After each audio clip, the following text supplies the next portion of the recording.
I got you, buddy.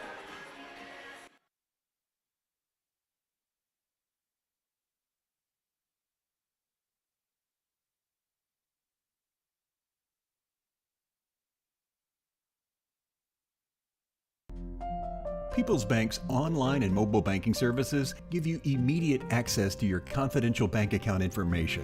You can pay bills and deposit checks, monitor account activity, or transfer money between accounts from your computer or mobile device.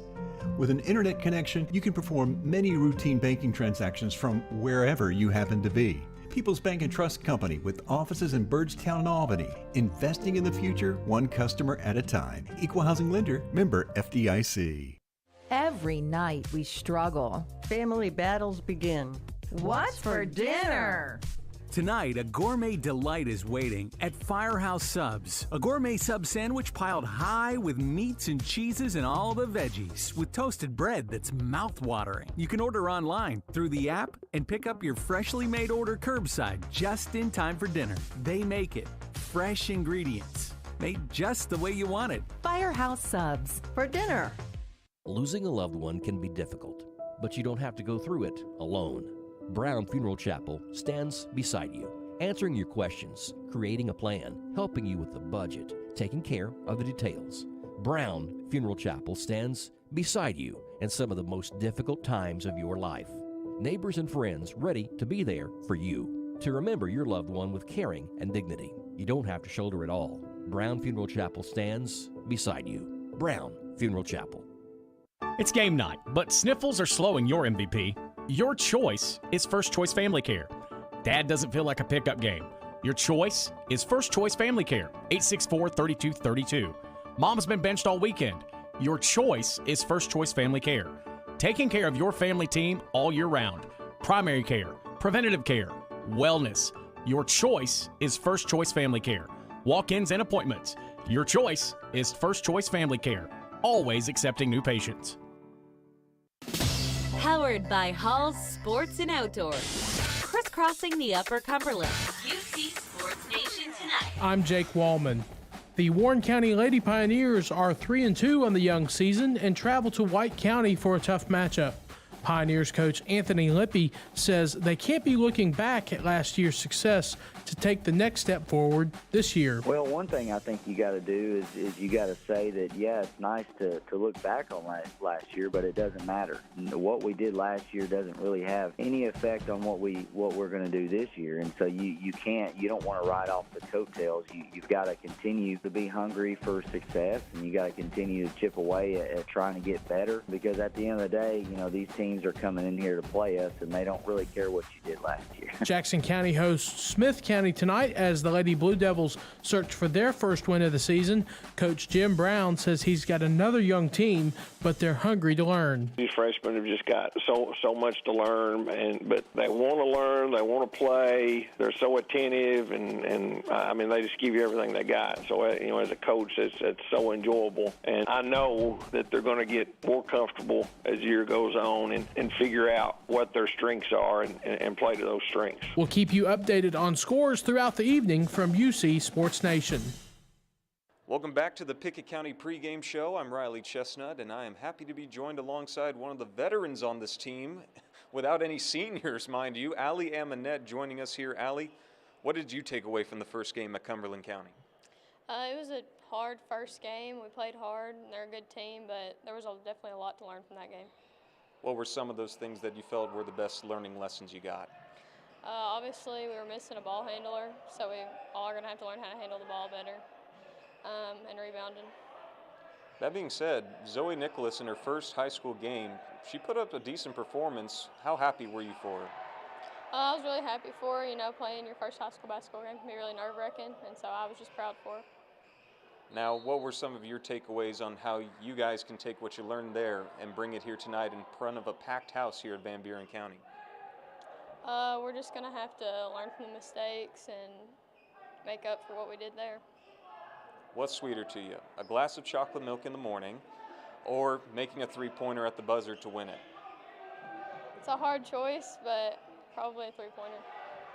Personally, what goals do you have for yourself entering this season? Just to be the best teammate I can be make everybody better around me. Allie, best of luck to you. Thank you. That was Allie Emanette joining us here on the Pickett County pregame show. I'm Riley Chestnut, and we will be back after this, closer to first tip. Tip-off is coming. Bobcats basketball, the People's Bank countdown to tip-off. Livingston Regional Hospital wants to say thank you. Thank you. Thank you. Thanks. Livingston Regional is thankful for the community in which we serve. Keeping your family healthy. Delivering the best health care possible. Today, when there are so many options available, Livingston Regional says thank you today and in the new year. You can trust Livingston Regional's experienced team of doctors, nurses, and specialists to keep your family healthy. Livingston Regional Hospital. Visit mylivingstonhospital.com. Today, your health, your home. When your day-to-day work causes pain, when your daily exercise stops you cold, when picking up the groceries or your grandchild makes you ache, call Milestone. Milestone Physical Therapy improves lives. Milestone builds futures by finding the source of your pain. It's not about covering up the aches, it's about getting rid of them. Call 864-8090 for an appointment. 864-8090. Orthopedic care that improves your life. With over 20 years experience, see Laura Reagan at Milestone Physical Therapy. Going to the doctor regularly. It's not your favorite thing in the world, but it is the key to staying healthy. So schedule an annual physical with Byrdstown Medical Center. 864-3187. A lot can change in a year. Better to fix it than wonder, right? 864-3187. Byrdstown Medical Center was started by local people to take care of neighbors and friends, like you. Schedule your wellness exam now. Most insurance is accepted. Byrdstown Medical Center, the local way to stay well. Most insurance ads end at competitive rates, as if that's all that matters. As your local professional insurance agent, that's just where Kiesling Insurance begins. When it comes to insuring your home, your car, or your business, Kiesling Insurance offers you personalized service and advice, along with a choice of companies to fit your needs. And yes, competitive rates, too. When you need insurance, call them, or be sure and contact the team at Kiesling Insurance or visit them online at KieslingINS.com for details about life, home, auto, or business. Joined now by head coach Brent Smith of the Pickett County Lady Bobcats basketball team. Coach, 4 wins in a row now after falling in game number 1. Really good Cumberland County in that first game. What did you learn from that game, and what's been better in these last 4 wins? Well, that's first and foremost, competition levels dropped. I mean, Cumberland County might be one of the best teams, along with Livingston Academy that we play tonight. Might be one of the best teams that we'll play all year long. And, the thing about it is when you play, they were pretty well, had a lot of experience, and we're kind of still struggling with a couple of spots with inexperience. But along with that, we're just like I said, our teams we played weren't as as good, obviously, but we've played some really good. We've shared the basketball great. We had one game we had 30 assists, so we've really shared the ball really good. I believe it might have been that Jellicoe game. You guys scored 95 points in. You also had 5 players in double figures. How nice is it just to have some depth this year? You're able to go into your bench, and they're still able to produce. Well, that's the thing. Really good. I mean, that's awesome. We've kind of turned the tempo up. Like we couldn't do that in the Cumberland County game. I don't know that we're going to try to do that here tonight. We're going to push it and see what happens. But we've got one down tonight. We haven't even mentioned it yet. We got one with the flu. Of course, that's kind of going down. So we're going to have one short tonight. So, but that's going to be an issue. But we've got some. We got several numbers we can play, and it's been a great thing. Like I said, we can. Sometimes you can, when you play fast and press, you're going to get in foul trouble, and I think that's a good thing when you got a deep bench. Coach, I know you've had most of these players for a couple of years now. Of course, a couple freshmen coming up this year. Have you had anybody that's surprised you here early on this season?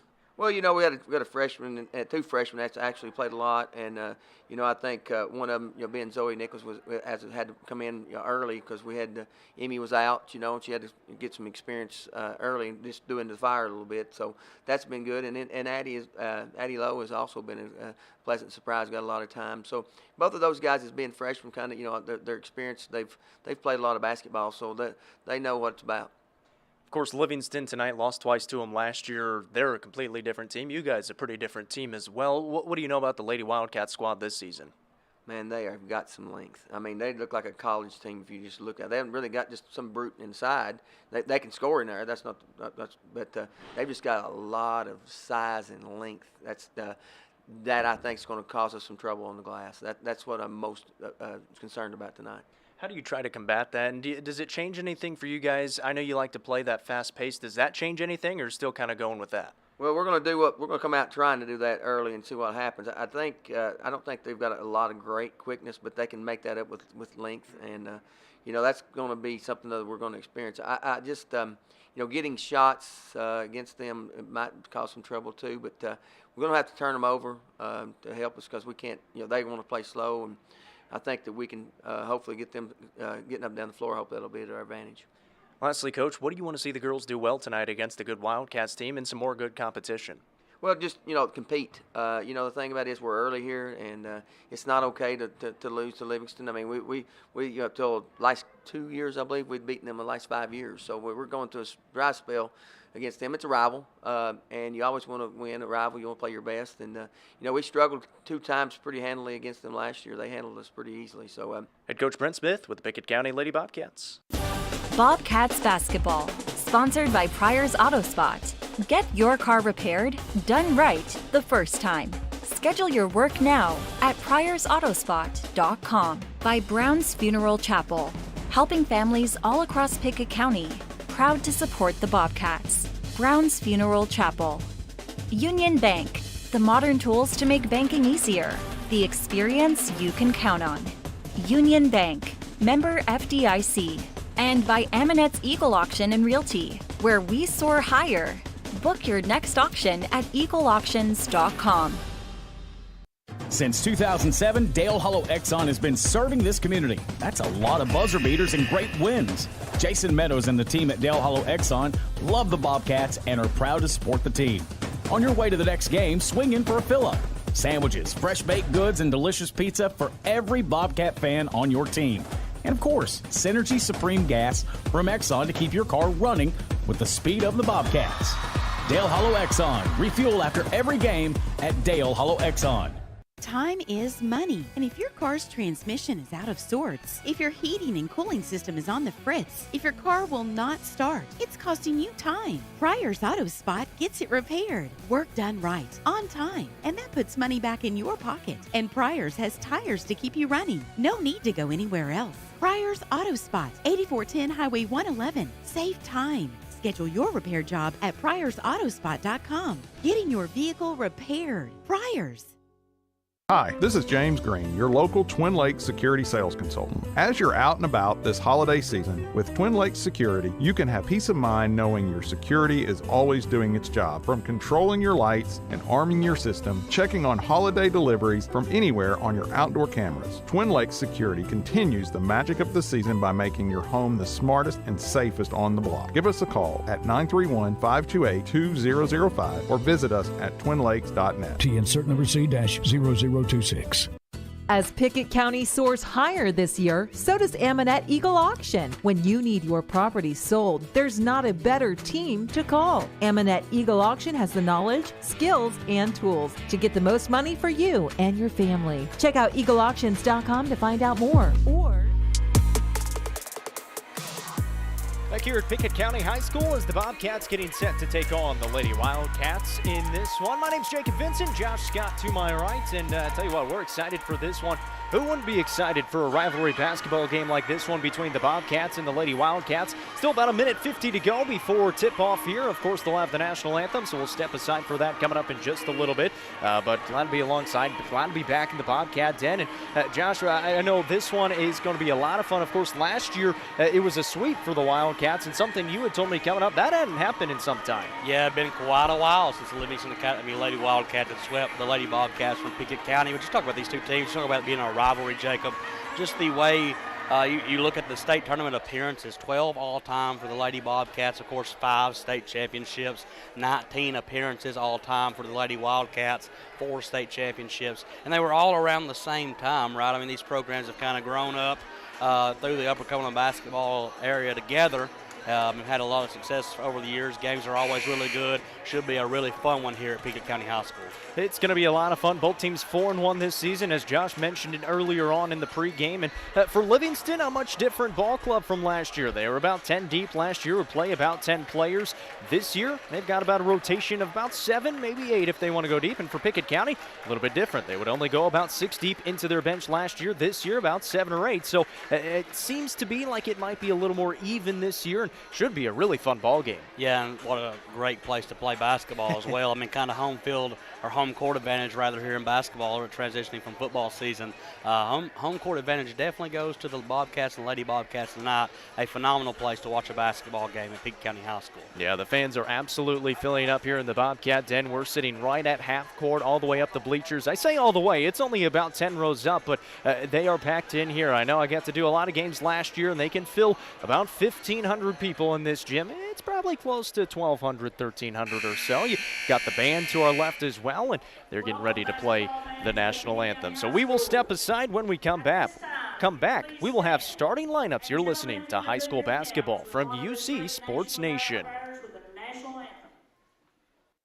On the 12th day of Christmas, Twin Lakes gave to me. Twin Lakes is celebrating their customers this holiday season with the Twin Lakes 12 Days of Giving Christmas giveaway, beginning Black Friday, November 25th. Visit them online at twinlakes.net to get your name in the bag. There'll be over 75 winners with names drawn every day. To increase your chances of winning, revisit and enter every day through December 12th. Winners will be announced on the Twin Lakes Facebook page beginning December 3rd. Learn more at twinlakes.net. Losing a loved one can be difficult, but you don't have to go through it alone.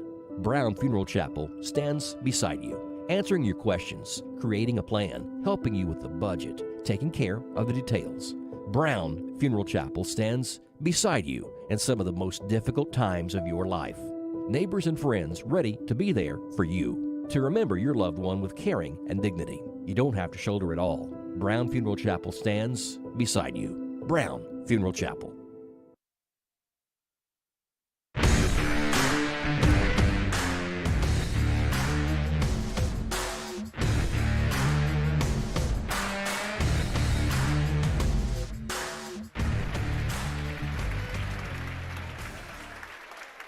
Ready for basketball back here at Pickett County High School. Welcome in, and this one going to be fun. Once again, my name's Jacob Vincent, Josh Scott to my right. We've got Gavin Godsey back in the studios, bringing you the dials and turning them all over. And we also got them here at Pickett County High School as well. The boys team filing in as this girls game about to get started. They're going through the starting lineups on the court. We'll bring them to you as well for the Livingston Academy Lady Wildcats. Looks like no change in their starting lineup from this past Tuesday and this past weekend when they played in the Farragut Thanksgiving Classic. It'll be Hallie Ledbetter, a senior, wearing number 11. Aaliyah Melton's another senior. She scored her 1,000th point this past weekend. She wears number 12. Keely Mullins is number 14. Mally Jean Coleman is number 22. She'll be the point guard for the Wildcats. And Ellie Butler is number 24, one of those phenomenal sophomores and a great freshman from a year ago. For the Pickett County Lady Bobcats, they will be without Ella Kiesling, a junior for them this season. She is out, and, well, she'll have to be filling in, but they've got some depth this year. Well, we'll tell you who's starting for them. Allie Amonette is a junior guard for the squad this season, averaged about 9 points a ball game last year, third-team All-District player. Callie Reeder, she's a sophomore, wears the number 44, plays forward, and a really good post player down low for the Pickett County Lady Bobcats. Emmy Lowe wears the number 33. She is a sophomore, the point guard for this squad. 30 is Zoe Nicholas, a freshman guard who has played really well to start this season. She has scored in double figures in every single game. And then Kaylee Tompkins is another sophomore. She's a forward, wears the number 24 for the Pickett County Lady Bobcats. Head coach Brent Smith, who has been here for quite some time, the District 7 Single A Coach of the Year last year. And of course, for the Livingston Academy Lady Wildcats, 4-1 on the season, head coach Leslie Riddle. The Wildcats will be in their away royal blue uniforms, white stripes down the side, gold trim around those white stripes, and white numbers. For the Pickett County Lady Bobcats, home whites with Birdstown across the chest in yellow. The tip is up, and we're underway from Birdstown, and a quick two-point bucket right off the bat from Ellie Butler and the Lady Wildcats. Yeah, just took advantage of the tip play right there, threw it down court, found Butler quick. So the Lady Bobcats will go back on offense from left to right. On your radio dial or electronic device, Zoe Nicholas will set up the offense, standing out beyond half court, and Coach Brent Smith throwing his hands up in the air, just kind of asking, hey, what's going on offense? Because the Wildcats are throwing up a zone defense right now. Yeah, and that's something that Pickett County struggled with in years past, so it'd be interesting to see if they can shoot Livingston Academy out of this zone look. Tompkins looking down low for Reeder. Will find Nicholas. She'll fire away the three ball, and she'll rattle it home. Zoe Nicholas, the freshman, knocks down the three, and it's a 1-point advantage for the Lady Bobcats. Full court pressure here from Pickett County. Livingston with the basketball. Ellie Butler, right baseline, drives in, a little too strong. Weak side rebound for Kaylee Tompkins. She'll push it the other way with the left hand. The sophomore with the basketball will pull up and then find Emmy Lowe, one of the other point guards for Pickett County. 1 minute into this first quarter, 3-2 is our score. Pickett County on top with the basketball. Tompkins, left-hand shot, no good. Rebound, Allie Amonette for the Bobcats. They'll try it again. Nicholas, another three. Yes, ma'am! 2 for 2 to start the ball game for Zoe Nicholas, who has been in double figures in every single game this season. That's going to be a foul call in the front court on Emmy Lowe. Just kind of got caught in a bad position. Mally Jean Coleman kind of forcing the issue there. And Emmy Lowe, the sophomore, will pick up her first foul. And so far, you wondered if Pickett County could shoot Livingston out of the zone. Zoe Nicholas says no problem. 2 for 2, almost from the same spot so far. 6-2 is our score. The Wildcats back on offense. Moving from right to left, Mally Jean Coleman with that left thumb wrapped up that she's been dealing with for most of her basketball career. Being guarded by Emmy Lowe. Drives it to the right side, looking for a pass. Will find Mullins. She dials up the triple. She can't get it to fall. Emmy Lowe's got the rebound. She's pushing the pace, looking ahead, and that pass is picked off by Mally Jean Coleman. She'll push it the other way for the Wildcats. Takes it to the basket, draws some contact. That'll be a charge taken by Emmy Lowe. Nice job by Emmy Lowe, and an ambitious move as well. She did get her feet set, but already with the one foul on her, is able to get it to go the other way. Yeah, I don't think the official knew what he wanted to call there just for a second, kind of question, maybe thought about it just a little bit. Called the charge on Mally Coleman. Good play right there, Emmy Lowe. So Coleman will pick up her first foul. It's the team's first. 6-2, 2 minutes into this first quarter between the Wildcats and the Bobcats. Pickett County with the basketball. Low to the basket left side. Throws it off the glass, no good. Got her own rebound, and then it's poked away by Coleman. She'll push it the other way for Livingston. Up ahead to Butler. Takes it to the basket, draws some contact, no call. Rebound fought for. Melton has it, and Melton finds her first 2 points of the game. Nice cleanup right there, Aaliyah Melton. Get it off the glass, get it back up on the box. Nicholas, nobody picked her up. She takes another three and knocks it down again. She is 3 of 3 to start the game, and the Bobcats lead 9-4. Livingston with the basketball. Mullins trying to answer at the other end. Got too far underneath, but a good job because she drew some contact, and Callie Reeder hacked down on her to pick up her first foul, and that'll send Mullins to the line for 2 freebies. Nice job right there by Keeley to drive it in deep, but Coach Riddle right now bringing her guards over and finding out what in the world are we not going to guard Zoe Nicholas tonight. I mean, she's 3 for 3 so far, has all 9. Better pick her up and find her in transition. Mullins at the line, cannot connect on the first free throw, and this is a Pickett County team. I mean, it's a freshman. You don't know a whole lot about her, but she has been lighting it up through the first few games. If you're never telling you about Zoe Nicholas from the travel ball circuit, of course, middle school kind of state championships as well, she can play. You got to find her quick. 1 for 2 goes Mullins at the line, makes the score 9-5 with 5:25 remaining in this first quarter between the Bobcats and the Wildcats. Livingston still in that 2-3 zone look, and Pickett County just passing along the perimeter right now. Nicholas had it right wing, will bring it out towards half court and find her sophomore point guard in Emmy Lowe. Lowe will set up an offense. 2 players in the high post on either side will work it to the left side. Nicholas comes through the middle of it. Shot fake, tried to pass it down low, and the length comes up with a steal for Livingston. Butler at the other end, off the glass and good. Ellie Butler will find 2 more points. And she's got 4 on the ball game so far, cuts the deficit to 2. Nicholas with the basketball for Pickett County, dribbling with the right hand, pounding the rock to the right side. We'll move it back left side, give it off to Lowe, who will reset the offense with 4:40 on the clock here in the first quarter. Zone defensive look still for Livingston. Nicholas will get it back and reset the offense. We've got a couple of players in the high post just shifting through, and Allie Amonette and Callie Reeder. Nicholas thought about taking a very deep 3, now thinks otherwise, drives to the basket, had a lane, couldn't get it to go, but Amonette an offensive rebound, and then Nicholas is blocked on the way up by Hallie Ledbetter. Livingston with the basketball. Mullins ran into Tompkins, kick it back out to Ledbetter, drives left baseline. Melton has it in the high post, kicks it back out to Butler right wing. Entry pass down low to Ledbetter, turns around on Reeder, throws up a shot, no good, and rebounded by Allie Amonette for Pickett County. Halfway through this first quarter, Amonette jump stop, kick down low to Tompkins, puts on some moves, right hand, no good, and a strong rebound by Hallie Ledbetter, who was then fouled in the process by what looks to be Kaylee Tompkins. Yeah, that's the thing about the Pickett County offense. Sometimes it's a little too fast, right? It gets down in deep to Kaylee Tompkins, not real sure she wants to do with it. Makes a couple of moves, missed a shot, and then the foul on the other end. So Livingston will have the basketball back, still working against that full court press by the Pickett County Bobcats. Have forced them at least to speed it up a little bit, but haven't forced too many turnovers yet. 3:44 remaining in this first quarter. 9-7 is our score, with Pickett County leading by those two. Livingston with the basketball. Coleman has it for the Wildcats out near half court. Will set up the offense. Ledbetter and Melton are set up to set a screen at the top of the key. She'll use it, move it to the right side. Ledbetter will kick it over to Mullins left wing. Shot fake, drive in, has a lane, right hand, no good. Strong rebound though by Butler. She's fouled on the way up, and she'll be at the line for two. You better box out Ellie Butler, because that's what she loves, playing downhill in a hurry. Gets the rebound up there, puts it right up. Boy, what a nice drive by Keely Mullins. Make the defense collapse on you. Give Ellie Butler a rebounding lane. 4 early fouls on the team for Pickett County in this ball game, and that's the second on Callie Reeder, so she's going to have to come out for Addie Lowe. First free throw good for Ellie Butler. She's got 5 points. You talked about Zoe Nicholas, a freshman, making an impact. Addie Lowe, big-time player as well, and could come in and get big minutes right here for Pickett County. It gives up the defense, our offensive rebound to Livingston Academy. Second free throw no good, but as Josh mentioned, another set for Livingston Academy. Down by 1 now, 3:12 remaining in the first. Livingston with the basketball. Top of the key pass, looking for Melton. Tompkins almost poked it away. Picked back up by the Wildcats. Mullins drives it left baseline, got into the middle of the lane. Butler cutting to the basket. Right hand is good. Ellie Butler has really come alive here in the first quarter, and that's the first lead for Livingston, 10-9, 2:52 to go in the first. Pickett County with the basketball. Low, top of the key, crosses over, free throw line, kick out, Addie Lowe in the corner. Drives in left baseline, will kick it back out to Tompkins.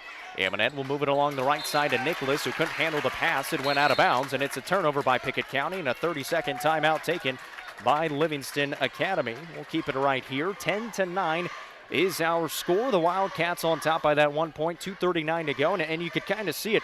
Pickett County was speeding up Livingston. Since then, they've started to settle down a little bit. They're taking care of the basketball, and they're really rebounding well. Yeah, Livingston Academy, likes to slow it down a little more than Pickett County does. Of course, Pickett County averaging almost 76 points a game. Livingston only 55 on the season so far. It's a little slower tempo. If I'm Coach Smith in Pickett County, I may look at getting another player in the high post. That's Allie Amonette in there right now.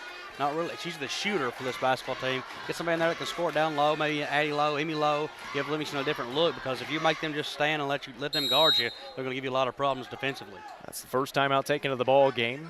The 30-second timeout. The Wildcats have it on the other side of the court, and a foul is called on Emmy Lowe, who tripped up. Mally Jean Coleman just got right past her, and again, just kind of in the wrong spot at the wrong time. That's her second foul. And that's a big foul right there. Emmy Lowe, kind of the heartbeat for the Pickett County Lady Bobcats so far on the young season. She's going to come out right here and early here, 2:33 remaining in the first quarter. That'll bring in Cambry Conner Jr., who got limited playing time a year ago for this Pickett County team, and in some big minutes here with 2:33 to go in the first.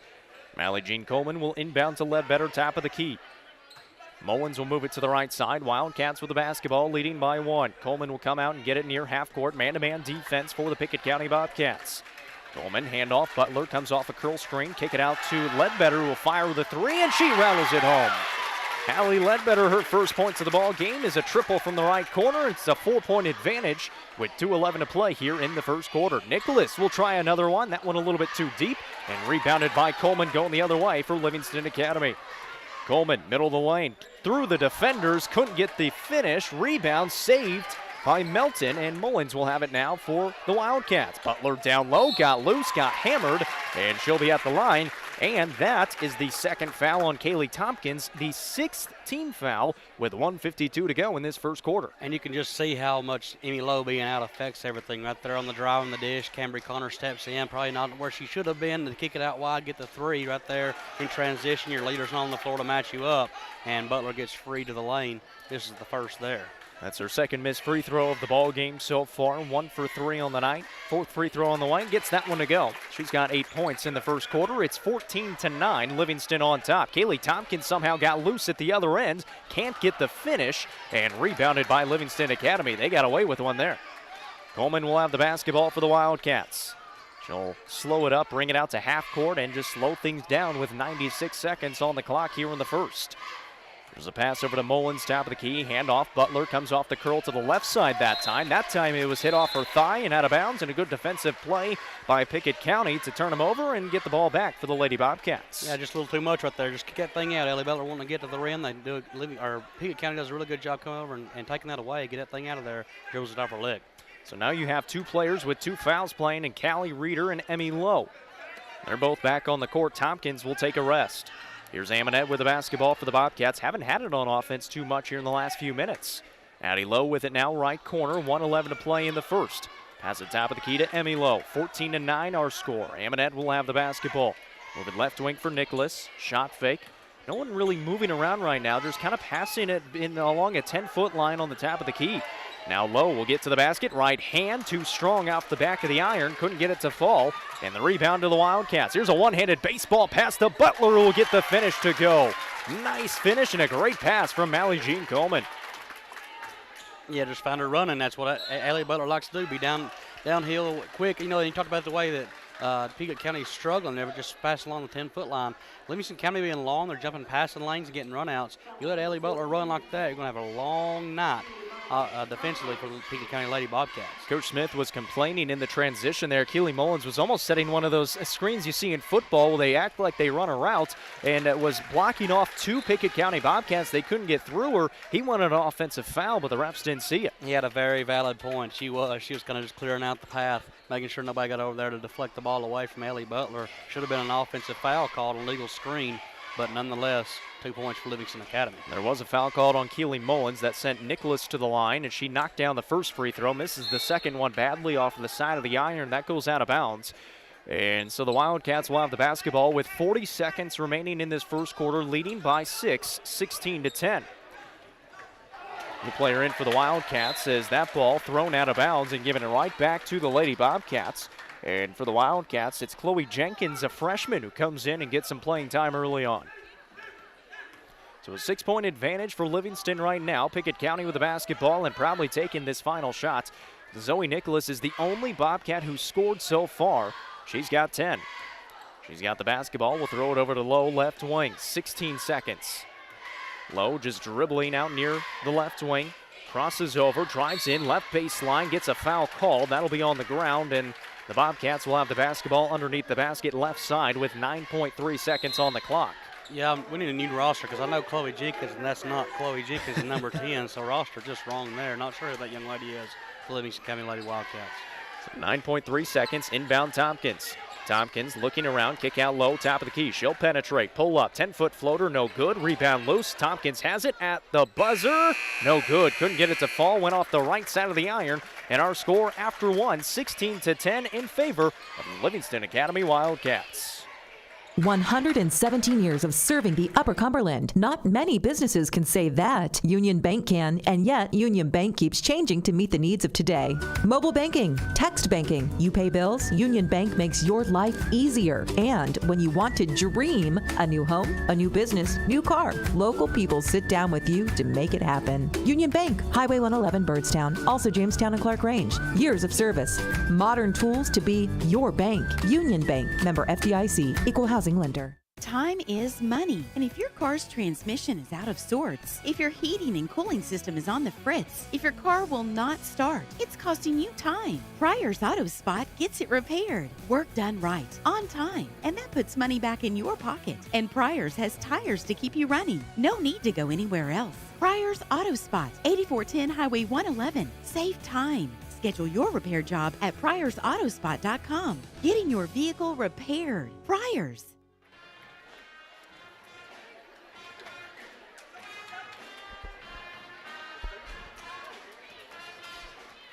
16-10 is our score as we get ready to start quarter number 2. The Lady Bobcats will have the basketball going from left to right. It was Zoe Nicholas early on who got the lead for the Bobcats, but the Wildcats able to slow some things up and get some transition buckets and really get the Bobcats into foul trouble. 3 different Bobcats with 2 fouls early on, and 2 of them are on the court right now. Actually, all 3 of them are. Kaylee Tompkins, Emmy Lowe, and Callie Reeder. Lowe's got the basketball right here for Pickett County, moving it to the right side of the court. Kick over Amonette. She'll try a three. That's off the mark. And rebounded by Ellie Butler and then pushed down low. This might be on Kaylee Tompkins. If it is, that's her third, and that's going to be 1-1 for, I believe, Aaliyah Melton or Hallie Ledbetter. Or no, it's on Callie Reeder, so that's her third. Just kind of put a shove underneath the basket on Hallie Ledbetter, so that's going to send Ledbetter to the line for 1 and bonus, 7.5 to play in the second quarter. And that's a tough foul because that's two post players, and they're just beating each other a little bit, here and there. Maybe you got a little scrappy, and Callie just said, hey, I got to put you down real quick, But here's 1-1, and the ball never lies. Ledbetter misses on the front end. We'll go the other way. Lowe's got the basketball for Pickett County, left side on the perimeter. Drifts into the corner and looks like Livingston back into a man-to-man, maybe a matchup zone. Lowe got to the basket, couldn't get the finish. Fighting for the rebound, loose on the ground and picked up by Butler. Coleman will push the pace. Top of the key, kick it over right side to what we think is Jenkins. We're not quite sure for the Livingston Academy Wildcats. Emma Poston. Emma Poston. So there we go. Glad we got that cleared up. So Emma Poston is wearing the number 10 jersey. And she's out there right now. Here's a pass down low, and that's going to be another foul called. And that's going to go on Zoe Nicholas. Coach Smith not happy about that one either. I think he was lobby made for a 3-second call inside. And again, right here, 8th foul, 1-1 still. Yeah, he's definitely not happy about that call. Thought that there was a 3 seconds there on Ledbetter. So Emma Poston, still a freshman on the squad. Had her listed as number 4 on our roster. Got the number 10 jersey here tonight. So 16-10 our score. Pickett County had the basketball back, and Addie Lowe makes them pay. She knocks down a 3, her first points of the ball game, and a turnover at the other end. A foul call on Livingston, and Pickett County has some momentum going their way. Aaliyah Melton holds her hands up, telling her team to calm down. The foul called, I believe, on Mally Jean Coleman. And it is. That's going to be her second. Keely Mullins will check back in for Coleman. And Pickett County is very much a rhythm team, right? 16 points so far tonight, 12 of those from the three-point line. Just needs one to go through to get in rhythm. Here is Tompkins. Drives in left baseline. Kick it over to Lowe. She's open. She fires it. She hits. Addie Lowe heating up.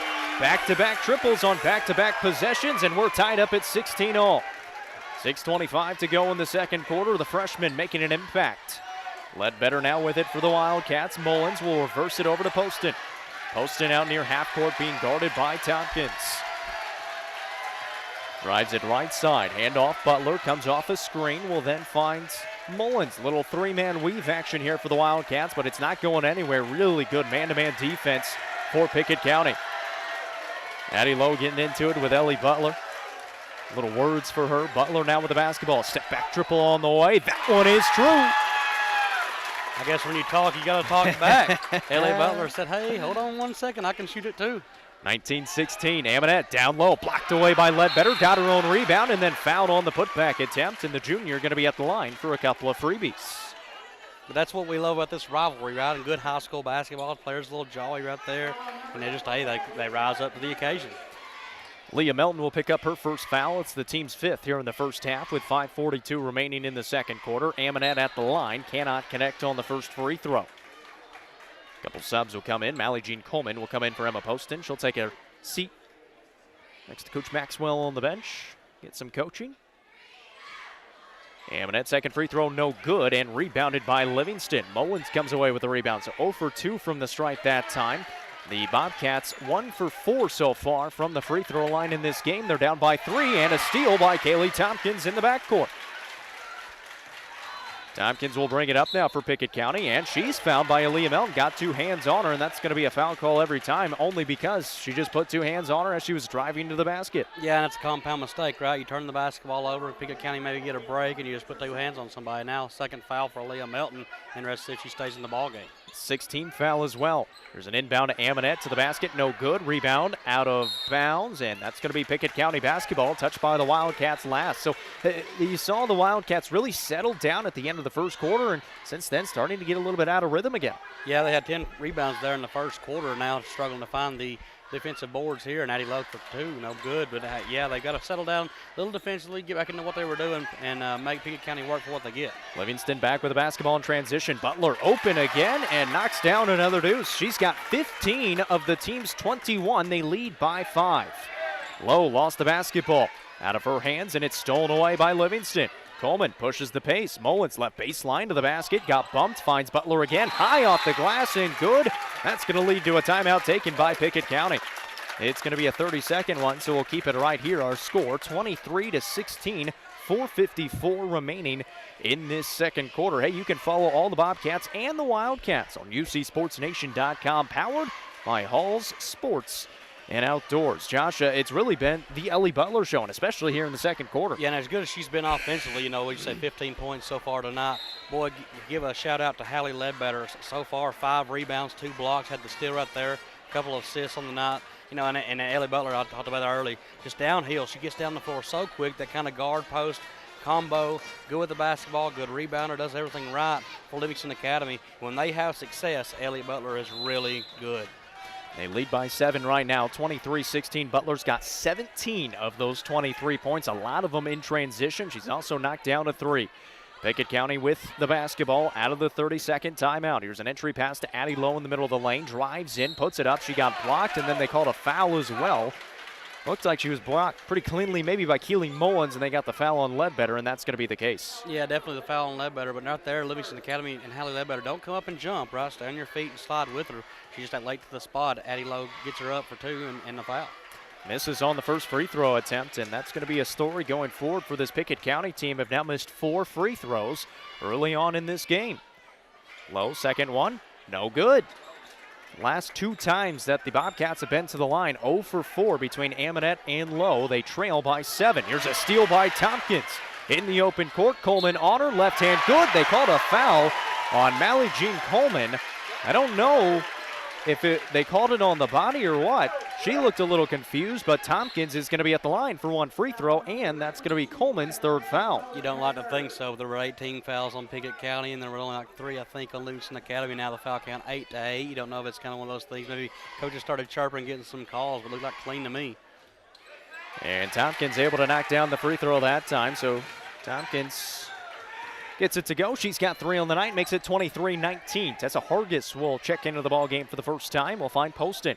Kick it right side for Ledbetter for the Wildcats. High off the glass and a nice looking shot for Hallie Ledbetter. She's got 5. And turned it over right there to Tessa on the play previously. Finds Hallie Ledbetter for the assist. Nice minutes so far for Tessa Hargis. 25-19, a lead of 6 for the Wildcats halfway through this second quarter. And you mentioned the coaches maybe chirping at the officials. Of course, Casey Bolton, he might be tuning in from way far away. Out for tonight, but a former official, I'm sure he'd have something to say. And he said, you know, we never try to make it even, but that might be what's happening here. 8-8 right now. Tompkins down low, and that's going to be a travel and a turnover by the Bobcats. And Livingston is going to get the basketball back. Aaliyah Melton will check in for Hallie Ledbetter. And you see defensively, when Livingston Academy has success, the pace is slower, right? Make Pickett County slow it down and work for what they've got. So Livingston has done a good job back-to-back possessions here. Of course, got the foul a minute ago. Just slow it down, make Pickett County work. 3:43 to go in this second quarter. Hargis with the basketball for the Wildcats. We're fine. Poston, shot fake, drive in, middle of the lane, bounce pass to Melton, left block, goes to the right block, turnaround jumper's good. Leah Melton, 4 points in the ball game so far, advances the lead out to 8. Pickett County with the basketball. Amonette thought about taking the 3. Will reverse it off to Nicholas and spread it out. Bring it out towards half court, set up the offense, and Livingston switching up to a man-to-man defense. Started out in the zone, now getting some direction from Coach Riddle on the far sideline.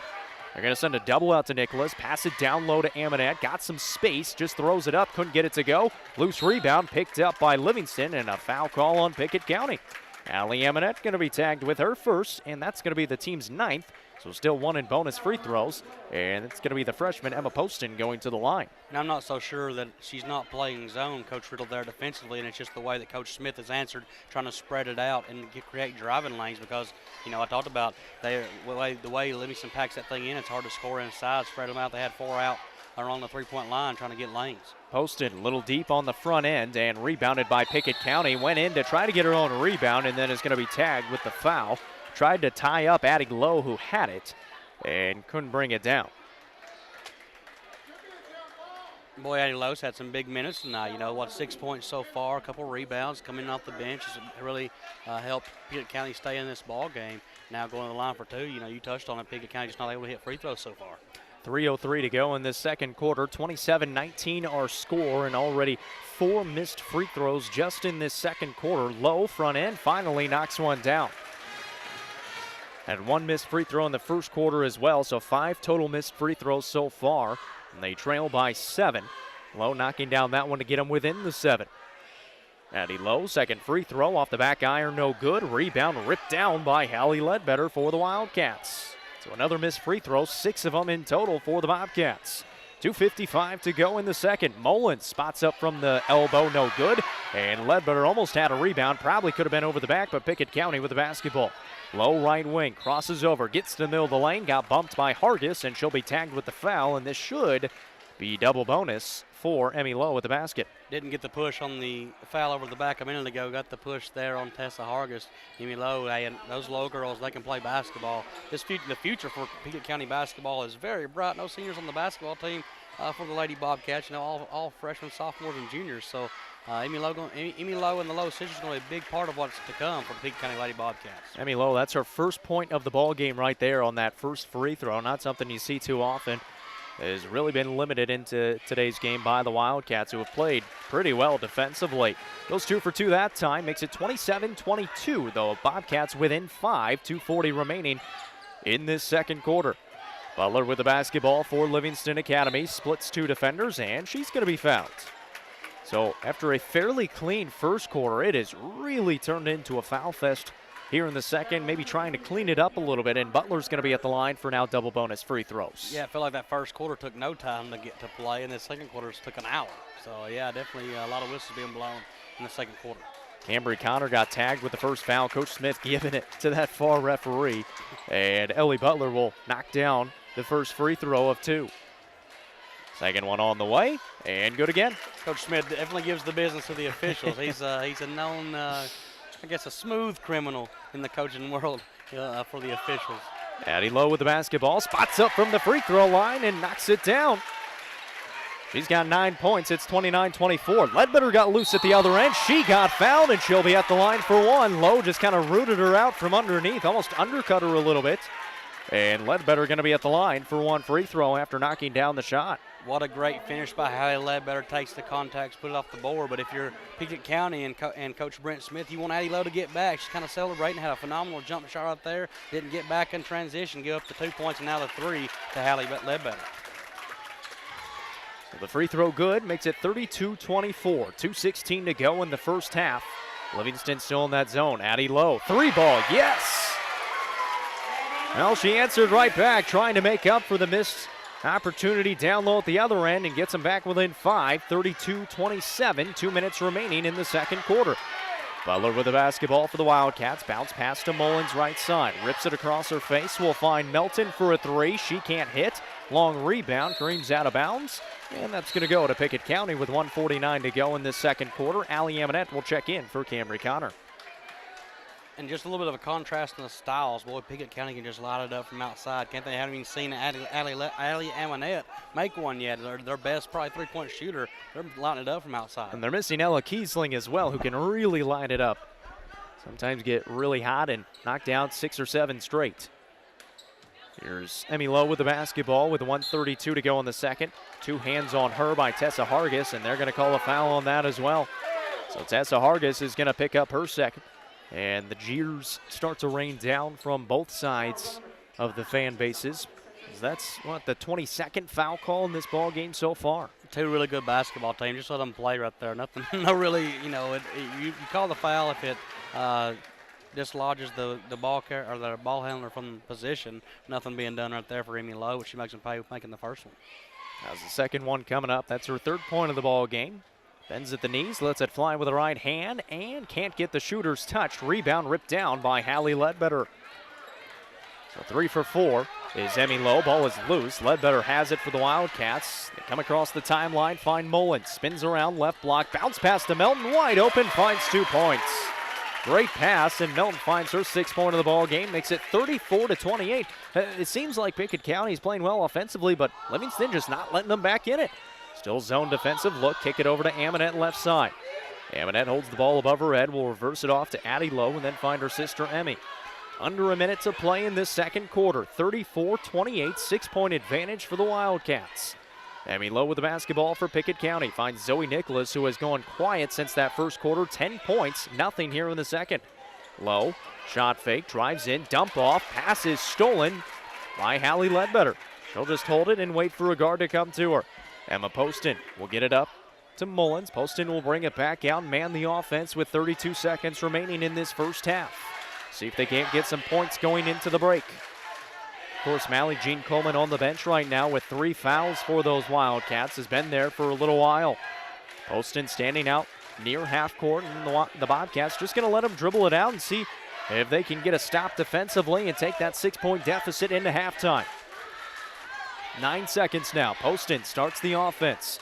Right side, Melton picked off by Tompkins. 3 seconds. Tompkins left hand, no good, and rebounded. That's going to take us into halftime. Tompkins had a chance to cut it to 4, couldn't get it done. Our halftime score, 34-28 in favor of the Livingston Academy Lady Wildcats. You're listening to high school basketball from UC Sports Nation. Since 2007, Dale Hollow Exxon has been serving this community. That's a lot of buzzer beaters and great wins. Exclusive coverage of Bobcats basketball. Sponsored by First Choice Family Care. Primary care, preventative care, wellness. Your choice is First Choice Family Care. People's Bank and Trust. Pickett County's community bank. People's Bank. Equal housing lender. Member FDIC. Kiesling Insurance. 35 years serving neighbors like you in Pickett County. Visit KieslingINS.com. And by Milestone Physical Therapy.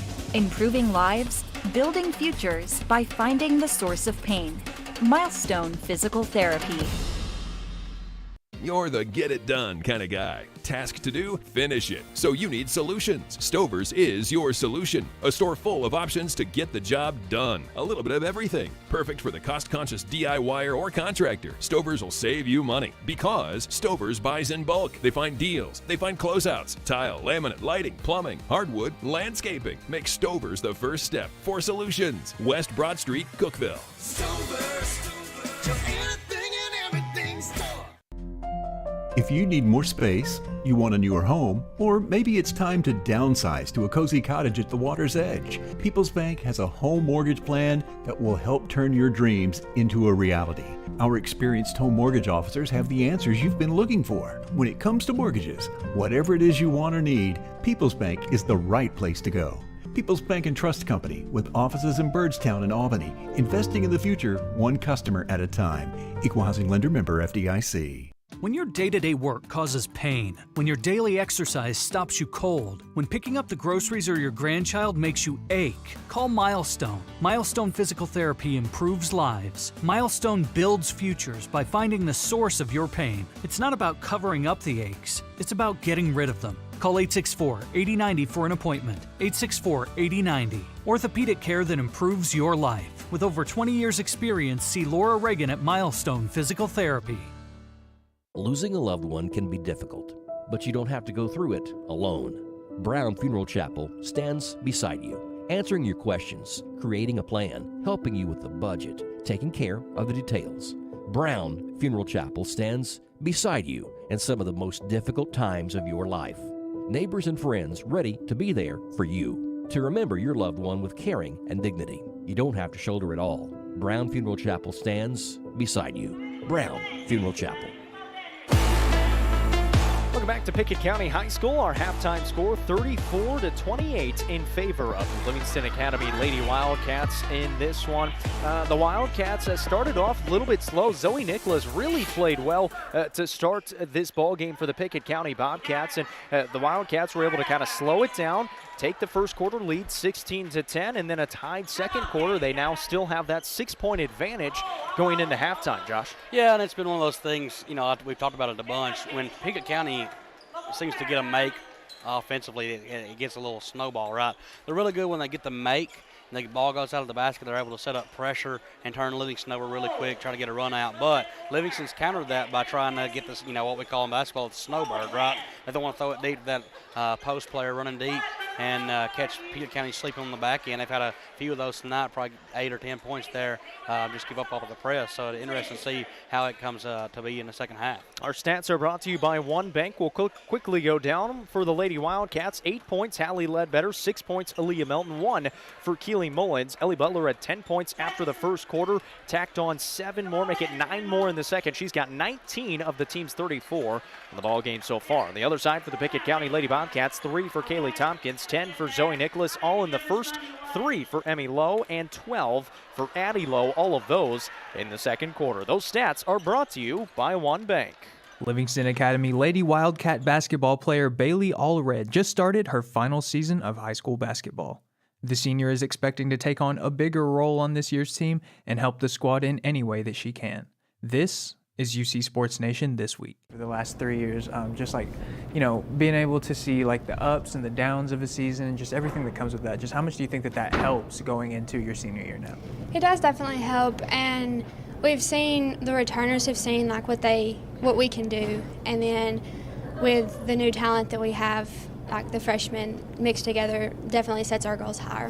What about this team, is maybe unique from the last 3 years that you played?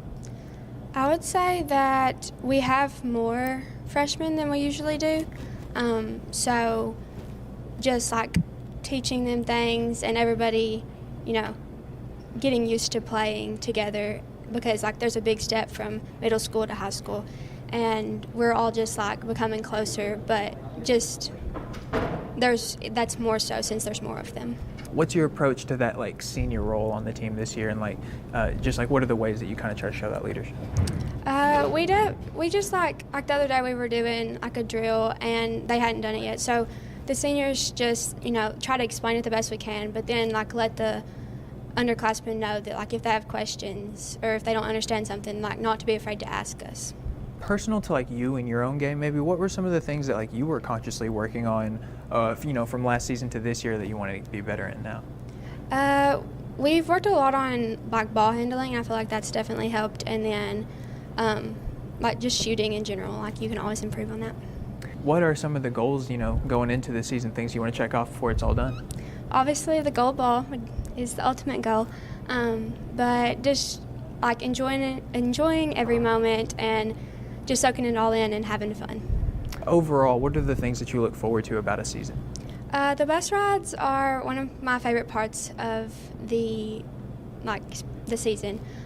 We listen to music and braid each other's hair, so that's always fun. And then we're going to Gatlinburg for the Christmas tournament, and we stay in a cabin together as a team and just like bond, and that's really fun.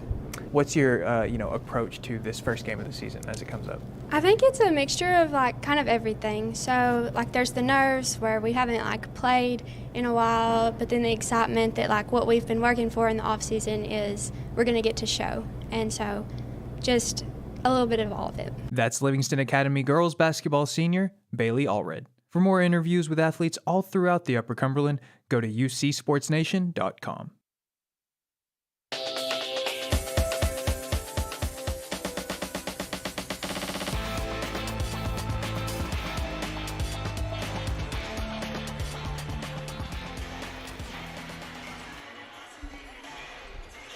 Welcome back to Pickett County High School, as still halftime here between the Lady Bobcats and the Lady Wildcats. 34-28 is our score, and one of the big things in that first half, Josh is keeping track of all the assists, the rebounds, turnovers. A big discrepancy in the rebounds, I should say. 20 rebounds for Livingston Academy and only 10 of them for Pickett County, and that's really the main difference in this ballgame right now. Well, and I think the biggest reason for that is the Pickett County foul trouble, Jake. I mean, they had you had Reeder go out early, you had Tompkins go out early, and you're having to sub in.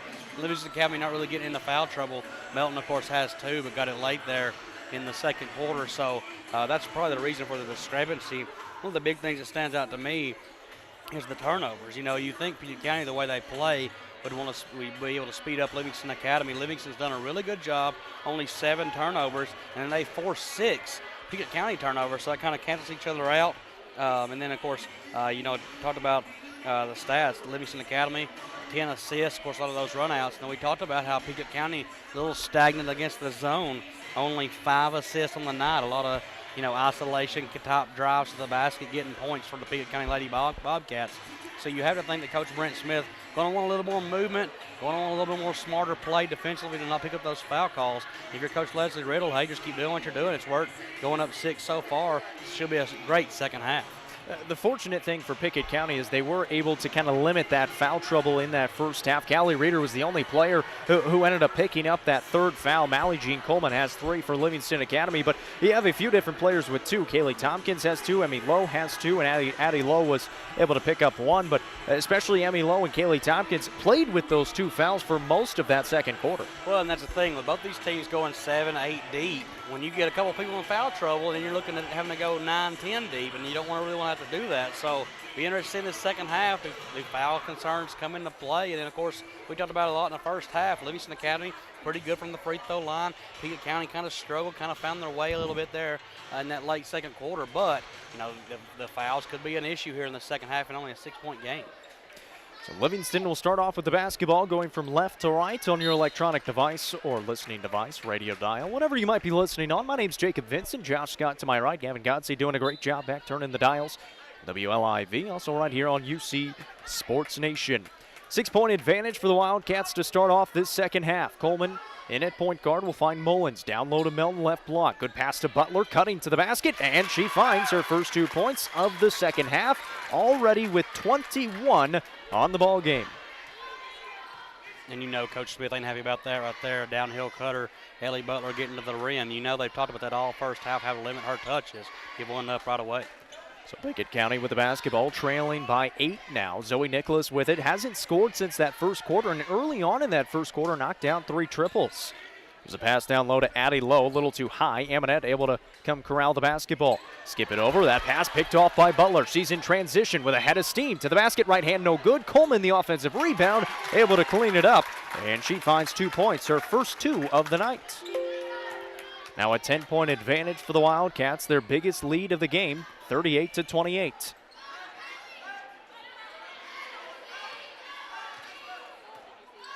So Pickett County with the basketball. Driving down low, Addie Lowe, shot is no good. And Livingston will get it back with 6:47 remaining in this third quarter. Melton mishandles it. We'll give it back out to Coleman, who will reset the offense. Coleman will move it right side. Ledbetter finds on the wing to Butler.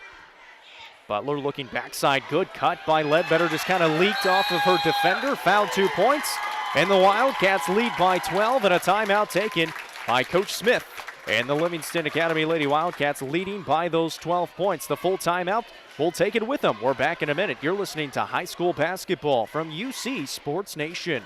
117 years of serving the Upper Cumberland. Not many businesses can say that. Union Bank can, and yet Union Bank keeps changing to meet the needs of today. Mobile banking, text banking, you pay bills, Union Bank makes your life easier. And when you want to dream a new home, a new business, new car, local people sit down with you to make it happen. Union Bank, Highway 111 Birdstown, also Jamestown and Clark Range. Years of service, modern tools to be your bank. Union Bank, member FDIC, equal housing lender. Time is money, and if your car's transmission is out of sorts, if your heating and cooling system is on the fritz, if your car will not start, it's costing you time. Pryor's Auto Spot gets it repaired. Work done right, on time, and that puts money back in your pocket. And Pryor's has tires to keep you running. No need to go anywhere else. Pryor's Auto Spot, 8410 Highway 111. Save time. Schedule your repair job at pryorsautospot.com. Getting your vehicle repaired. Pryor's.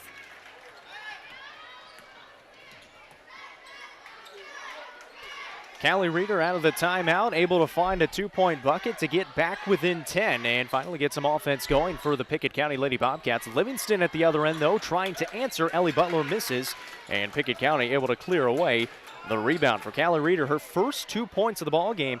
Really good offensive player, hasn't been able to get going. Kaylee Tompkins wraps one around and finds 2 points.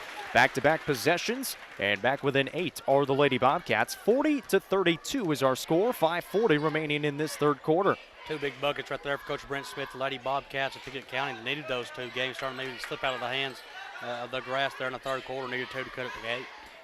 Mally Jean Coleman will reverse it over to Hallie Ledbetter. Ledbetter drives in, left baseline, tried to go over the right hand, couldn't get the finish. Emmy Lowe will push it the other way for the Lady Bobcats. All the way to the basket. Right hand too strong. Out of bounds goes the basketball, and that'll stay with Pickett County. Kind of just jumped a little too soon, trying to stretch it out and put a little too much mustard on it. Well, she's a fine athlete, ain't she? She didn't feel like it took just a couple seconds, a couple of dribbles to get her down the floor in a hurry.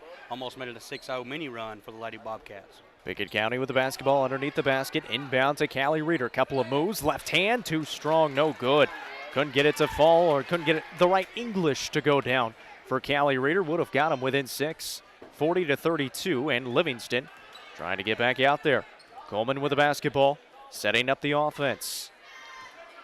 Top of the key will move it left wing. Got a screen, passes off. Ledbetter, she fires the triple, she hits.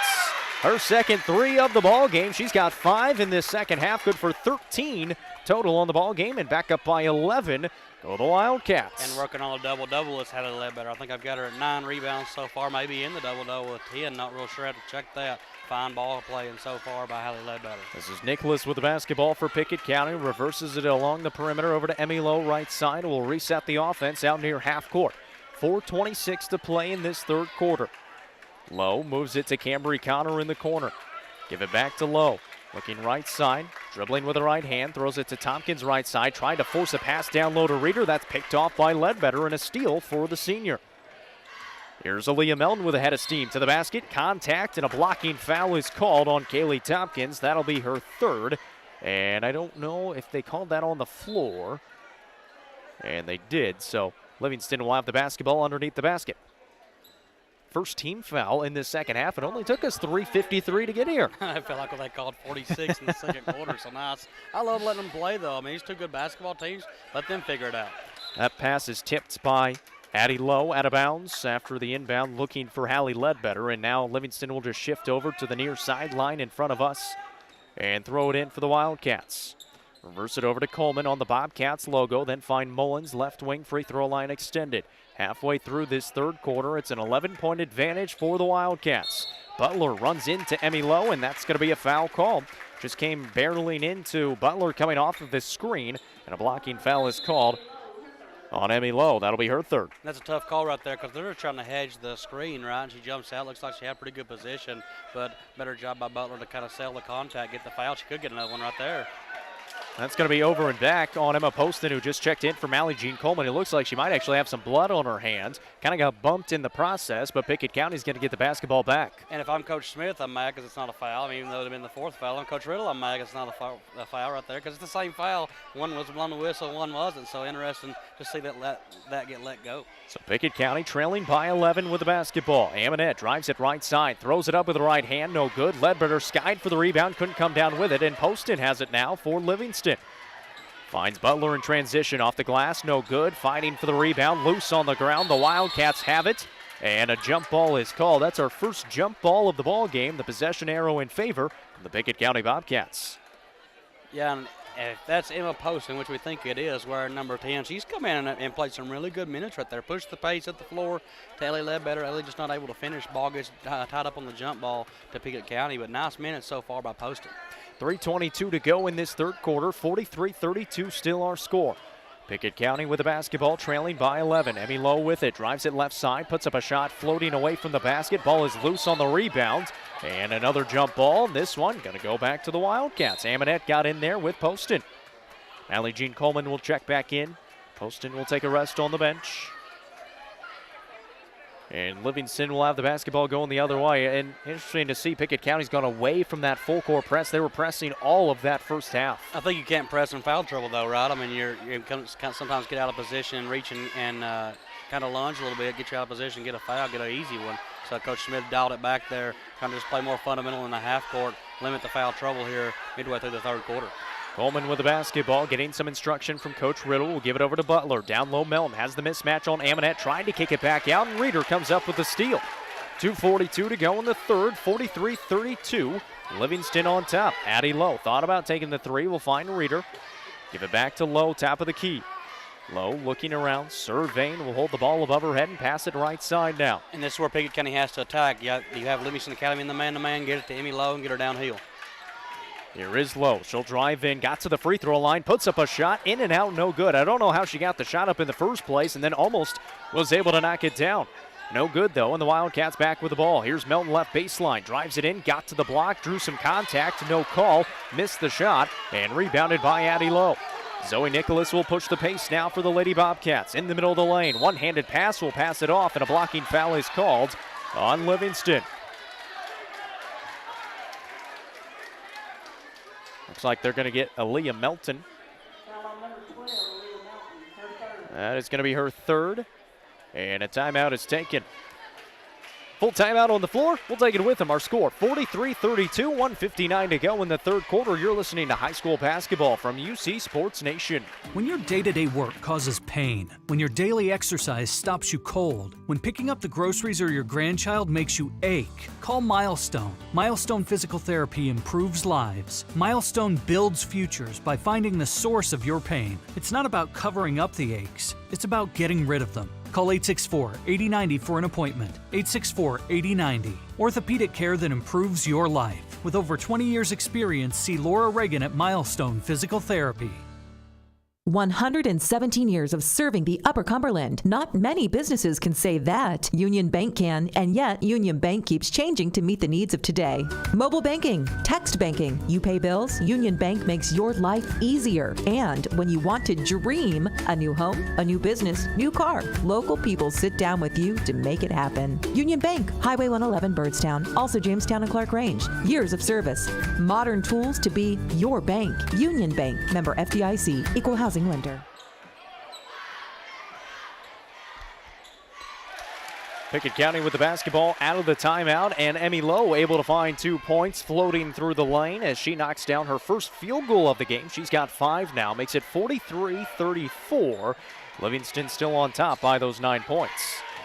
Livingston with the basketball here, a pass down low to Ledbetter, just fires away the little jumper, can't get it to fall. Rebound by Melton, foul called. They're going to call it on the rebound. Melton wanting a shot, and instead they're going to call it on the ground, and they'll take it out underneath the basket. Yeah, you talk about the basket for Emmy Lowe. When she's downhill and able to pull up on the jumper, she's really good getting downhill, getting that first initial attack. Nice job right there by the Pickett County offense. Leah Melton and Addie Lowe kind of getting at it at the top of the key.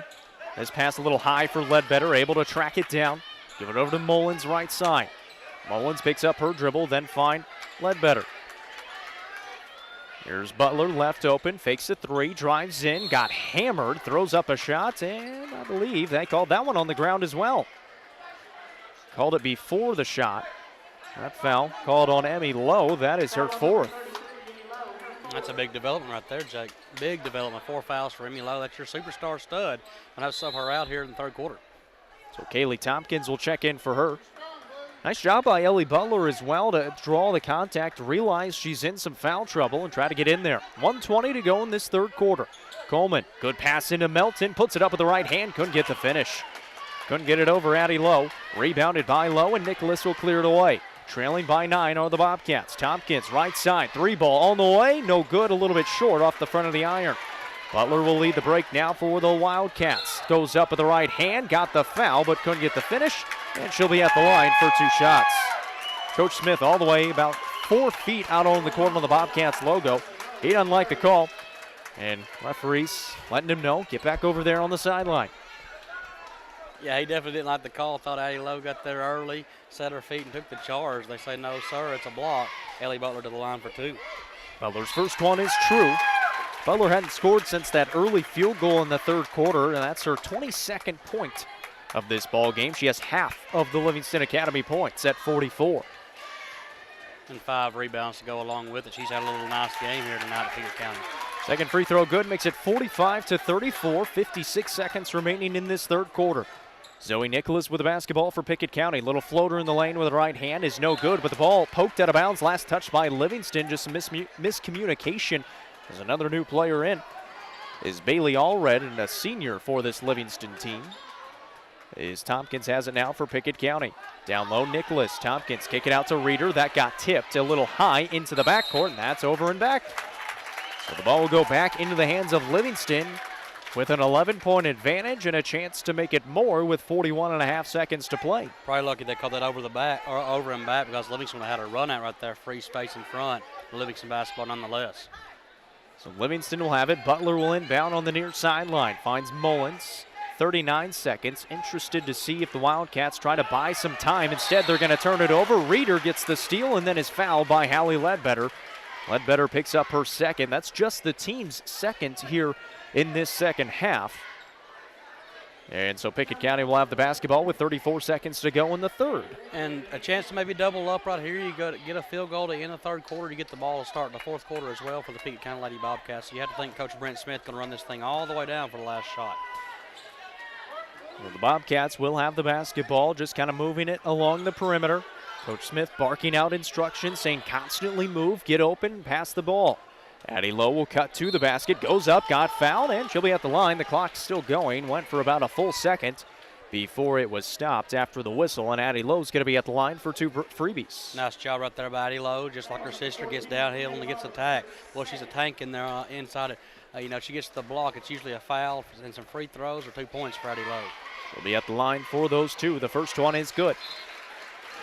She's had a really nice night. 12 points just in the second quarter. Has her first point of this second half. She's got 13 now in the ball game. Cuts the lead to 10 for Livingston Academy. Second free throw, no good. Long rebound, loose on the ground, and the Wildcats are able to come up with it. 1 for 2 goes low from the stripe. 11 seconds to play. This is Mullins. Bounce pass. Butler off the glass. Good with 6 seconds to go in this third quarter. Pickett County a chance with 2 seconds. Nicholas from half court lets it fly. Can't get it to fall. Our score, 47-35 in favor of the Livingston Academy Lady Wildcats here at Pickett County. You're listening to high school basketball from UC Sports Nation. You're the get-it-done kind of guy. Task to do? Finish it. So you need solutions. Stover's is your solution. A store full of options to get the job done. A little bit of everything. Perfect for the cost-conscious DIYer or contractor. Stover's will save you money because Stover's buys in bulk. They find deals. They find closeouts. Tile, laminate, lighting, plumbing, hardwood, landscaping. Make Stover's the first step for solutions. West Broad Street, Cookeville. Stover's, your anything and everything store. Losing a loved one can be difficult, but you don't have to go through it alone. Brown Funeral Chapel stands beside you, answering your questions, creating a plan, helping you with the budget, taking care of the details. Brown Funeral Chapel stands beside you in some of the most difficult times of your life. Neighbors and friends ready to be there for you, to remember your loved one with caring and dignity. You don't have to shoulder it all. Brown Funeral Chapel stands beside you. Brown Funeral Chapel.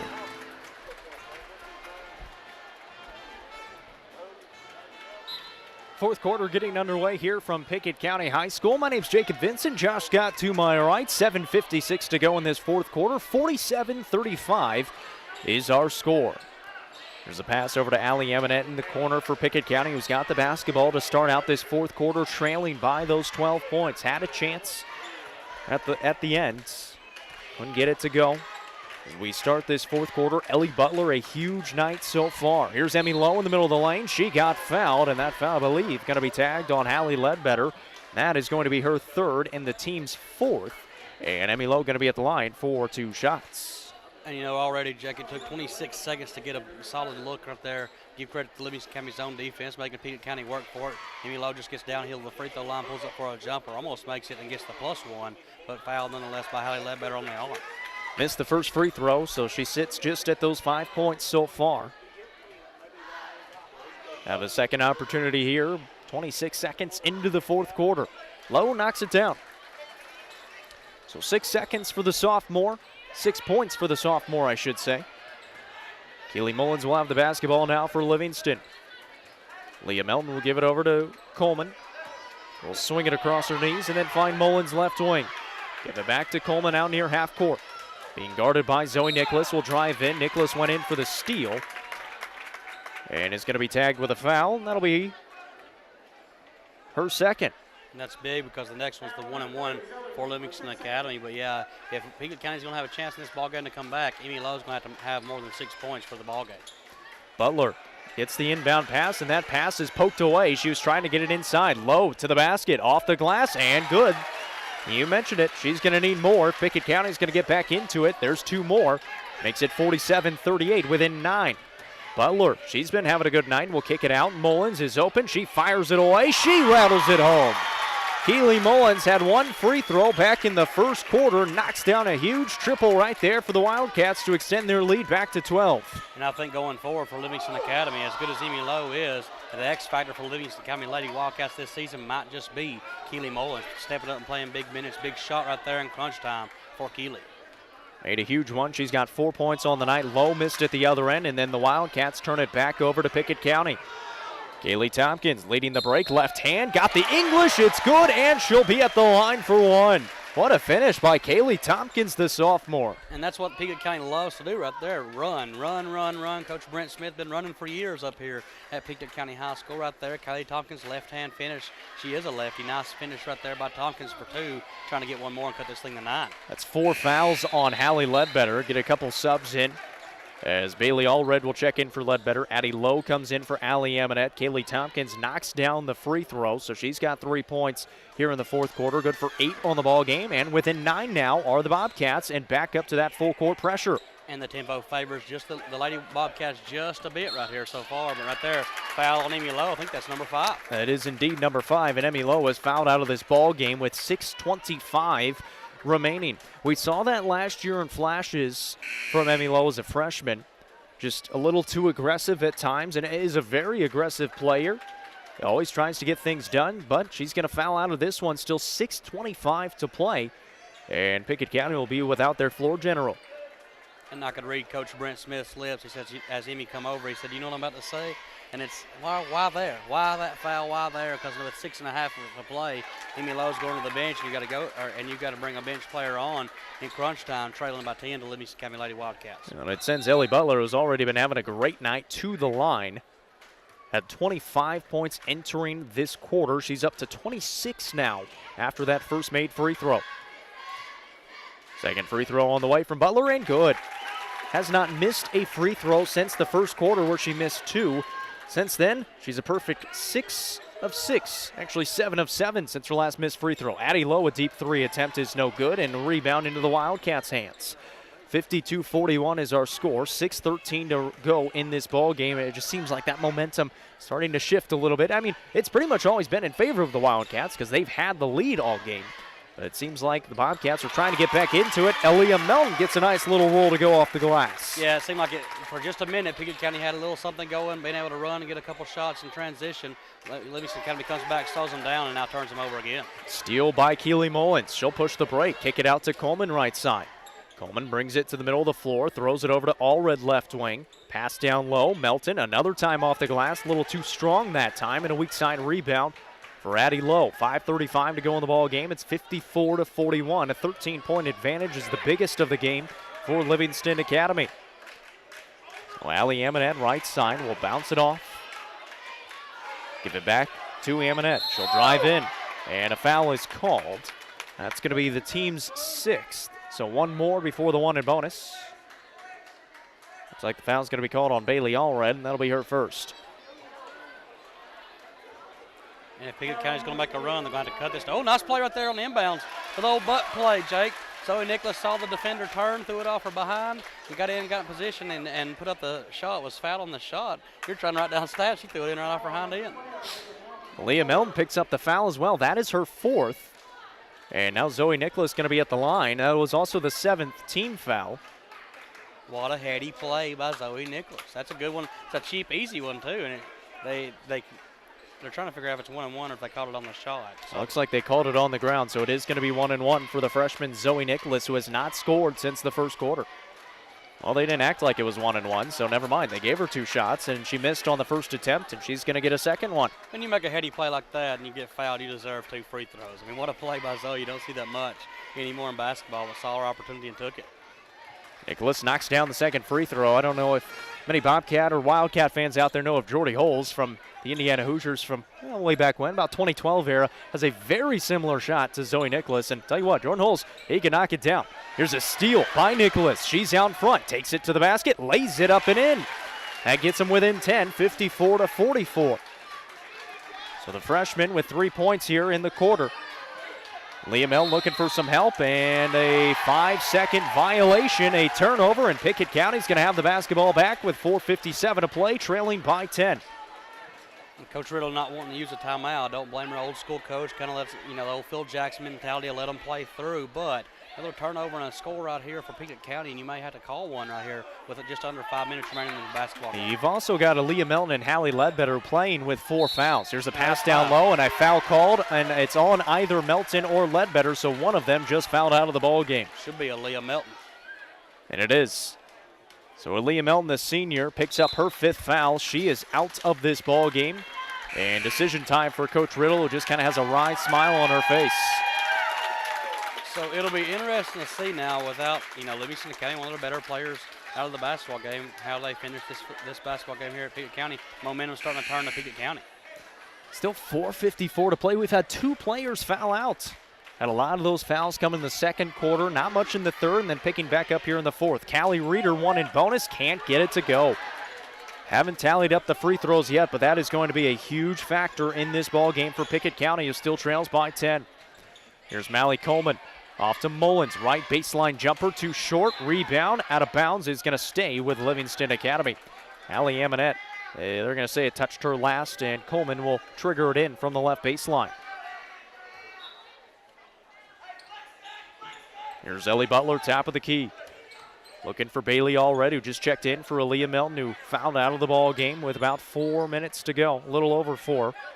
Now a double on Mally Jean Coleman to try to get her to move the basketball in the middle of the lane to the basket. Right hand, nice move. Couldn't get it to fall, but she got fouled by Addie Lowe.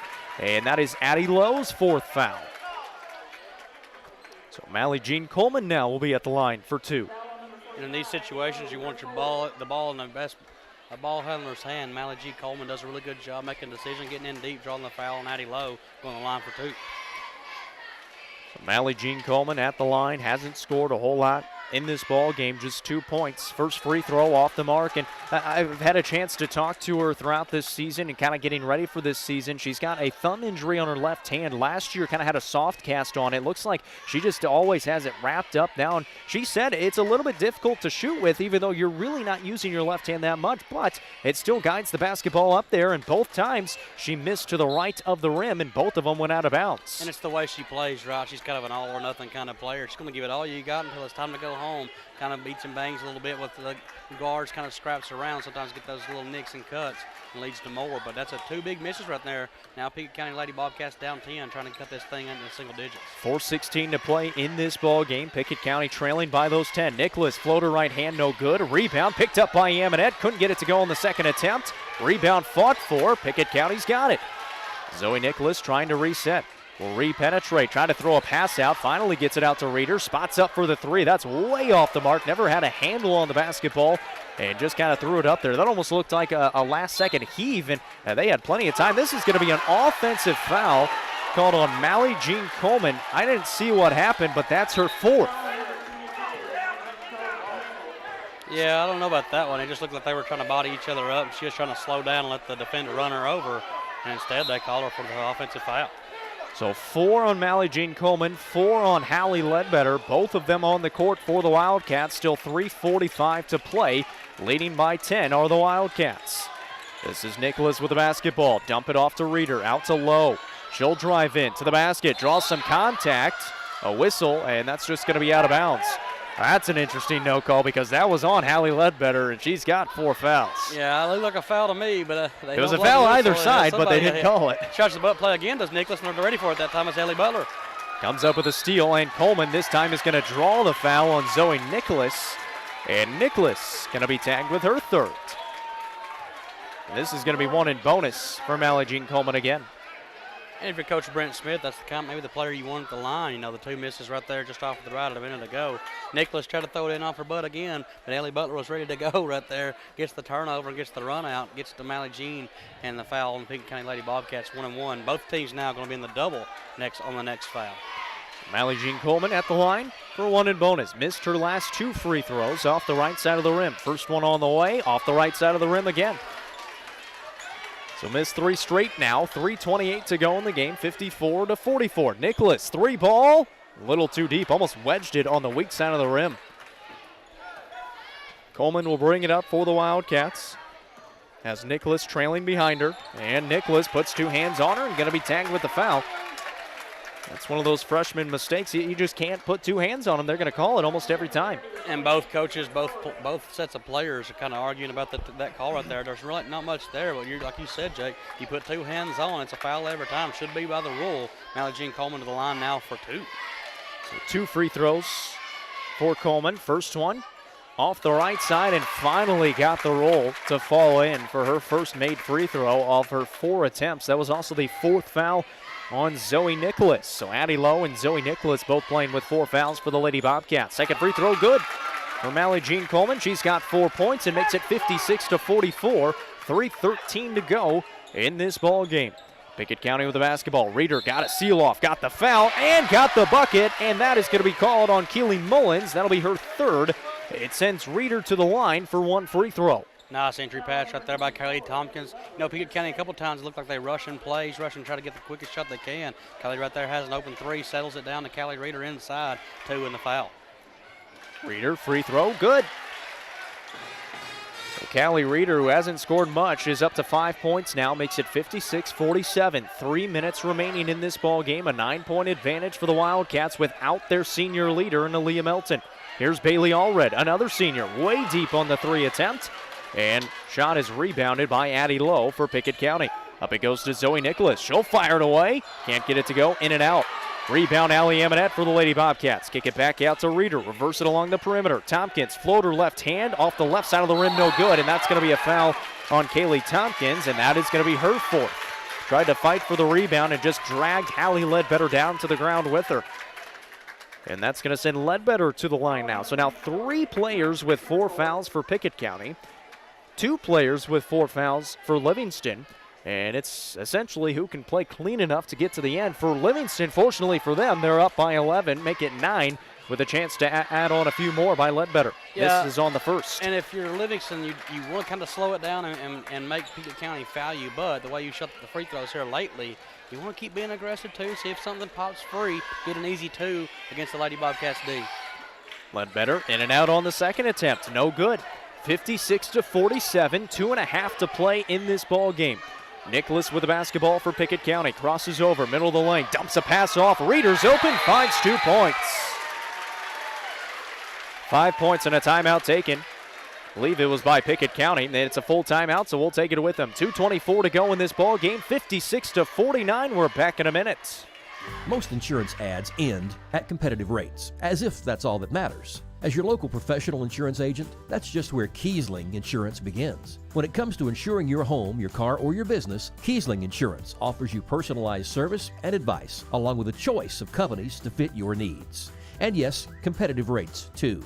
When you need insurance, call them, or be sure and contact the team at Kiesling Insurance or visit them online at KieslingINS.com for details about life, home, auto, or business. On the 12th day of Christmas, Twin Lakes gave to me. Twin Lakes is celebrating their customers this holiday season with the Twin Lakes 12 Days of Giving Christmas giveaway, beginning Black Friday, November 25th. Visit them online at twinlakes.net to get your name in the bag. There'll be over 75 winners, with names drawn every day. To increase your chances of winning, revisit and enter every day through December 12th. Winners will be announced on the Twin Lakes Facebook page beginning December 3rd. Learn more at twinlakes.net.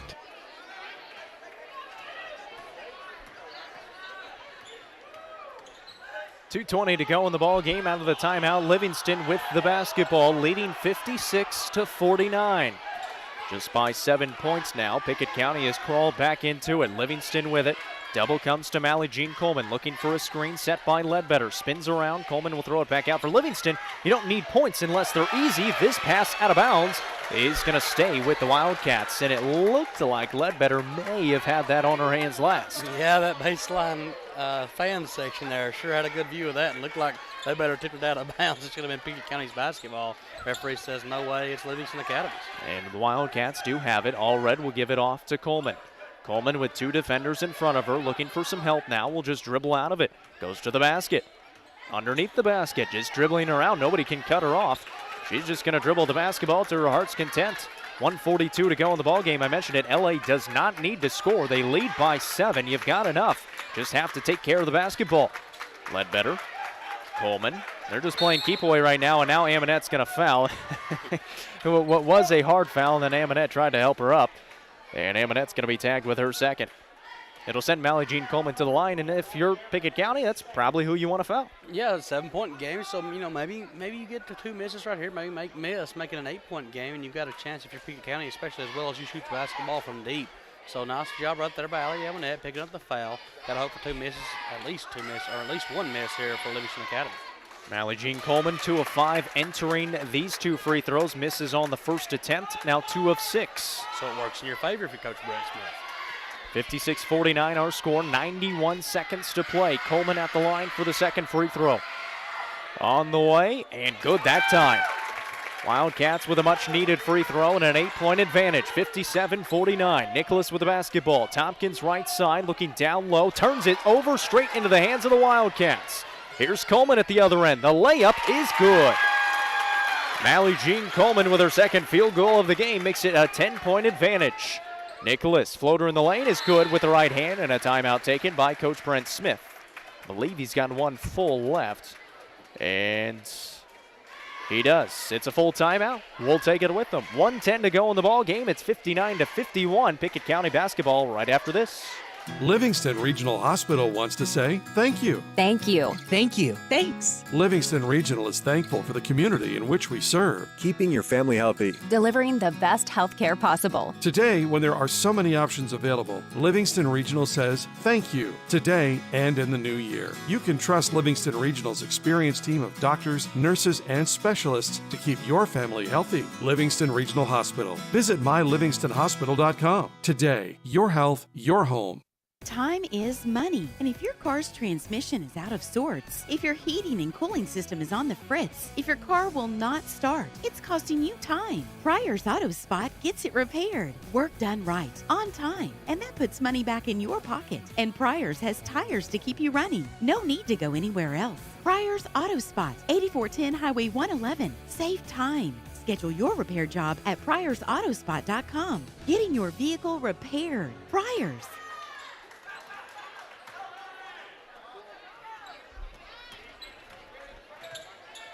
Livingston with the basketball, 63 seconds remaining, almost turn it over. Butler has it on the right wing, the score 59-51. Butler just dribbling through, and Pickett County's got to foul at some point. You don't really want to foul Allie Butler, and that's why she's not going to give up this basketball unless she has to. She may get a 5-second call. Allie Butler dribbles through, finds Mally Jean Coleman. They do want to foul her, and they do. So Allie Amonette will pick up her third. It sends Coleman to the line for another couple of free throws. So Coleman is 3 of 7 from the line right now. She's got 7 points on the night so far. She'll be at the line for a couple more freebies to try to extend this lead with 42 seconds remaining and nothing but nylon on the first attempt. Just a good leader is Mally Jean Coleman. She's learned a lot from Allie Qualls last year. Of course, the graduation of the Lady Wildcats lose Allie. Reminding me of Allie Qualls right there, stepping up and making 2 big free throws in crunch time. 9 points for Coleman, 61-51 our score. 38 seconds remaining in the ball game. Tompkins with the basketball for Pickett County. Left-hand floater is good. So Tompkins knocks it down, and Livingston will have it with 28 seconds to play. We'll see if they foul Coleman or they just try to play it out. Coach Smith barking out to foul Coleman, and now they're going to foul Ellie Butler instead, who has only missed 2 free throws tonight, and those were all back in the first quarter. Butler with 27 points on the night so far, a chance to add 2 more. First one on the way. Ooh, a little bit short. That one didn't get much above the rim. Yeah, they kind of struggled to get there. But hey, when you play as hard as she does, maybe you lose a little legs. When you have 27 points, I think you're granted a miss or 2. Second one on the way, a little bit short that time as well. There's your 2. 61-53, the score, 17 seconds to play. Nicholas with the basketball for Pickett County, drives it right side, is blocked by Ledbetter. She's going to foul out, but I don't think there's enough time left. It could make it a 5-6 point game if Nicholas were to make both of these. Ledbetter is going to foul out of the ball game with 13 seconds to play, and Nicholas will go to the line for 2 free throws. Well, now they're going to stop it because they forgot to get Ledbetter off the court with her 5 fouls, and they gave Nicholas the basketball. Some miscommunication from the 3 referees on the court. And now Tessa Hargis will check in for Livingston. So Ledbetter will check out And a nice night for her, 13 points for the senior down low. And 14 rebounds to go along with it, so a double-double for Hallie Ledbetter. Phenomenal night here at Pickett County High School. Zoe Nicholas knocks down the first of 2 free throws to make it 61-54, 13 seconds to play. Second one on the way, good. They're going to have to press. Butler with the basketball is going to get through it, and that might just do it. Gets across the timeline, they'll let her dribble it out. 5 seconds, and now they're going for the basketball, trying to tie her up. She's in between 2 defenders, and that's going to be our final. 61-55, the Livingston Academy Lady Wildcats bear off the Pickett County Lady Bobcats. That's our final score. We'll take a break, come back, and break it down very shortly for you. Coming up after this. The Pickett County Bobcats. Today's game sponsored by First Choice Family Care. When you're on the injury report, your choice is First Choice Family Care. 864-3232.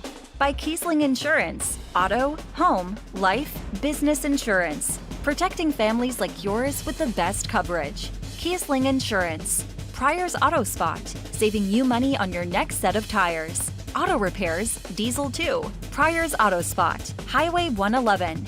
And by People's Bank, Pickett County's community bank. Investing in the future, one customer at a time. People's Bank. Since 2007, Dale Hollow Exxon has been serving this community. That's a lot of buzzer beaters and great wins. Jason Meadows and the team at Dale Hollow Exxon love the Bobcats and are proud to support the team. On your way to the next game, swing in for a fill-up. Sandwiches, fresh baked goods, and delicious pizza for every Bobcat fan on your team. And of course, Synergy Supreme Gas from Exxon to keep your car running with the speed of the Bobcats. Dale Hollow Exxon. Refuel after every game at Dale Hollow Exxon. It's game night, but sniffles are slowing your MVP. Your choice is First Choice Family Care. Dad doesn't feel like a pickup game. Your choice is First Choice Family Care, 864-3232. Mom's been benched all weekend. Your choice is First Choice Family Care. Taking care of your family team all year round. Primary care, preventative care, wellness. Your choice is First Choice Family Care. Walk-ins and appointments. Your choice is First Choice Family Care. Always accepting new patients. Most insurance ads end at competitive rates, as if that's all that matters. As your local professional insurance agent, that's just where Kiesling Insurance begins. When it comes to insuring your home, your car, or your business, Kiesling Insurance offers you personalized service and advice, along with a choice of companies to fit your needs. And yes, competitive rates too. When you need insurance, call them, or be sure and contact the team at Kiesling Insurance or visit them online at kieslingins.com for details about life, home, auto, or business. 117 years of serving the Upper Cumberland. Not many businesses can say that. Union Bank can, and yet Union Bank keeps changing to meet the needs of today. Mobile banking, text banking. You pay bills, Union Bank makes your life easier. And when you want to dream a new home, a new business, new car, local people sit down with you to make it happen. Union Bank, Highway 111 Birdstown, also Jamestown and Clark Range. Years of service. Modern tools to be your bank. Union Bank, member FDIC, equal housing lender.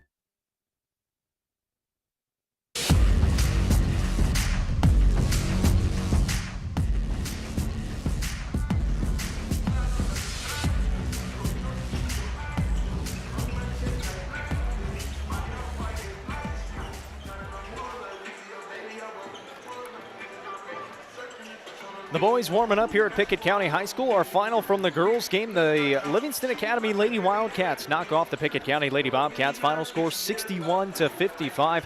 Really good ball game. The rhythm maybe jarred up a little bit, but a really good ball game. Pickett County got down by 14 at one point. Were able to get it back, got it within the 6 that they ended up falling by, but a nice basketball game between the Bobcats and the Wildcats. And, of course, last year it was not close in the 2 games. Yeah, if you're Pickett County, I mean, it's we talk about college football right now, talk about quality losses, right?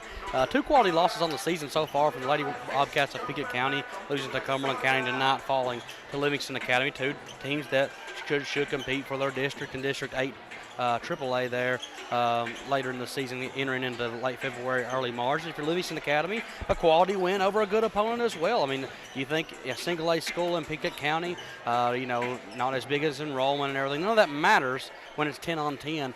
Pickett County Lady Bobcats are a really fine basketball team. Livingston Academy Lady Wildcats come in tonight and just put put the clamps on a little bit defensively, made their runs, and were able to stretch out the lead at times. Pickett County did a really good job trying to get the runs back, but just Livingston Academy too efficient for the Pickett County Lady Bobcats tonight. Let's take a look at the final numbers brought to you by One Bank for the winners of this ball game. Livingston Academy Lady Wildcats, final score 61 total points, and led by none other than Ellie Butler, had 27 points in this ball game, 25 through 3 quarters of action. She had 19 at halftime and then 8 points in the second half. 13 points for Hallie Ledbetter, 9 points for Mally Jean Coleman. 7 of those came in the fourth quarter after knocking down a couple of free throws to ice this ball game away.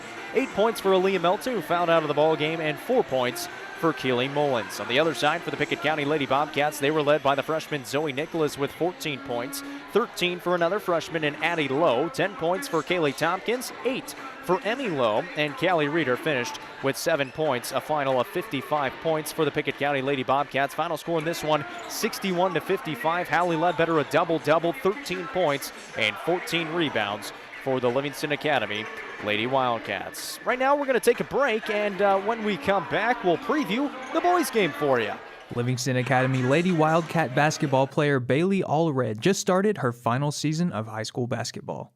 The senior is expecting to take on a bigger role on this year's team and help the squad in any way that she can. This is UC Sports Nation This Week. For the last 3 years, just like, being able to see like the ups and the downs of a season and just everything that comes with that, just how much do you think that helps going into your senior year now? It does definitely help, and we've seen, the returners have seen like what we can do, and then with the new talent that we have, like the freshmen mixed together, definitely sets our goals higher. What about this team, is maybe unique from the last 3 years that you played? I would say that we have more freshmen than we usually do. So just like teaching them things and everybody, getting used to playing together, because like there's a big step from middle school to high school, and we're all just like becoming closer, but just that's more so since there's more of them. What's your approach to that like senior role on the team this year, and just what are the ways that you kind of try to show that leadership? We just like the other day we were doing like a drill and they hadn't done it yet, so the seniors just try to explain it the best we can, but then like let the underclassmen know that like if they have questions or if they don't understand something, like not to be afraid to ask us. Personal to like you in your own game, maybe what were some of the things that like you were consciously working on, from last season to this year that you want to be better in now? We've worked a lot on like ball handling. I feel like that's definitely helped, and then like just shooting in general. Like you can always improve on that. What are some of the goals, going into the season, things you want to check off before it's all done? Obviously, the gold ball is the ultimate goal, but just like enjoying every moment and just soaking it all in and having fun. Overall, what are the things that you look forward to about a season? The bus rides are one of my favorite parts of the season. We listen to music and braid each other's hair, so that's always fun. And then we're going to Gatlinburg for the Christmas tournament, and we stay in a cabin together as a team and just like bond, and that's really fun. What's your approach to this first game of the season as it comes up? I think it's a mixture of like kind of everything. So like there's the nerves where we haven't like played in a while, but then the excitement that like what we've been working for in the off season is we're going to get to show, and so just a little bit of all of it. That's Livingston Academy girls basketball senior Bailey Allred. For more interviews with athletes all throughout the Upper Cumberland, go to ucsportsnation.com. 117 years of serving the Upper Cumberland. Not many businesses can say that. Union Bank can, and yet Union Bank keeps changing to meet the needs of today. Mobile banking, text banking, you pay bills, Union Bank makes your life easier. And when you want to dream a new home, a new business, new car, local people sit down with you to make it happen. Union Bank, Highway 111 Birdstown, also Jamestown and Clark Range. Years of service, modern tools to be your bank. Union Bank, member FDIC, equal housing lender. Going to the doctor regularly. It's not your favorite thing in the world, but it is the key to staying healthy. So schedule an annual physical with Birdstown Medical Center, 864-3187. A lot can change in a year. Better to fix it than wonder, right? 864-3187. Birdstown Medical Center was started by local people to take care of neighbors and friends, like you. Schedule your wellness exam now. Most insurance is accepted. Birdstown Medical Center, the local way to stay well. As Pickett County soars higher this year, so does Amonette Eagle Auction. When you need your property sold, there's not a better team to call. Amonette Eagle Auction has the knowledge, skills, and tools to get the most money for you and your family. Check out eagleauctions.com to find out more or to see information on upcoming auctions. You might find just what you're looking for. Thanks, Amonette Eagle Auctions. When you need to get it sold, call Amonette Eagle Auction. We soar higher.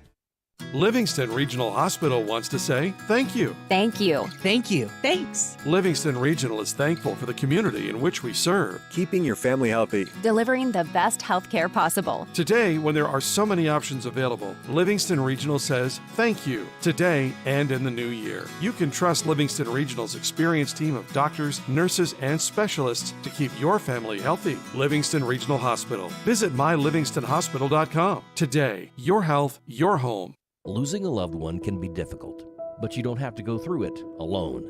Brown Funeral Chapel stands beside you, answering your questions, creating a plan, helping you with the budget, taking care of the details.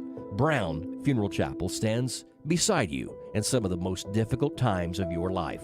Neighbors and friends ready to be there for you, to remember your loved one with caring and dignity. You don't have to shoulder it all. Brown Funeral Chapel stands beside you. Brown Funeral Chapel. Since 2007, Dale Hollow Exxon has been serving this community. That's a lot of buzzer beaters and great wins. Jason Meadows and the team at Dale Hollow Exxon love the Bobcats and are proud to support the team. On your way to the next game, swing in for a fill-up. Sandwiches, fresh baked goods, and delicious pizza for every Bobcat fan on your team.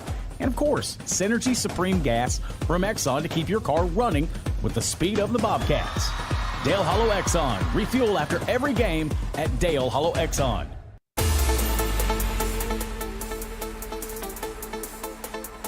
Joined now by head coach Joseph Amonette of the Pickett County boys basketball program. Coach, 5-0 to start the year, and I know we had talked in the summer.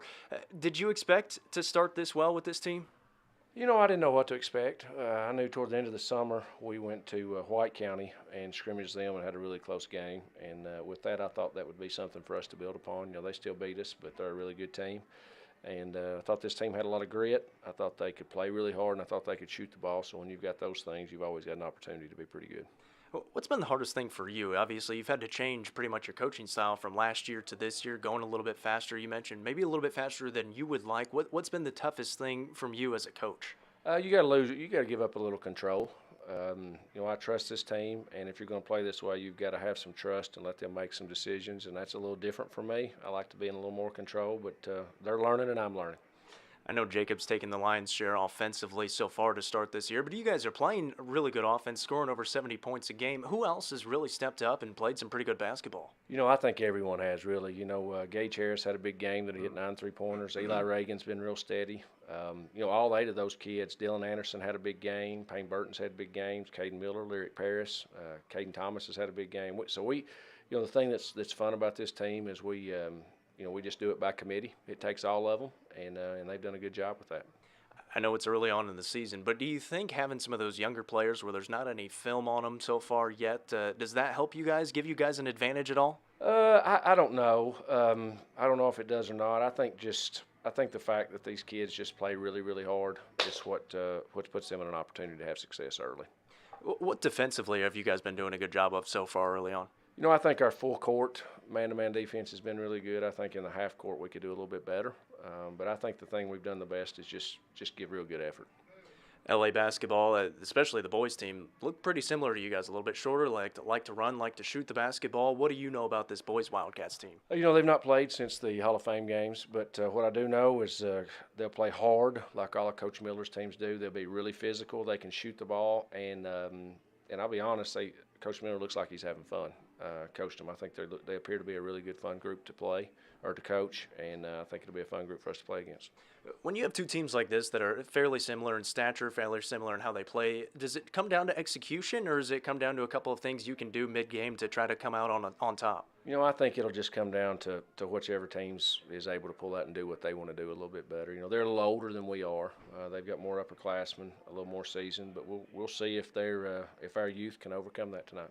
For the younger guys, it's really the first time they've been able to play in this ball game, barring Eli and then Jacob as well. What's it like for them? Have they said anything about playing in this rivalry game at all? I think that they haven't said anything, but they know there'll be a full gym. They'll know that people are going to talk about it. They know it's a rivalry game, so it's a great event for high school kids to get an opportunity to play in, and I'm just excited for our kids tonight.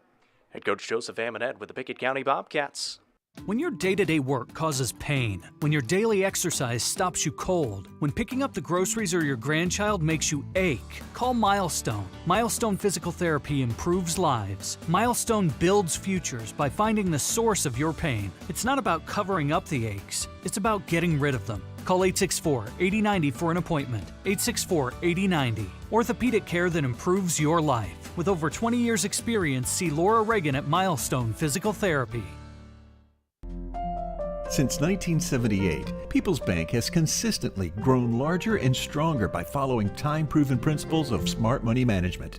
The tools we use to succeed are basically the same type of financial products and services we provide to our customers every day. We work hard to preserve our heritage and strengthen the foundations that make the Upper Cumberlands such a great place to live. People's Bank and Trust Company, with offices in Byrdstown and Albany, investing in the future one customer at a time. Equal Housing Lender Member FDIC.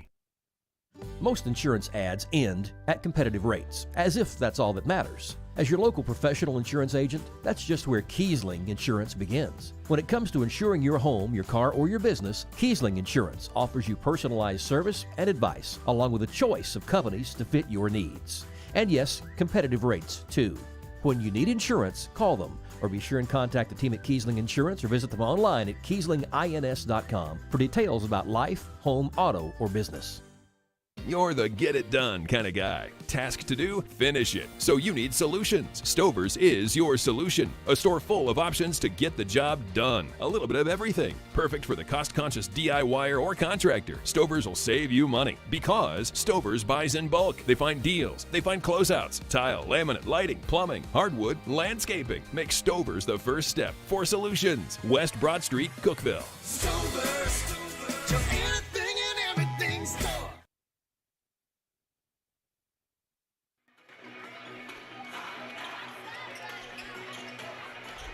The boys' game about to get underway between the Livingston Academy Wildcats and the Pickett County Bobcats. Both of these teams undefeated on the season. The Wildcats 3-0 have not played a basketball game since the 19th in that Clark Range Hall of Fame game day. For the Pickett County Bobcats, they are 5-0 on the season, had 2 wins in the Pickett County Thanksgiving Classic over Jellicoe and Smith County.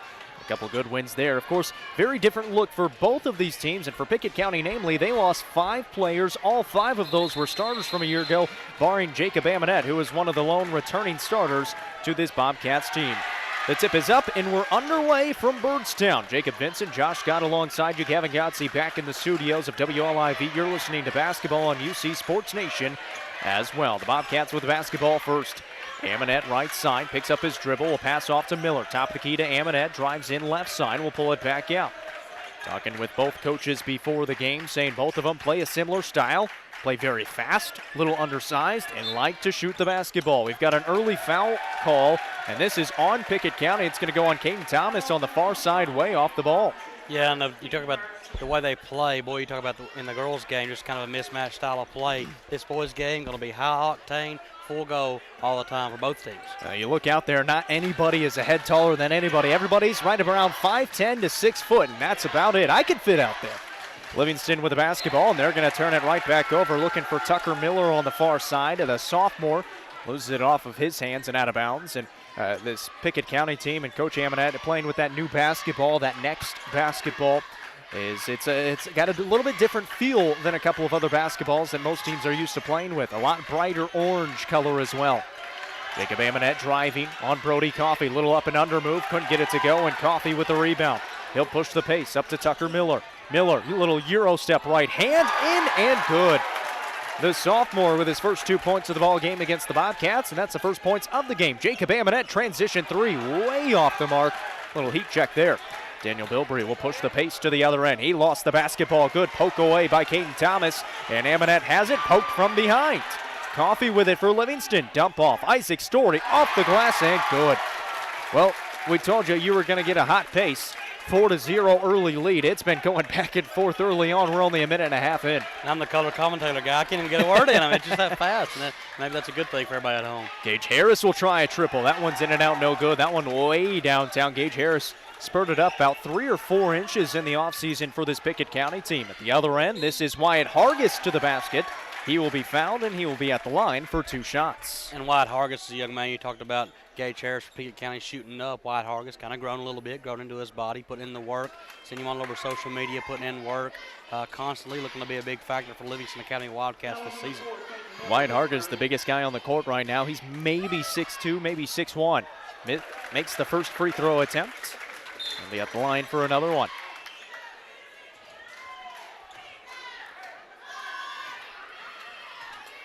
Hargis will take a couple of dribbles, bend at the knees, let it fly, and knock it down. Got a chance to talk to him a few weeks ago, saying that the AAU circuit really helping him out and in the progression of his ball game. 6-0 lead for the Wildcats. Pickett County with the basketball and another turnover. Hargis will bring it up for Livingston. Across the timeline. Right side, spots up for a triple. Off the right side of the iron, no good, but Isaac Story, an offensive rebound, got fouled, and he'll be at the line for 2. Good offensive rebound by the senior. And Isaac Story, had some big flashes of moments the last couple seasons for Livingston Academy Wildcats. The senior guard going to be a big leader this season for Livingston Academy. Of course, talked about Hargis. You also got Brody Coffey out there as well. 3 guys that are used to playing big minutes for Livingston Academy coach Jimmy Miller. Story at the line, knocks it down. First few subs coming into the game for the Pickett County Bobcats. Lyric Paris, Dylan Anderson, and Payne Burton, the 2 seniors, will check into the game. Those 2 seniors who didn't play last year coming back to play this year. Story at the line, second free throw, good. 2 for 2 from the stripe. He's got 4, and it's a 8-0 lead. Livingston Academy for the Wildcats. Not the Lady Wildcats, they already got the win. Here's Eli Reagan to the basket. He is blocked by Wyatt Hargis. Hand on top of the basketball. That was one heck of a block. This time poked from behind, and Pickett County back with it. Jacob Amonette will come across the timeline. Right side into the hands of Anderson. He'll spot up, and he'll knock it down. Dylan Anderson comes in, knocks down a jumper right off the bat. Daniel Bilbrey pushing the pace to the basket. Right hand, got fouled. Couldn't get the bucket to fall. Just kind of careened off the right side and the left side of the iron, then finally bounced out. Foul's going to be called on Jacob Amonette. His first, and Bilbrey will be at the line to try to advance the Livingston Academy lead. Nice play right there for Dylan Anderson. Coming in off the bench, kind of cold, gives a shot fake to the corner from 3. Livingston jumps it. He steps in, takes the 20-foot jumper, knocks it home. Pickett County's first 2 points, but then Daniel Bilbrey, a really good job in transition, pushing the pace, getting fouled, making the first one. Bilbrey knocks down the first. Bilbrey had 19 points a few games ago against Clark Range. He also had 7 rebounds and 5 steals. He is one of the quicker guys on the court. There's a lot of quick guys on the court. He's up there with the quickest of them. He's just a scrappy guard, right? He seems to make all these heady plays, kind of the point guard's, or the coach's dream. To have a point guard wants to play that hard and play every position, play in deep. Nice play right there by Brody Coffey to get a deflection. He'll stay with Pickett County. Talking with both of these teams, the chemistry on both sides really, really good. And I think that's been the main thing for Livingston is they didn't quite have as good of team chemistry last year. This year, it's a really connected group. There's Jacob Amonette with the basketball for Pickett County. Gets to the basket. Left hand is good. Nice move by the sophomore. Makes it 10-4. Livingston up by 6. 5:03 to play in the first quarter. Full court press by the Bobcats. Hargis with the basketball for the Wildcats. Being guarded closely by Lyric Paris. There's a shot in the corner by Miller, which is blocked by Dylan Anderson. Goes out of bounds. It'll stay with Livingston underneath the basket, left side. Nice play right there by Anderson to leave the feet and get the block. Boy, if Miller just shot fakes that and goes on by, I might get a layup there for Livingston Academy. There's a pass inside. Hargis, little turnaround jumper, a little too strong. Rebound, ripped around. That's going to be a jump ball, and that'll belong to the Wildcats underneath the basket again. But old Tucker Miller, just like old Dad over there, not afraid to get in a scrap right there. Probably the smallest guy on the floor for either team. The ball comes off the rim right there. Tucker right in there, ties it up, gets the rebound. Nice play right there for the sophomore from Livingston Academy. Brody Coffey will inbound, find Hargis. Hargis right side off to Miller. We'll get some instruction from Coach Miller. Into the high post it goes to Hargis, being guarded by Jacob Amonette. 4.5 to play in this first quarter. Miller with it on the left wing will bring it along the perimeter right side to Isaac Story. Story gets it back, top of the key. Now he'll try to penetrate, kick it back out to Hargis, who will shot fake. Pick up the basketball. Story will get it back again. Left baseline, drew some contact. Somehow got the shot to go after absorbing the contact. Fading away. Thought he should have got one more right there at the free throw line. Thought Dylan Anderson kind of bumped him on the way up. Could have got another free throw. Referee says no, but 2 for Isaac Story. 6 points now for Isaac Story on the ball game. It's a 12-4 lead. 4 minutes remaining in the first. We've got a foul going the other way on a moving screen by Lyric Paris. That'll be his first in the team's 5th, but 5 different players with 1 foul for the Pickett County Bobcats. And so far, you know, the pace is kind of hectic, but right now it just seems like Livingston's the more composed team on both ends of the basketball floor, trying to extend this lead out. Already 12-4, trying to, you know, almost double, or I guess triple up the Pickett County Bobcats early on. 12-4 right now in favor of that Livingston Academy team. They've got the basketball. We'll slow it up for just a moment to set up their offense. Here's Miller on the left wing. Crosses over, lost his footing, picks up the basketball. Brody Coffey with it now, top of the key. He'll cross over, he lost it. It's stolen away by Eli Reagan. He'll push the pace to the basket, draws some contact, got the foul, and he'll be at the line. The foul called on Daniel Bilbrey, his first and the team's first. Nice play by Reagan right there. You know, Livingston Academy and Pickett County, I've touched on it a bunch already. The pace is really hectic, really frantic when both teams try to slow it down. You got to take advantage of the opportunities defensively to get a turnover. Reagan does a really good job to poke that away. You get 2 free throws for the Pickett County Bobcats. Reagan knocks down the first. Eli Reagan had a role last year on this Pickett County team, was kind of that 7th man off the bench. And got some good playing time. Not much of an offensive score, has really had to turn that on this year. Knocks down a couple of free throws right there to cut the lead to 6, 12-6. Yeah, you touched on that right there. Whoa, here we go. Pass down low in the transition. And at the other end, it's Cole Harris who just checked into the ball game. He finds 2 points. For Livingston, they lead 14-6. Thought it was interesting talking with Coach Amonette before the game, saying Coach Miller looks like he's having fun coaching this team. And you can tell he's always been an active guy, but a lot of fist pumps, a lot of clapping. He likes coaching this ball club, and that's a turnover by Pickett County. Threw it straight out of bounds. Been at Livingston Academy since 2010. Has done a really good job. You know, even through the quote-unquote down years they've had in the last couple of seasons, he's been able to get them through, get them to the 500 area, and they always play hard. They're always scrappy, and they always play fundamental basketball at Livingston Academy. Hargis a little too strong. Story saves it back in for the Wildcats, though. Bilbrey will have it out near half court, 14-6. And right there's a perfect example. Right there, you got an air ball, a long shot. Story comes in, makes a flying play to save it out of bounds, get the offensive rebound, and get it back out to Livingston Academy offense. Story somehow gets to the basket, but they're going to call a foul on Isaac Story, saying he didn't complete the move. Tried to go that little double jump step move, but his 2 feet have to land at the same time. They're going to say he didn't do that. It's going to be a turnover, and Pickett County will have it going the other way. Jacob Amonette will bring it up. Of course, the son of Coach Amonette. Lost Zach and Will to graduation last year. Hunter Wanbarger, Heath Wanbarger transfers out. Caleb Lohorn graduates as well. Completely different looking Pickett County Bobcats team. There's a foul call on the ball. Gage Harris dribbling around. Foul's going to be called on the Wildcats. Looks like they're going to get Daniel Bilbrey with his second. You know, Coach Amonette played here at Pickett County High School, 91 and 95. Of course, graduated, went to Wake. Coach Miller played at Livingston Academy right around the same time. So they played together, played against each other in this small-town rivalry, and now their sons, 2 sophomores on the floor tonight. Boy, there's a long bomb from Amonette. And he knocks it down, way downtown. 5 points now, gets him within 5. Easton Goodpasture into the game for Livingston Academy. Finally, a true post player out there for one of the sides. Here's Isaac Story, kick it out to Hargis. He'll try to answer with a 3, and he does. And I don't know if the post player really favors Livingston Academy or not. The way we're shooting the basketball early, I don't know if we even need a post player on the floor. Harris, he tried to answer for Pickett County, no good, and then they're going to say it hit the rim support, and it did. So that's an out of bounds and go the other way for Livingston Academy. Another staple for head coach Jimmy Miller. That shirt will come untucked very quickly. 1:57 to go in the first, and already untucked. One of my favorite things is when he has to wear a tie. You know, home game, the tie comes loose, but he got the button-up shirt at home, and it just comes loose, too. Isaac Story will try a 3. He hits from the left side. Raining threes in the first quarter for the Livingston Academy Wildcats. It's 20-9. 1:39 to go in this first. Eli Reagan, good pass off to Lyric Paris. He gets the finish from the left block.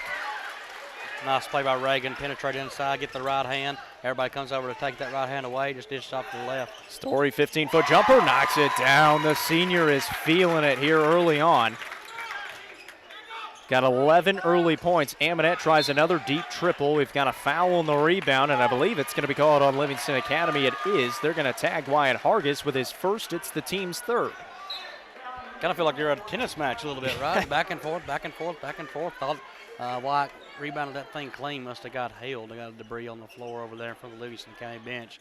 Ball going back to Pickett County. They need a bucket right here, down 11 early. Kind of feels like momentum staying with Livingston Academy so far. Pickett needs to see one go through. Livingston not missing too many shots. They inbound to Caden Miller in the low block, being guarded by Easton Goodpasture. The ball gets knocked loose, picked up by Pickett County. Eli Reagan with the basketball. Looking over to Jacob Amonette. He'll set up the offense for the Bobcats. This Bobcats team 5-0 on the season. Livingston 3-0. Caden Miller, top of the key. Pass fake, find Amonette. Coming off a flare screen. Pass hits. Oh, that's not the right. Unless he was standing out of bounds. It hit the referee. And unless he was standing out of bounds, that shouldn't be out of bounds, but he must have been standing out of bounds. Yeah, probably on the line right there.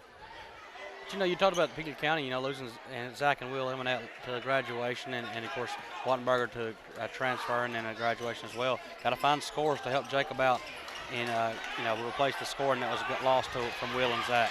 Isaac Story fighting for the basketball down low. Dylan Anderson comes up with it, and then some few words are said. Foul is called, and the foul is going to be called on Livingston Academy. So Dylan Anderson, a senior who didn't play last year, comes back this year, hasn't played in the rivalry in some time. He gets in there, some tempers flare, and the foul is called on Easton Goodpasture, and Pickett County with the basketball. 37 seconds to go in the first. Jacob Amonette tries a triple. That's off the mark, no good. Goodpasture the rebound. He'll clear it away to Isaac Story, who will slow it up momentarily. And then Dylan Anderson reaches in and gets tagged with a foul. And there's waiting at that post player, right? Goodpasture goes up with two hands, goes up strong, brings that thing down, rips it through. Boy, Anderson and Story a little chippy with each other. Interested to see how this turns out here. Two seniors who probably know each other pretty well, been playing against each other for some time. Here's Hargis with the basketball for the Wildcats. Finds Coffey, back to Hargis. Thought about the deep triple. Now he drives in, picks up his dribble, fires it away from 17 feet. No good. Goodpasture the rebound, back up and good with the foul. There's the true post player coming to life for the Wildcats. Rebound on one end and then gets a bucket to go on the other end and draws the contact and the foul called.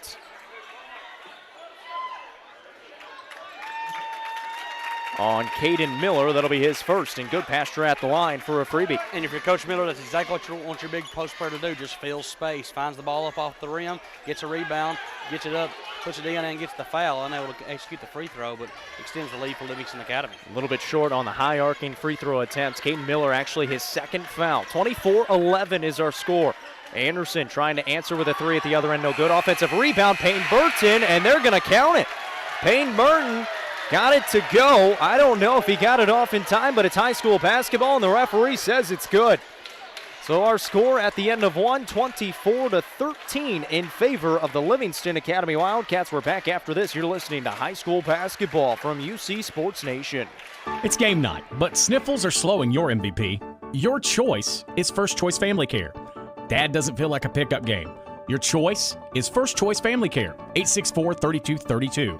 Mom's been benched all weekend. Your choice is First Choice Family Care. Taking care of your family team all year round. Primary care, preventative care, wellness. Your choice is First Choice Family Care. Walk-ins and appointments. Your choice is First Choice Family Care. Always accepting new patients. 117 years of serving the Upper Cumberland. Not many businesses can say that. Union Bank can, and yet Union Bank keeps changing to meet the needs of today.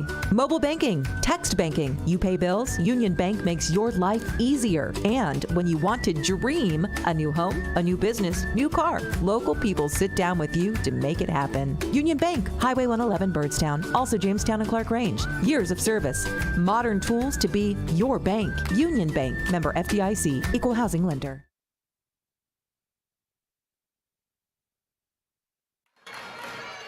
Second quarter underway here from Pickett County High School. The Bobcats trail the Wildcats 24-13. The Bobcats with the basketball first. Foul is called, and another offensive foul. I believe that's going to be called on Lyric Paris again. And he's going to be tagged with his second foul, and both of those have been on moving screens. Yeah, just rolling early right there. He's rolling into the defender. You can't do that. You got to stay still before you can roll. Official right on top of that both times. 2 turnovers for Lyric. 8 seconds into the second quarter, Livingston will get the basketball back, leading by 11, 24-13.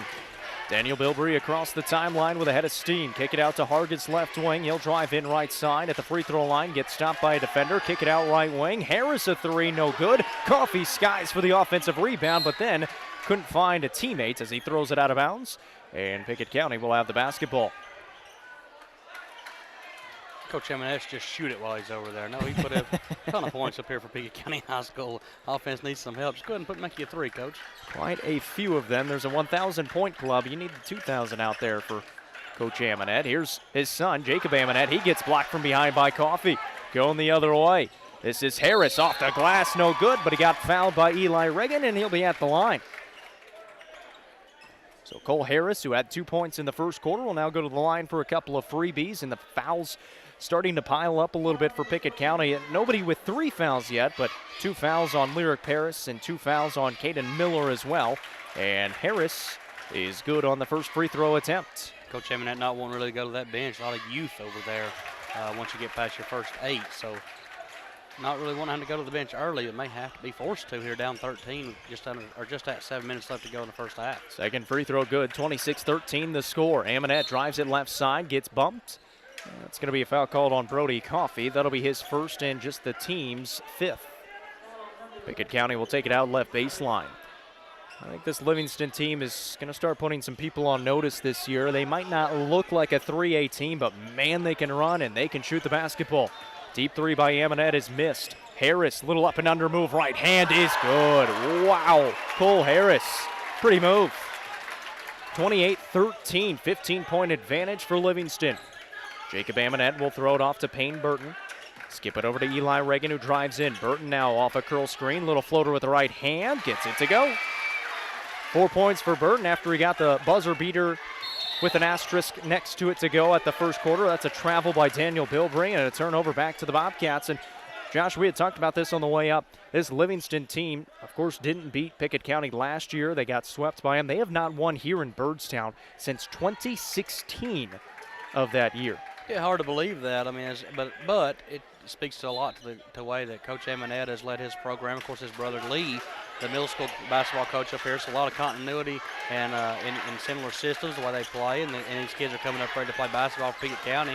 Of course, Livingston Academy lost Matthew Sales a little bit, went through a little bit of a lull, has had trouble scoring, but so far tonight, pace dictating Livingston Academy. Jacob Aminet misses on the jumper from the free throw line, being guarded tightly by Brody Coffey. I remember Brody had the opportunity to guard Zach Aminet last year in that second ball game and did a really nice job on him. And Brody, of course, a heck of an athlete, pretty good defender as well. This pass stolen away. Pickett County comes up with it. Dylan Anderson has it.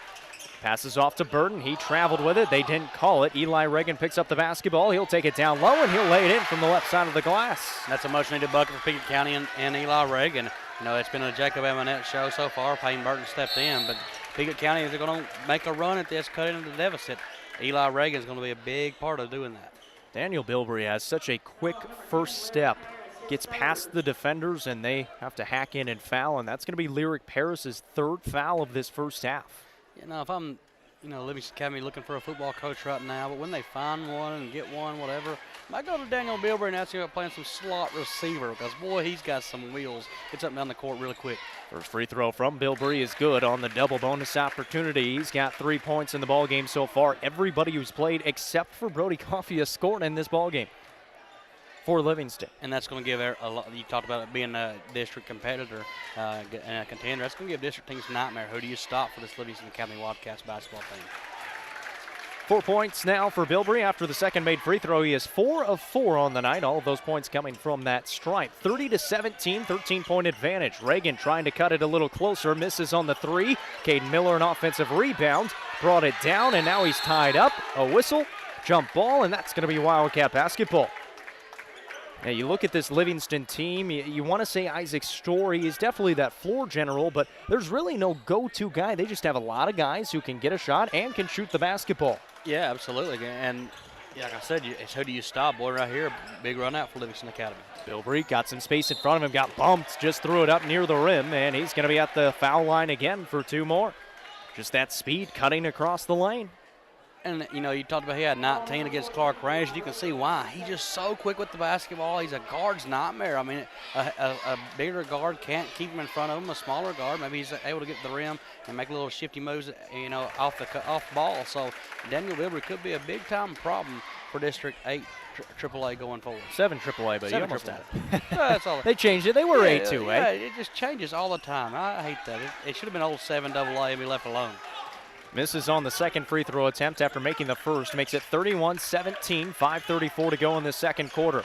This is Payne Burton with the basketball, driving in, just throws up a little runner. No good. Didn't have his head on the ball, or on the rim, I should say. And wasn't really close on the attempt.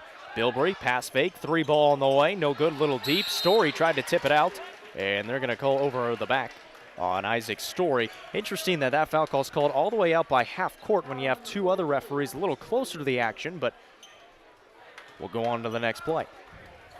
And Coach Miller don't really give referees too much flag. Didn't say anything there, but he's thinking, what in the world? You guys let them play right there at the bottom. They've got a better view than you do. Reagan turns around. He got fouled, and he'll be at the line, and Story quickly picks up his second foul.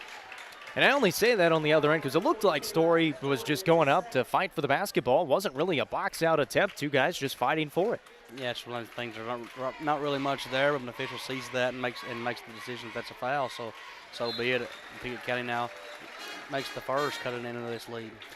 Eli Reagan knocks down another one. He's got 5 points tonight and leads the team with Jacob Amonette with 5, 31-18. And he'll lead the team now with 6 points. He's 4 of 4 in the night from the stripe, make it 31-19. Throw pass into Daniel Bilbrey on the near side in the backcourt. Splits 2 defenders, lost the basketball, turned over. Eli Reagan has some space to the basket, goes up, lays it in. And the Bobcats within 10, 31-21, a timeout taken by Coach Miller and the Wildcats. It'll be a 30-second timeout, so we'll keep it right here. 31-21 our score. Eli Reagan another 2 points, 8 points, and back within 10 and getting some momentum on their side to the Pickett County Bobcats. And if you're Coach Miller, or Coach Amonette rather, you'd love to see that because everybody's looking at Jacob Amonette and wondering what Jacob's going to be able to get going offensively. They need to find a replacement for the Amonette twins that have lost to graduation. Eli Reagan doing a really good job so far tonight here in the first half. 8 early points. And Payne Burton's, like I said, has pitched in for a couple here and there. Jacob Amonette doing his thing. And Pickett County within 10. Pickett County, we talked about the girls like to speed it up and play fast. Boys basketball as well. They want to speed them up and turn Livingston Academy over, having success here in the last 2 possessions. 31-21 our score out of the timeout taken by Livingston. Their first time out of the ball game. 4:57 to go in this second quarter. Full court press by the Bobcats. There's Hargis across the timeline for the Wildcats. Left side being guarded by Gage Harris. Will cut in, throw it right side. Shot fake. Miller fires it away, knocks it down from the wing. Tucker Miller finds his first 3 of the game. He's got 5. Jacob Amonette on the left baseline trying to spin on Coffee, and he lost the basketball out of bounds, and that's another turnover. Boy, Tucker Miller's got a nice shot, doesn't he, Jackie? Just a really nice move up there. Step back 3, pulled it through, nothing but net. Nice shot, nice take right there by Tucker Miller. 34-21 after the 3 and the turnover. Wildcats with the basketball. Good pasture down low. Kick out. 3 ball from Hargis. That one no good. Looked good on the way. Just missed a little bit to the right. Amonette looking ahead. Has Eli Reagan out in front. Right baseline, he's got it. Backing down on the right block. Ooh, he had a good move with a little dream shake, but didn't go up with a shot. Amonette to the basket. Left hand is good, and he got the foul. Foul's going to be called on Brody Coffey. It's his second. Amonette will be at the line to try to complete the 3-point play and get him back within 10 with 4:14 to play in the second quarter. As well as Livingston Academy's played so far. Pickett County just kind of staying in it, right? Keeping them within striking distance. Nice play right there by Jacob Amonette. Missed on the free throw attempt, and Easton Goodpasture comes up with the rebound. Pass out in front. Caden Miller pokes it out of bounds and runs into Coach Amonette. Coach Amonette with a nice J's over there on the far sideline. It's always styling. Coach Amonette got style. Big buddy over there, Tim Duncan, probably enjoyed that as well. Of course, played together at Wake Forest, so I wonder if Timmy had something to do with that. Of course, I think he was an Adidas guy. We got a foul call on Gage Harris here in the backcourt on Daniel Bilbrey. So Harris is going to pick up his second foul. That's going to be Should be double bonus, I believe it is. And Daniel Bilbrey going to be at the line again. Bilbrey, all of his points so far have come from that line. He's 5 of 6 from the stripe tonight. 34-23 our score. Livingston on top by 11 with 4:06 remaining in the second quarter. First free throw is good. What's that? Is that a brace or? It's tape. He's got white tape along his right arm, and then he's got athletic tape wrapped around it. It almost looks like what football players wear to stay off off turf tape. But I'm not sure. Maybe a little bit of padding on the elbow. So I don't know if he got that roughed up a little bit. He missed on the second free throw. Pickett County with the basketball. Jacob Amonette, right baseline, spinning around, pulling up, firing it away. Can't get it to go, and the rebound is picked up by Goodpasture. Gets it ahead. This is Hargis, right wing. He'll shot fake, drive in. They're going to call a carry. That's probably a pretty good call. A little hesitation, and I think he hesitated about a half second too long. Otherwise, he would have gotten away with it. Coach Amonette let this trail official have it right there. Thought that his son Jake got in there and got in deep and got fouled. It looked like he may have. The baseline official said no, but he took a lot of contact, kind of giving the business there. Rocco Carwile checks in for the first time for the Livingston Academy Wildcats. Missed shot by the Bobcats, but picked up again. Gage Harris with it. Here's Kane Miller in the left corner. Give it out to Kane Thomas. Reagan, top of the key, will spin around on Carwile, then find a cutting Thomas. Lost the basketball on the way up. Tried to pass it out to Amonette. And it's going to be free throws coming for Caden Thomas. After this should be one in bonus, the 9th team foul, and that is the second foul on Tucker Miller. Or I beg your pardon, the first. So will be one in bonus for Caden Thomas at the line. Nice play right there by Caden Thomas, just cutting in, kind of the stagger cut, trying to get free. If it goes up, probably getting 2 free throws instead. The 1-and-1 misses that one. This is the front end. Ball going the other way, 35-23, Wildcats lead. Miller tries another three, a little bit short that time. Skying for the rebound is Harris. It's loose on the ground and picked up by the Bobcats. Thomas has it. Amonette will bring it across the timeline, top of the key. Free throw line. Hit it out to Harris, fires the three, he knocks it down. Gage Harris needed that one, so did the Pickett County Bobcats, his first points of the ball game. And I see what Coach Amonette's trying to do. He's trying to get Jacob in the post, make the Livingston County defense collapse on Jacob Amonette, and let him make the decision. Nice decision right there by Jacob to find Harris for the three. That's an errant pass by Daniel Bilbrey in the backcourt, throws it straight out of bounds, and Pickett County back with the basketball, now only trailing by 9, 35-26. And look who's in the post, Jacob Amonette in the post. You don't think of him as a post player, but when you got your floor general in the post making good decisions, he can score the basketball deeper, he can kick it out, and if you're Livingston County, you have to collapse on him, kind of maybe bring the double. Here is Dylan Anderson, will find Amonette top of the key, 2:43 to play in this first half. Spot up three by Amonette. Off the mark, no good. Rebound tipped around, picked up by Anderson. A foul is called, and they're going to get Payne Burton, I believe, with it. Did they call that on Livingston? On Tucker Miller. They sure did. So Payne Burton's going to be at the line. That was the 22 that he was pointing to. So Payne Burton at the line. Tucker Miller, the foul is called on his second. And Payne Burton at the line for 2 free throws. Misses on the first attempt. It's double bonus after Gage Harris and Rocco Carwile went after the rebound. Missed. Was Payne Burton. He's got 4 points so far. Make it 5. 35-27. The Bobcats inching their way back into this ball game. 2:34 to play in the first half. Bilbrey at the timeline. Spins around, looking right side. Off to Carwile, drives in, nice drive, finds 2 points from the right side. And nice play right there by Bilbrey to find him in deep. Little weak side cut and a carry call on Jacob Amonette. It's going to be going the other way now. 10-point advantage. Livingston Academy Wildcats trying to sweep the Bobcats here in Byrdstown. That's something that does not happen too often. Something the boys Wildcats have not done since 2016. 2:15 to go in this first half. 10-point advantage for those Wildcats. They've got the ball. This is Hargis with it. Give it off to Bilbrey out near half court, being guarded by Gage Harris. Good defense by Harris so far. Bilbrey lost the basketball loose on the ground. Everybody's getting hammered. Somebody got crushed down there at the bottom. I believe that was Dylan Anderson. They're going to call a jump ball, and the ball's going the other way. There was a lot of contact down there at the bottom. Somebody just picked up a first down. A lot of contact there both ways. I mean, that's fun to watch, though. It really is. The hustle from both teams. Golly, what a hit. So Pickett County back with the basketball, under 2 to play in this first half. Reagan might have shuffled his feet, turns around, fires it away. Carlisle the rebound for Livingston Academy. Bilbrey all the way at the other end. Good defense by Yamanette, but Livingston back with it. This is Miller. Little floater in the lane. Good off the glass. Nice little touch from Tucker Miller. Coach's son, nice move right there. Could have went in deep, maybe picked up the charge. Instead, makes the floater off the top of the bank. Nice play, Tucker Miller. This is Gage Harris, top of the key now for the Bobcats as they trail by 12, 39-27, 97 seconds to play in this second quarter. Nice move by Jacob Amonette. Got to the left block, a little shot fake, and then found 2 points. And Coach's son says, I'll raise you one, Coach's son. Nice play right there, Amonette, get it in deep. Pickett County seem to be hanging around right now. That ball got hit off the backboard after a deflection, and then a foul is called, I believe, on Rocco Carlisle, and it's going to be 1 in bonus for the Bobcats coming up. Or beg your pardon, double bonus. And Pickett County's got to find a way to keep momentum, right? Every time they see them, body blow Livingston Academy, Livingston comes right back with a jab, right to the head. So Pickett County, if they're going to come back in this basketball game, going to have to put a little mini run to get it together, get it under 6. That's exactly what Coach Amonette's going to try to do. Get in a halftime, maybe trailing by 6, and be within striking distance in the second half. Jacob Amonette at the line for 2 free throws. Always a pretty good free throw shooter. Knocks down the first of 2. He's got 5 points here in the second quarter, good for 10 on the ball game. Bobcats within 9, 39-30. 70 seconds to play in this second quarter. Amonette second free throw, good. 11 points for the sophomore. The Wildcats back with the basketball. This is Isaac Story on the left side of the court. Reverse it along the perimeter.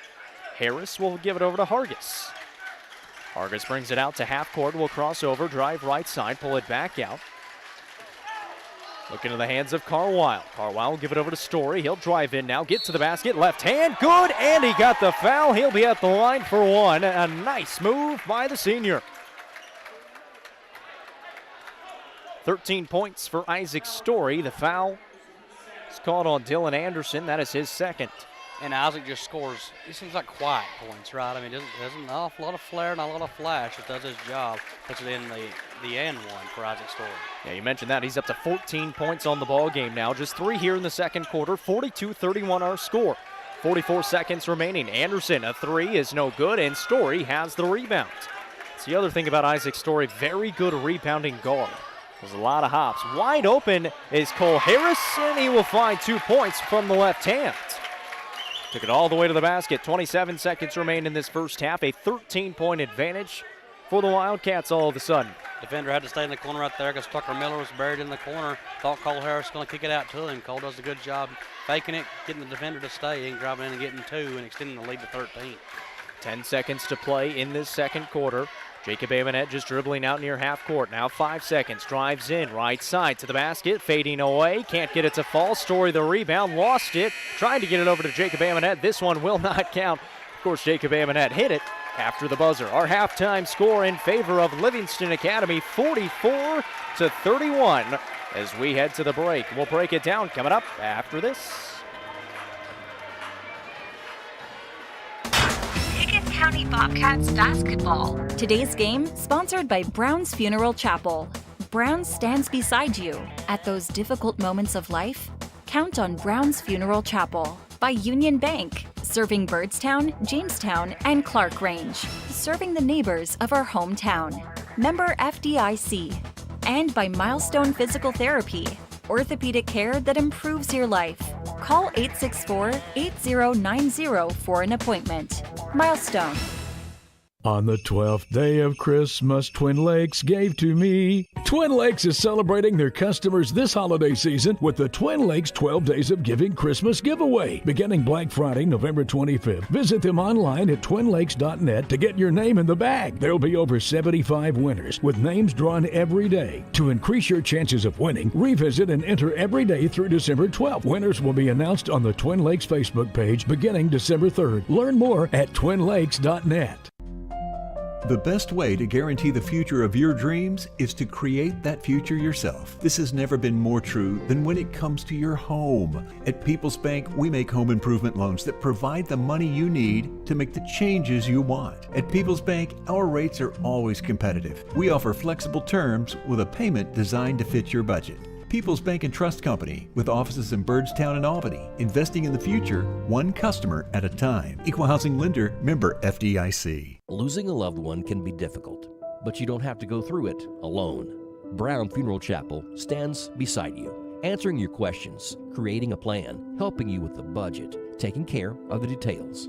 Brown Funeral Chapel stands beside you in some of the most difficult times of your life. Neighbors and friends ready to be there for you, to remember your loved one with caring and dignity. You don't have to shoulder it all. Brown Funeral Chapel stands beside you. Brown Funeral Chapel. When your day-to-day work causes pain, when your daily exercise stops you cold, when picking up the groceries or your grandchild makes you ache, call Milestone. Milestone Physical Therapy improves lives. Milestone builds futures by finding the source of your pain. It's not about covering up the aches, it's about getting rid of them. Call 864-8090 for an appointment. 864-8090. Orthopedic care that improves your life. With over 20 years' experience, see Laura Reagan at Milestone Physical Therapy.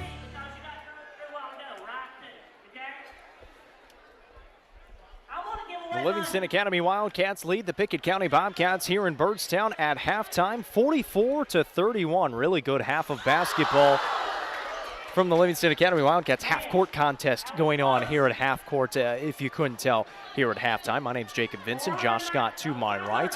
For Livingston Academy, Josh, a really good style of basketball. We're able to break the press. We're able to get some good transition buckets and able to knock down some timely threes as well. Absolutely, and then coming off the bench, you had Easton Goodpasture. We kind of joked about where does the big man belong. He made some really good decisions, had 4 rebounds there in the first half. But yeah, Livingston Academy, Daniel Bilbrey and Isaac Story really pushing the pace for Livingston Academy. And then when you're able to do that and get it in deep, you find those shooters like Tucker Miller out there able to knock down the easy ones. But for Pickett County, you just got to find some flow as well. Sorry, I got entranced in the half-court competition going on out here. If you want to take a break and go try and make $500, I can't blame you, Jacob. Our halftime score, 44-31. Our stats brought to you by One Bank. We'll give you the Wildcats first. Those 44 first-half points led by Isaac Story, 14 points. They've got 6 different scores in this first half. I beg your pardon, 7 different scores in this first half. Have had 8 different guys playing the ball game so far. 8 points for Cole Harris, 7 points for Tucker Miller, 6 for Daniel Bilbrey, 5 for Wyatt Hargis, 2 for Rocco Carwile, and 2 for Easton Goodpasture. On the other side for the Pickett County Bobcats, they've got 31 first-half points, led by Jacob Amonette with 11. 8 points for Eli Reagan, 5 for Payne Burton, 3 for Gage Harris, 2 for Lyric Paris, and 2 for Dylan Anderson. Our halftime score, 44-31. We'll be back after this. Livingston Academy Lady Wildcat basketball player Bailey Allred just started her final season of high school basketball. The senior is expecting to take on a bigger role on this year's team and help the squad in any way that she can. This is UC Sports Nation This Week. For the last 3 years, just like, being able to see like the ups and the downs of a season, just everything that comes with that. Just how much do you think that helps going into your senior year now? It does definitely help, and we've seen the returners have seen like what we can do, and then with the new talent that we have, like the freshmen mixed together, definitely sets our goals higher. What about this team, is maybe unique from the last 3 years that you played? I would say that we have more freshmen than we usually do. So just like teaching them things and everybody, getting used to playing together, because like there's a big step from middle school to high school. And we're all just like becoming closer, but just that's more so since there's more of them. What's your approach to that like senior role on the team this year, and just what are the ways that you kind of try to show that leadership? We just like the other day we were doing like a drill and they hadn't done it yet, so the seniors just try to explain it the best we can, but then like let the underclassmen know that like if they have questions or if they don't understand something, like not to be afraid to ask us. Personal to like you in your own game, maybe what were some of the things that like you were consciously working on, from last season to this year that you want to be better in now? We've worked a lot on like ball handling. I feel like that's definitely helped, and then like just shooting in general. Like you can always improve on that. What are some of the goals, going into the season? Things you want to check off before it's all done? Obviously, the gold ball is the ultimate goal, but just like enjoying every moment and just soaking it all in and having fun. Overall, what are the things that you look forward to about a season? The bus rides are one of my favorite parts of the season. We listen to music and braid each other's hair, so that's always fun. And then we're going to Gatlinburg for the Christmas tournament, and we stay in a cabin together as a team and just bond, and that's really fun. What's your approach to this first game of the season as it comes up? I think it's a mixture of kind of everything. So there's the nerves where we haven't played in a while, but then the excitement that what we've been working for in the off season is we're going to get to show, and so just a little bit of all of it. That's Livingston Academy girls basketball senior Bailey Allred. For more interviews with athletes all throughout the Upper Cumberland, go to ucsportsnation.com. Since 2007, Dale Hollow Exxon has been serving this community. That's a lot of buzzer beaters and great wins. Jason Meadows and the team at Dale Hollow Exxon love the Bobcats and are proud to support the team. On your way to the next game, swing in for a fill-up. Sandwiches, fresh baked goods, and delicious pizza for every Bobcat fan on your team. And of course, Synergy Supreme Gas from Exxon to keep your car running with the speed of the Bobcats. Dale Hollow Exxon. Refuel after every game at Dale Hollow Exxon. Most insurance ads end at competitive rates, as if that's all that matters. As your local professional insurance agent, that's just where Kiesling Insurance begins. When it comes to insuring your home, your car, or your business, Kiesling Insurance offers you personalized service and advice, along with a choice of companies to fit your needs. And yes, competitive rates, too. When you need insurance, call them, or be sure and contact the team at Kiesling Insurance or visit them online at KieslingINS.com for details about life, home, auto, or business. It's game night, but sniffles are slowing your MVP. Your choice is First Choice Family Care. Dad doesn't feel like a pickup game. Your choice is First Choice Family Care, 864-3232. Mom's been benched all weekend. Your choice is First Choice Family Care. Taking care of your family team all year round. Primary care, preventative care, wellness. Your choice is First Choice Family Care. Walk-ins and appointments. Your choice is First Choice Family Care. Always accepting new patients. You're the get-it-done kind of guy. Task to do? Finish it. So you need solutions. Stover's is your solution. A store full of options to get the job done. A little bit of everything. Perfect for the cost-conscious DIYer or contractor. Stover's will save you money because Stover's buys in bulk. They find deals. They find closeouts. Tile, laminate, lighting, plumbing, hardwood, landscaping. Make Stover's the first step for solutions. West Broad Street, Cookeville. Stover's, your anything and everything store.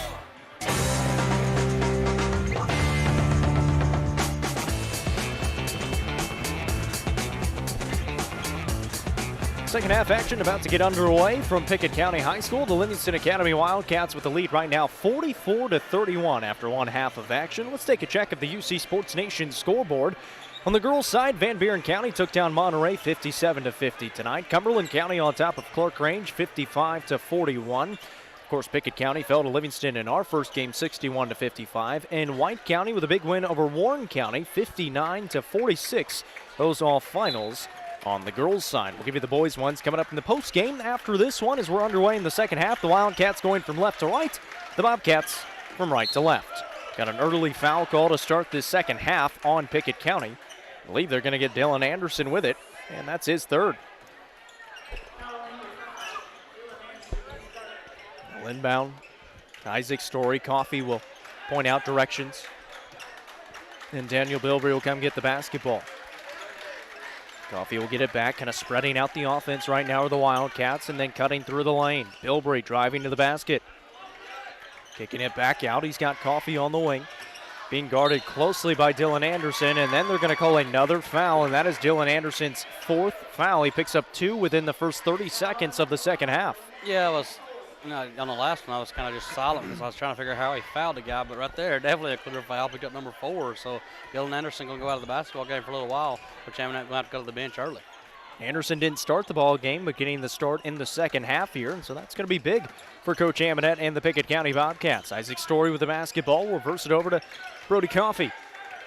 There's Bilbrey on the left wing, looking for a flare over to Coffee, top of the key. Little jab step, now he'll drive in, kick it out to Hargis, will fake on a three, kick it back out to Bilbrey. Bilbrey being guarded by Caden Miller. Coffee's open in the corner, shot fake on a three, drive in, got loose, right hand, too strong. Only player for the Wildcats who has not scored yet. Jacob Amonette with the basketball for the Bobcats to the other end. A little shot fake, drives in, and he will get 2 points to go through some contact as well. He's got 13 on the ball game. Gets Pickett County within 11, 44-33. The backcourt is Tucker Miller with the basketball. We'll give it up to Isaac Story. Top of the key, pushes it right side. Bilbrey, he'll dial up the triple. Can't get it to fall. Off the right side of the iron. And rebounded by Pickett County. Couple of good defensive possessions. Eli Reagan driving to the basket, right baseline. Got it poked away. Bilbrey out of bounds. And they're going to say that was last touched by Eli Reagan. We're going the other way with it. Nice play by Bilbrey right there. Poke it away and then deflected off Reagan. So Pickett County turns over the basketball, trailing by 11, 44-33. A little slower of a pace, or should say not as clean of a pace in this second half. And as I say that, Payne Burton going to be tagged with his first foul. Already 3 team fouls, just a minute 40 seconds into this third quarter for the Pickett County Bobcats. Yeah, Coach Amonette wouldn't agree. It's been a clean cut second half so far, picking up 3 fouls, of course 2 on Anderson to put him out of the ball game with 4. But Livingston Academy, yes, at times last year struggled with the slow pace. Are they able to turn up the pace and get it back going? No, they're not. Nice steal by Payne Burton. He'll take it the other way, lay it up and in with the right hand. He read him like a book on the defensive side of the ball. He's got 7 now. It's 44-35. Within 9 are the Bobcats. Story to the basket. Draws some contact, and a blocking foul is called on Eli Reagan. He was camped out for about 5 whole seconds, but I think the only reason they called it a block was because it wasn't up through the middle of his body. It was off to the side a little bit. Yeah, Story did a really good job of trying to avoid, and the last second looked like Reagan might have turned just a little bit, got the block. I think that was a really good call by the baseline official. He initially signaled charge and then thought about it and got the block. Nice call by the official there. Story can't convert the first free throw. He'll have a second one coming up. He had 14 first half points. He mentioned it, just kind of one of those quiet scorers. Gets a couple points here in spurts, gets 2, then a 3, and then a couple free throws. Knocks down a free throw right there. He's got 15 on the ball game. Yeah, he's the kind of guy that he has 12, and I don't even remember where he scored those 12 at. Isaac Story's a really nice basketball player for Livingston Academy. He's had a nice career so far for the Wildcats. Pickett County back with it. This is Burton right side. Drives in, middle of the lane, kick it out to Reagan in the corner. Drives in left baseline, got to the basket, lost it going up. A foul is called from the half-court official. And Livingston going to be tagged with it. That one going to go on Wyatt Hargis. I think the view might be better from half court. We need to try that because it seems like every time there's a foul call, it's from the half court official. I mean, if you want your job to be done down there in the baseline, you have to call the foul down there when you see it. Don't just let things play and make it bail out the other guy. Eli Reagan knocks down the first of 2 free throws. He's got 9 on the game, and give him 10 now. He's into double figures. Has not missed a free throw yet. He's a perfect 6 of 6 tonight. 45-37. Within 8 points are the Bobcats again. 5.5 to play in this third quarter. Bilbrey drives it right baseline. That's a turnover. Steal by Pickett County. Eli Reagan leading the break to the basket, drawing contact. He's fouled. He'll be at the line. Reagan, who's already 6 of 6 tonight, will be at the line again for a couple more chances. It just feels like every time that Livingston Academy tries to pull away, Pickett County does something to capture a little bit of momentum and cut into the deficit. Now cutting it down, trying to get it down with a 6. Man, it's a 2-possession basketball game midway through the third quarter. Pace right now and tempo favors Pickett County. Reagan knocks it down. That was the 3rd foul on Wyatt Hargis, 2nd team foul of this second half. 5:20 to go in the third quarter. First free throw makes it 45-38. He'll try to make it a 6-point deficit. Second free throw on the way. That one short and falls out of the right side of the rim, missed. So he finally misses one, now 7 for 8. And a turnover by the Wildcats. Payne Burton with the basketball will slow it up, wait for his teammates. Amonette, 3, no good, short, but he got his own rebound. Takes it back in, shot fake. Got it knocked loose, Bilbrey's on it. Burton now with it for the Bobcats, and they got it back. 4:57 to go in the third. Eli Reagan with the basketball, penetrates, goes up with the right hand. He's got 2 more. He is having a phenomenal basketball game as Eli Reagan so far tonight. Big bucket for the Pickett County sophomore. Timeout taken by the Livingston Academy Wildcats. That is going to be a full timeout. Our score is 45-40. We're back in a minute. 4:47 to play in this third quarter. When your day-to-day work causes pain, when your daily exercise stops you cold, when picking up the groceries or your grandchild makes you ache, call Milestone. Milestone Physical Therapy improves lives. Milestone builds futures by finding the source of your pain. It's not about covering up the aches. It's about getting rid of them. Call 864-8090 for an appointment. 864-8090. Orthopedic care that improves your life. With over 20 years experience, see Laura Reagan at Milestone Physical Therapy. Losing a loved one can be difficult, but you don't have to go through it alone. Brown Funeral Chapel stands beside you, answering your questions, creating a plan, helping you with the budget, taking care of the details. Brown Funeral Chapel stands beside you in some of the most difficult times of your life. Neighbors and friends ready to be there for you, to remember your loved one with caring and dignity. You don't have to shoulder it all. Brown Funeral Chapel stands beside you. Brown Funeral Chapel.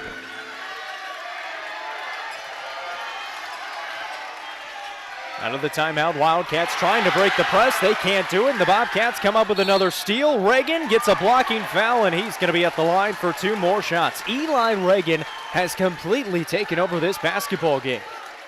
Yeah, he's having a really good third quarter as Eli Reagan. Nice play right there. Gets the steal, gets the run out, almost gets the foul and the bucket, but going to the line for 2. And boy, you just kind of felt there a minute ago the energy coming out of that timeout. This little gym, Pickett County going to get a little rowdy as the Bobcats get a little closer, trying to cut this thing now on the missed free throw down the 4th. Misses on the first attempt. Reagan already with 5 points here in the third quarter, not even halfway through it. Second attempt, no good.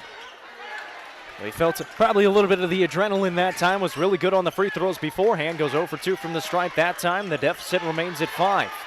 Wildcats looking for some points. They've only got 1 here in the quarter so far. This is Miller.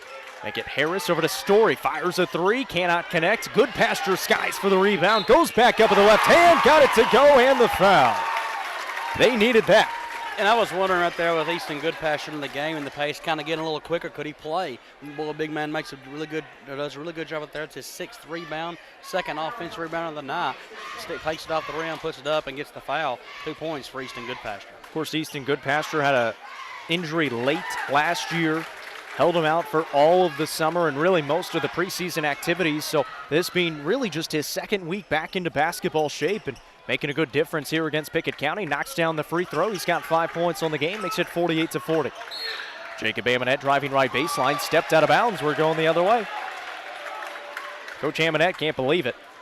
He thought he got bumped. I mean, I keep blaming there. It looked like he did get bumped as he was making the pocket corner pass there. But nonetheless, official says no, sir. Turnover for Pickett County. Coffee with the basketball. Finds Goodpasture in transition. Left hand, good off the glass. Up to 7 points now is the senior. Back out to a 10-point advantage, was just a 5-point lead, and 5-0 run put on by Easton Goodpasture himself.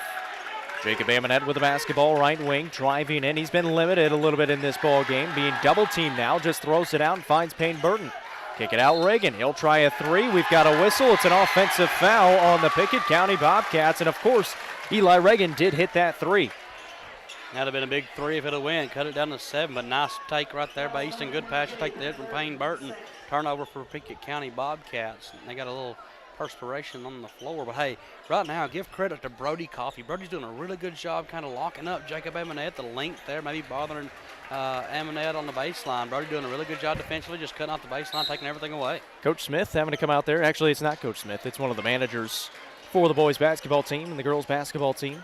Just looked like Coach Smith had the tie on, had the khakis on. You can see Coach Smith over here. He's just all laid back. He's no cares in the world. Yeah, now I see where he's at. So the Wildcats back with the basketball, leading by 10, 3:32, all the way to the basket. How about Harris? Cole Harris with another deuce. He's got 10 into double figures. The other end, Gage Harris trying to answer. That's a little short. Goodpasture skying for the rebound. Story comes up with it. He'll lead the break. And he carried the basketball, just kind of lost the handle of it.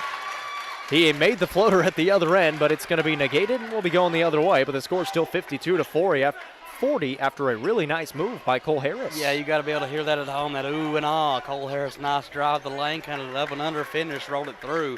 Nice play by Cole Harris. 3:08 to go in this third quarter. Jacob Amonette with the basketball for Pickett County. Nice slip by Caden Miller, but he traveled with it before he turned around and put up the shot. Tried to come to a jump stop and couldn't really stop himself. Shuffled his feet, and it's going the other way.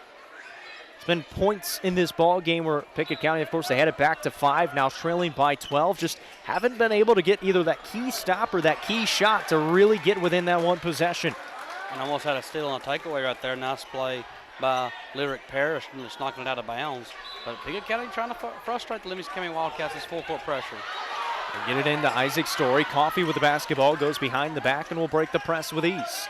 Throw it back to Story on the top of the key, looking down low to good passer. He's got Amonette on him. That's an offensive foul. Really, really nice job by Jacob Amonette. Just gave him a little bit of space, let him feel that room, and then he just kind of sat underneath him and took the charge. And you know, if you're Easton Goodpasture, you know you kind of got the mismatch in there. You think you've got position right there, and all of a sudden you make the post move. Amonette beat you to the spot, and you can get the offensive foul called on you. They're wanting the towel again to wipe up the perspiration from big old Easton Goodpasture. I think he's got wiped up down here. He's just a sweaty old big guy, you know. He's working hard, and hey, give him credit. He has had a really good basketball game so far. He's played really well. He's played most of this second half as well. He's got 5 points in the second half, 7 on the ball game as they will wipe up that perspiration on the right side of the court. 52-40 our score, 2:51 remaining in this third quarter. The Wildcats lead it by those 12 points. 6 boards to go with those 7 points. The big man's working here tonight in Birdstown. So Jacob Amonette will bring up the basketball. Across the timeline, move it left side. Top of the key, it goes to Lyric Paris. Fake right, hand it off. Amonette back with it, being guarded by Coffee. Penetrate, ball got knocked loose, picked up by Paris. Reagan's open for a 3, fires it, it's too short. Ball is loose on the rebound and picked up by LA. Pass up ahead, Rocco Carwile with it. He traveled, they didn't call it. Now they're going to call a foul on Pickett County. Oof. And that was just because the referees they were in good position, just couldn't really see it. Shuffled his feet a little bit and then called a foul on the Bobcats. And this is actually going to be wanted bonus for Rocco Carwile, as that is the 7th team foul and the 4th on Lyric Paris. After all night, the official being at half court making the calls, the official needed to be at half court. Would have called the travel, not in position, but the ball doesn't lie. Missed free throw for Carwile. So Carwile misses on the first. 52-40 our score, 2:20 to go in this third quarter. Bobcats have been knocking on the door, just can't quite get in.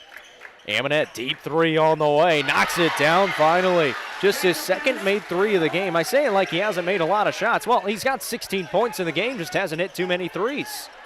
It's his second 3 of the ball game so far. Coffee with the basketball. Finds Carwile, drives in left baseline, kick it back out to Coffee, now skips it over into the hands of Miller. Make that Harris. He got bumped from behind, and he'll be at the line for a couple of shots. Actually just wanted bonus again. That foul's on Dylan Anderson. That'll be his 5th. Sorry to say, I think that's number 5 on Anderson. He didn't agree with the call, but boy, Jacob Amonette, he's what I call a parking lot shooter, right? When he gets in the parking lot, he's in range. He's ready to shoot the basketball. Got to get out there and cover Jacob Amonette. Big 3 right there to cut it to 9, but then the foul on Anderson to give a 1-and-1. 52-43 our score right now. Within 9 are the Bobcats. 1:52 to go in this third quarter. Harris, free throw, no good on the front end, and nobody was there to rebounds for Livingston, and Pickett County had a free rebound and then lost it out of bounds, so the Wildcats will take over underneath the basket. Just a mental error right there. Inbound to Daniel Bilbrey. Bilbrey will set up the offense, give it over to Miller. Right side, it goes in the hands of Harris. Give it back to Miller out between the circles. 1:42 on the clock here in the third. 9-point advantage for the Wildcats. Bilbrey on the Bobcats logo, crosses over, drives in, kicks out. Miller will take a 3. Short off the front of the iron, and Amonette got pushed in the back. And Daniel Bilbrey is going to be tagged with a foul. That'll be his 3rd and the team's 5th. And nice job right there on the drive by Bilbrey, kicking out to Miller. Actually called it on Cole Harris. That'd be his 1st, wouldn't it? Yep. There's another deep one by Amonette. You mentioned that parking lot. He was about 10 feet beyond the line, and then another foul underneath. They might have gotten Caden Miller with it for the Bobcats. They do. So Caden Miller is going to pick up his 3rd, and now we're going to have more free throws from the Wildcats. And Coach Amonette just kind of pleading his case right there. He didn't think that anybody got touched right there on the push. And so it's not going to be 1-and-1. And actually, yes, it is. Should be. It wasn't a player control foul. Yeah, Coach Amonette's trying to sucker this guy in and calling the player control foul and getting it back on the baseline, not giving up the 1-and-1. But I think that's clearly a 1-and-1 foul. It should be. Give credit to Coach Joseph Amonette. He knows what he's doing over there. He's trying the other referees convinced him otherwise. Yeah, look here. It's like, what are you doing here, man? This ain't no way in the world. Coach still trying to plead his case over there. You got to give him credit, though. I mean, hey, that was the same 2 points. What do we now? Well, now we're going to talk it over again. The far side official is going to come over and explain it, I guess. Guess Coach Amonette wanted a deeper explanation, or they're going to talk it over. Now they're going to have the other official. So an extended break to essentially what's going to happen of this. We're going to have 1 and bonus free throws. So just throw the challenge flag for Coach Amonette. You know, throw the red flag out there and get a challenge. But no, seriously, I'm not sure what they're talking about because it must have been they're showing the shot and the ball was in the air. I don't know what they're explaining, though, because there should be no player control whatsoever. I think that's what Coach Miller's going over and saying, like, hey, listen, this is pretty clear cut and dry. Let's get to playing basketball. This is a long delay. Kind of kills momentum. And Coach Miller, now both coaches not really happy about anybody. So 1 and 1, as I mentioned, is going to be the call after this. Cole Harris going to be at the line. The front end knocks it down. So after the very extended break, finally knocks down a free throw is Cole Harris. He is now 3 of 4 on the night. Tried again on the bonus free throw. The lefty is good. Love watching a left-handed kid shoot the basketball. Always looks so pure. I just about said the same exact thing. 12 points for Cole Harris now. 54-43 is the score. Wildcats on top. Deep one coming from Amonette. A little bit short, no good, but Kane Thomas the offensive rebound. Amonette back with the basketball. Tries it again from the right side. That time he hits. And there's pure. Timeout taken.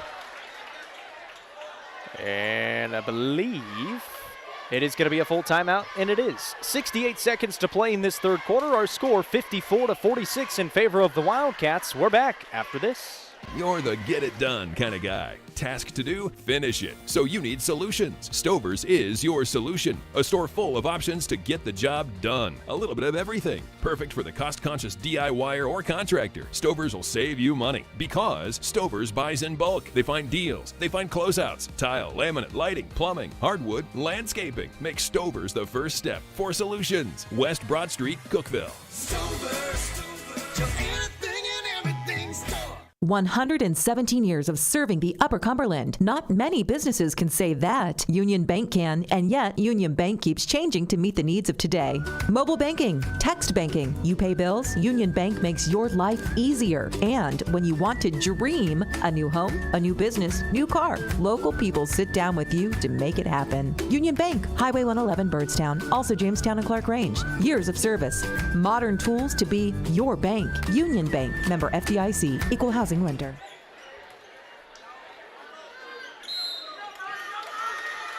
Out of the timeout, the Wildcats have to break the full court press of the Bobcats. A high pass handled by Cole Harris, almost over and back. It was going to be over and back or a turnover no matter what. The ball went out of bounds. Not really sure what Harris was doing. Didn't have a defender in front of him, was just trying to find his guard. And it is a turnover, and the Bobcats have it back with 63 seconds to play in this third quarter, trailing by 8.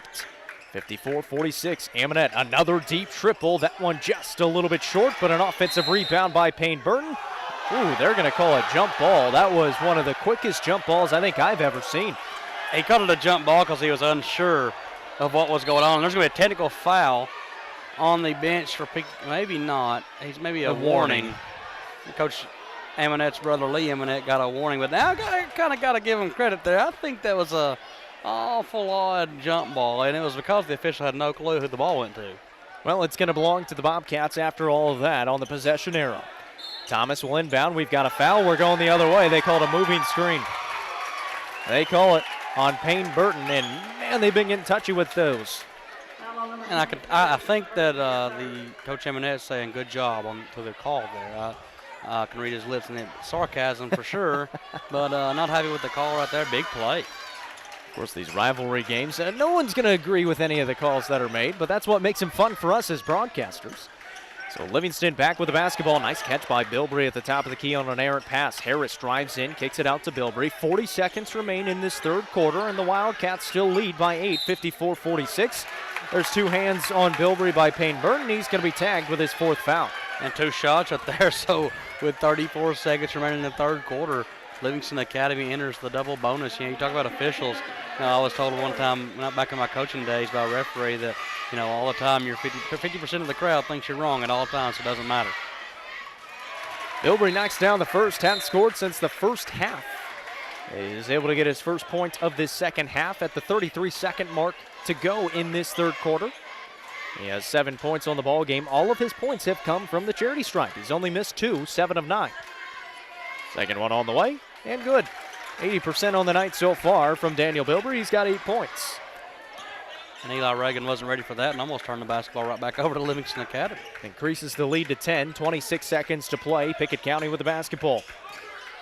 Thomas will hand it off to Amonette. Fake on a 3, look to the right side. Find Kane Thomas and get it right back. 16 seconds to play. Gets a screen out in front. Behind the back, spins around, puts up the shot with 8 seconds. Can't get it to fall. Rebound picked up by Bilbrey. Now it's loose on the ground. Pickett County had it for a second. Ball goes out of bounds, and it's going to belong to the Wildcats with 3 seconds remaining in this third quarter. Yeah, again, give credit to Brody Coffey right there. He's playing good defense. Amonette looking for something. Found nothing there because of the defense played by Brody Coffey. Livingston got to run out here with that. Throw it away. Bobcats, Reagan from half court. Cannot bank it in. And so at the end of 3, it is 56-46, a 10-point advantage for the Livingston Academy Wildcats. We'll take a minute break. We'll be back. In the world today, information is power. With Peoples Bank's mobile banking app, we put the power to bank almost anywhere in the palm of your hand. Keeping a close watch on your personal finances to detect suspicious activity is one of the best ways to avoid being scammed. With Peoples Bank's mobile banking, you can carefully monitor your most current account activity. Peoples Bank and Trust Company, with offices in Byrdstown and Albany, investing in the future one customer at a time. Equal Housing Lender, member FDIC.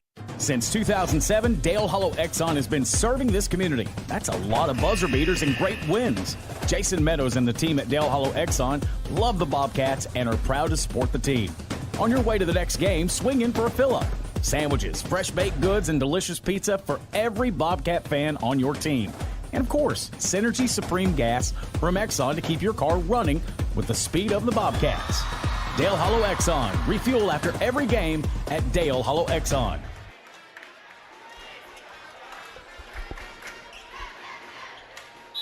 It's a 10-point advantage for the Livingston Academy Wildcats as we get ready to start this fourth quarter of action. Wildcats with the basketball first, going from left to right. 56-46 is our score. LA on top. They have not won in this building since 2016. There's a pass down low, forced by Coffey, poked out of bounds by Eli Reagan, and it'll stay with the Wildcats underneath the basket. Lyric Paris going to check in 15 seconds into this fourth quarter for Caden Miller. The Wildcats will have the basketball underneath the basket left side. Hargis will inbound. Finds Story, top of the key to Bilbrey. Finds Hargis coming off a curl screen, can't get a shot, now crosses over, penetrates, throws it to Coffey. He'll dial up the triple, that one a little too deep, but Story the offensive rebound. Tried to go back up, and it's stolen away by Caden Thomas. Nice job by the Bobcats. Very nice play to come away, and now you got Jacob Amonette on the break. In the middle of the lane, good bounce pass to Lyric Paris, who finds 2 points. He's got 4 points on the night. He had 2 in the first quarter. Makes it 56-48. And you've got to collapse on Amonette. When you do, he makes good decisions with the basketball. Nice job by Amonette to find Lyric Paris in the right block, too, for the Pickett County Bobcats. Story at the top of the key, spins around, puts up a shot, probably got fouled, but they didn't call it. Amonette with the basketball now for the Bobcats, trailing by 8. 7 minutes to play in the ball game. Reagan spins in the lane, takes it to the basket. Right hand, good. Within 6 are the Bobcats, and Eli Reagan with 15 points. He has had a phenomenal night. He has had a great third quarter and trying to carry that thing over in the fourth quarter. Help Pickett County take the lead here for the first time at home. A whistle for a kicked ball violation. The Wildcats will keep it here on the near sideline in front of us. 56-50 is our score with 6:46 remaining in the ball game. The Wildcats have led all ball game long. They're trying to go wire to wire in this one. Got out to an early lead. They didn't allow Pickett County to score. A foul is called here on Pickett County. That's going to go on Gage Harris, and that'll be his third. And Coach Amonette's really frustrated because the official from the far side took it away from the official who had the call on the ball. I'm not really sure what happened there. Coach Amonette definitely pleading the case with Daniel Bilbrey to the line for 2. Bilbrey's been good all night long, was 8 of 10 and now 9 of 11. And again, his only points have come from that charity stripe. Trying to be the third Wildcat into double figures, and he is. He's got 10 points now, 10 of 12 from that free throw line. Those are going to prove huge. I mean, they're only up by 8, 58-50. He's knocked down 10 free throws. Eli Reagan with the basketball, looking down low. Got it poked away by Wyatt Hargis. Hargis comes up with a steal for the Wildcats. 6.5 to play in this ball game. Throw it in the corner. Baseline drive by Bilbrey. That's going to be a foul called. It should be offensive, and it is, and we're going the other way. It was Lyric Paris who was able to draw the charge, and Daniel Bilbrey is going to pick up his 3rd foul. Yeah, it's a really good call right there. Clear charge, and now I think kind of trying to get the run out real quick, and that gets it in. So nice play right there by Paris. Come over and take the charge. 58-50, 6:15 to go in this 4th quarter. Down low, Reagan had a point-blank layup, but couldn't get the finish. Throwing it back in bounds is Caden Thomas, and throws it off of a Wildcat and out of bounds again, and the Bobcats will keep it. Caden Thomas fired up after that one. Yeah, nice play by the young man. That's an offensive rebound, and throwing it off the leg there. Nice play by Caden Thomas. Lyric Paris surveying will get it into Jacob Amonette. 6:08 remaining in this ball game. Driving in left side, getting to the basket. A foul is called, and then Brody Coffey is going to be tagged with his 3rd. That's going to be the team's 7th, and now the Bobcats into 1 in bonus with 6 minutes remaining in the ball game, and Jacob Amonette at the line. And that's a nice drive by Amonette. I think it's a pretty good defense by Coffey. May just like the spot right there. Better offensive play, better first step by Amonette to get to the line. Jacob Amonette's going to be huge right here if Pickett County's going to make the comeback. Front end is good. Gives him 20 points on the ball game so far. We've seen some big performances. Ellie Butler, 27 in the girls game. Jacob Amonette with 20 here in the boys game. Misses on the bonus free throw, though, so he's going to sit at that 20-point mark. The score remains 58-51. Story to the basket, gets the foul and the bucket. He'll be at the line for 1, and the senior just shakes his head and says, yep, I've been here before. I don't know what we talked about just a minute ago earlier with Isaac Story. Just feels like he has all those quiet points right there. A big, loud make right there for Isaac Story, the senior for Livingston Academy. Gives him 17 on the night, a possible 18 if he's able to knock down the free throw. 60-51 our score, 6 minutes remaining in the ball game. Story trying to give the Wildcats a 10-point lead, cannot do so. Missed on the free throw attempt, but he's got 17 on the night and a 9-point advantage. Here is Amonette, middle of the lane, good pass, kick it out. Gage Harris open, 3-ball, no good. Rebound loose, Bobcats have it. Harris will give it back over to Harris. Amonette, top of the key, will drive in. Shot fake, goes up with the left hand, got it blocked, and Lyric Harris another offensive rebound. Eli Reagan penetrating, he got fouled and he'll be at the line. And that play all kept alive by Lyric Paris down low, just doing the dirty work and getting the basketball. Yeah, about 3 rebounds on the night for Lyric. He's had a couple of hustle plays. Of course, took the charge a minute ago. Lyric Paris making his mark known on the basketball game tonight. And now Pickett County down 9 with 2 shots here for Eli Reagan.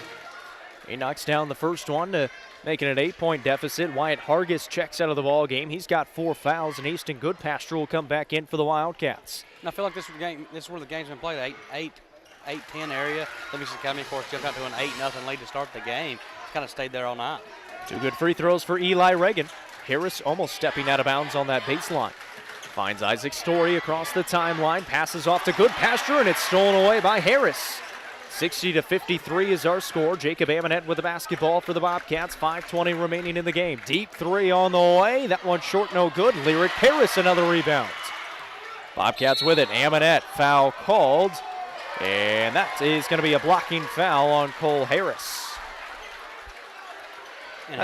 Go ahead, Jake. That'll be his 2nd foul. Amonette's going to be at the line this time, I believe, for 2 free throws, and it is. I feel like we're on repeat with Jacob Amonette. He just needs to make the right play. Gets him on skates right there. Knows he's going to take the charge, keeps it in going, pulls up a little short, gets the block, goes to free throw line for 2.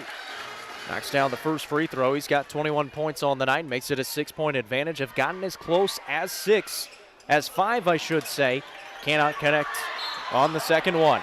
And a foul call about 80 feet away from the basket on Caden Thomas.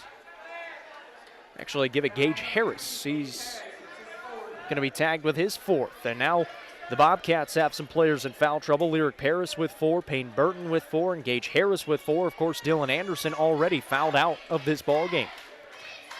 And that drives Coach Amonette crazy, 90 feet from the basket, giving up a foul, putting them on the line for 2. But Livingston Academy and Isaac Story not able to cash in on the front end. Isaac Story misses on the front end. You mentioned it. He missed the front end attempt earlier on in this quarter as well. 5:09 to play in the ball game. Both teams in the double bonus from here on out. 6-point advantage for the Wildcats. And missing on the second attempt is the senior. Pickett County with the basketball. Jacob Amonette across the timeline. Another spot-up triple. This time it goes, and they're within 3. Jacob Amonette, his 4th 3 of the game, and a timeout taken by the Livingston Academy Wildcats. Just a 30-second timeout.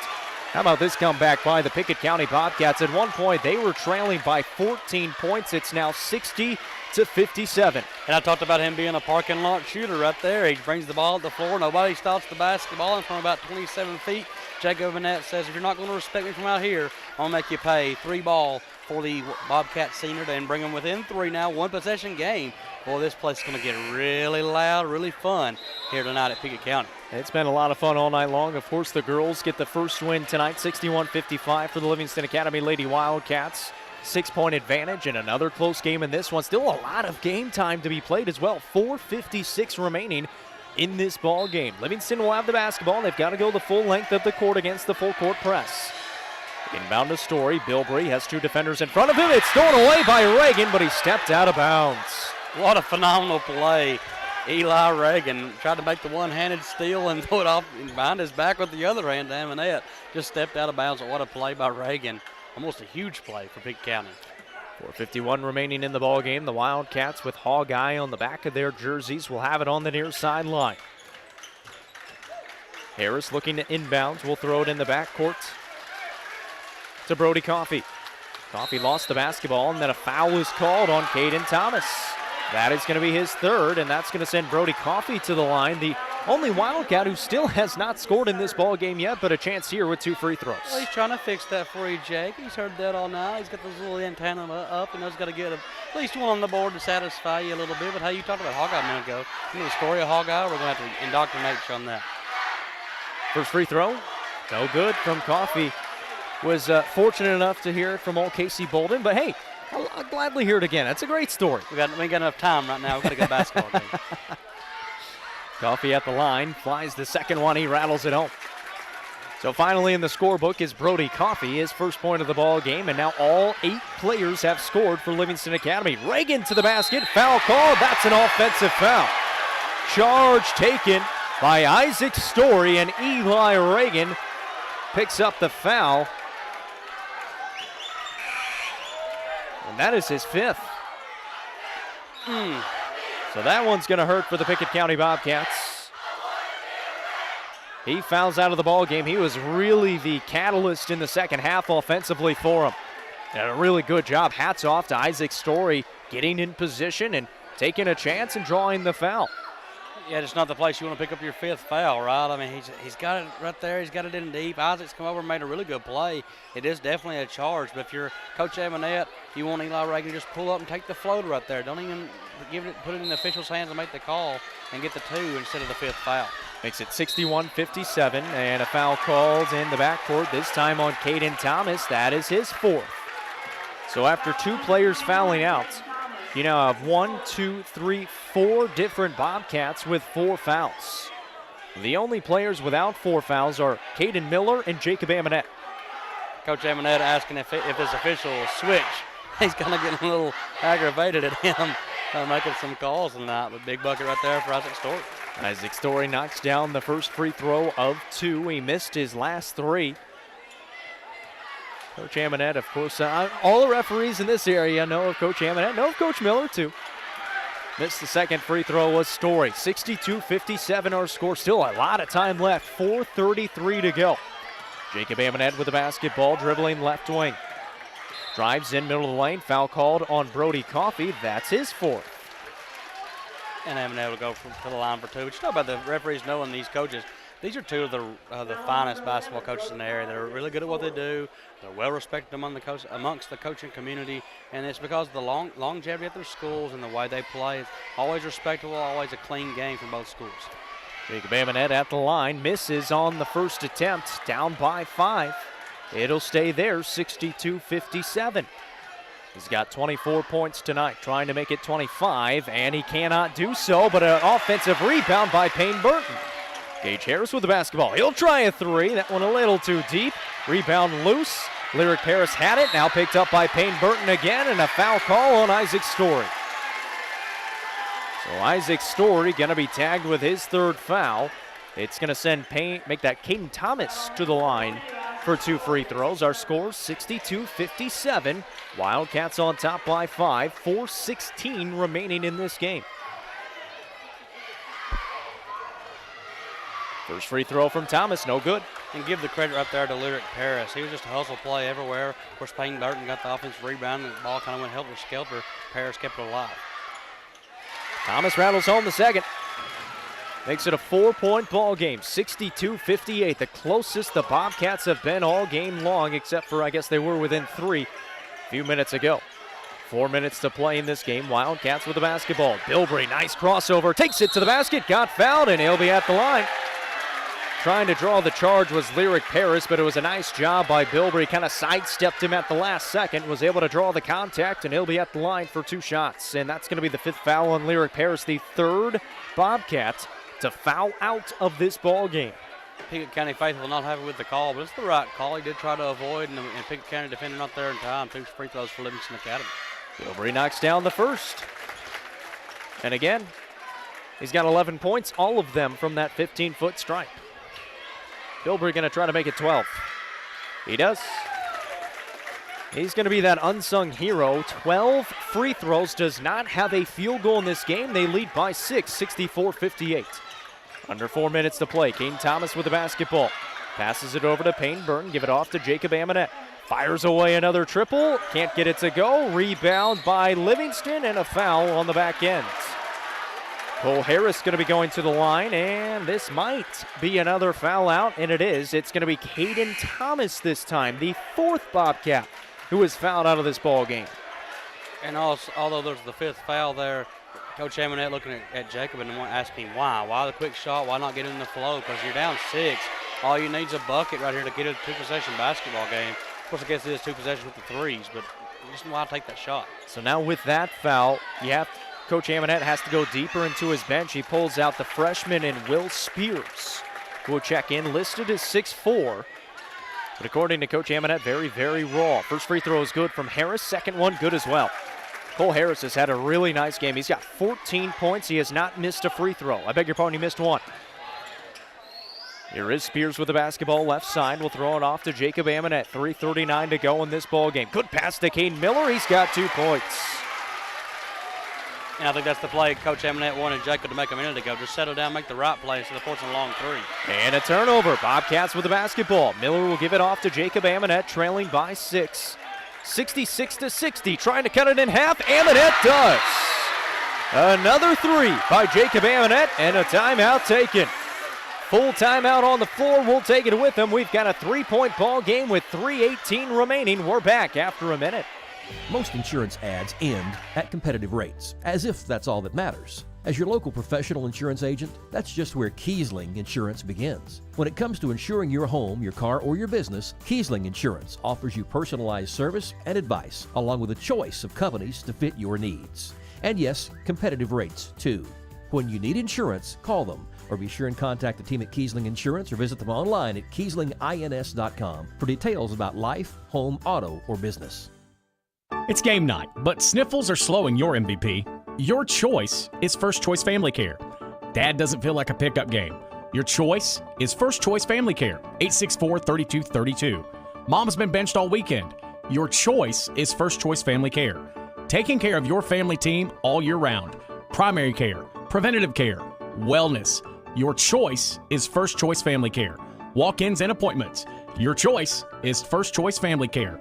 Always accepting new patients.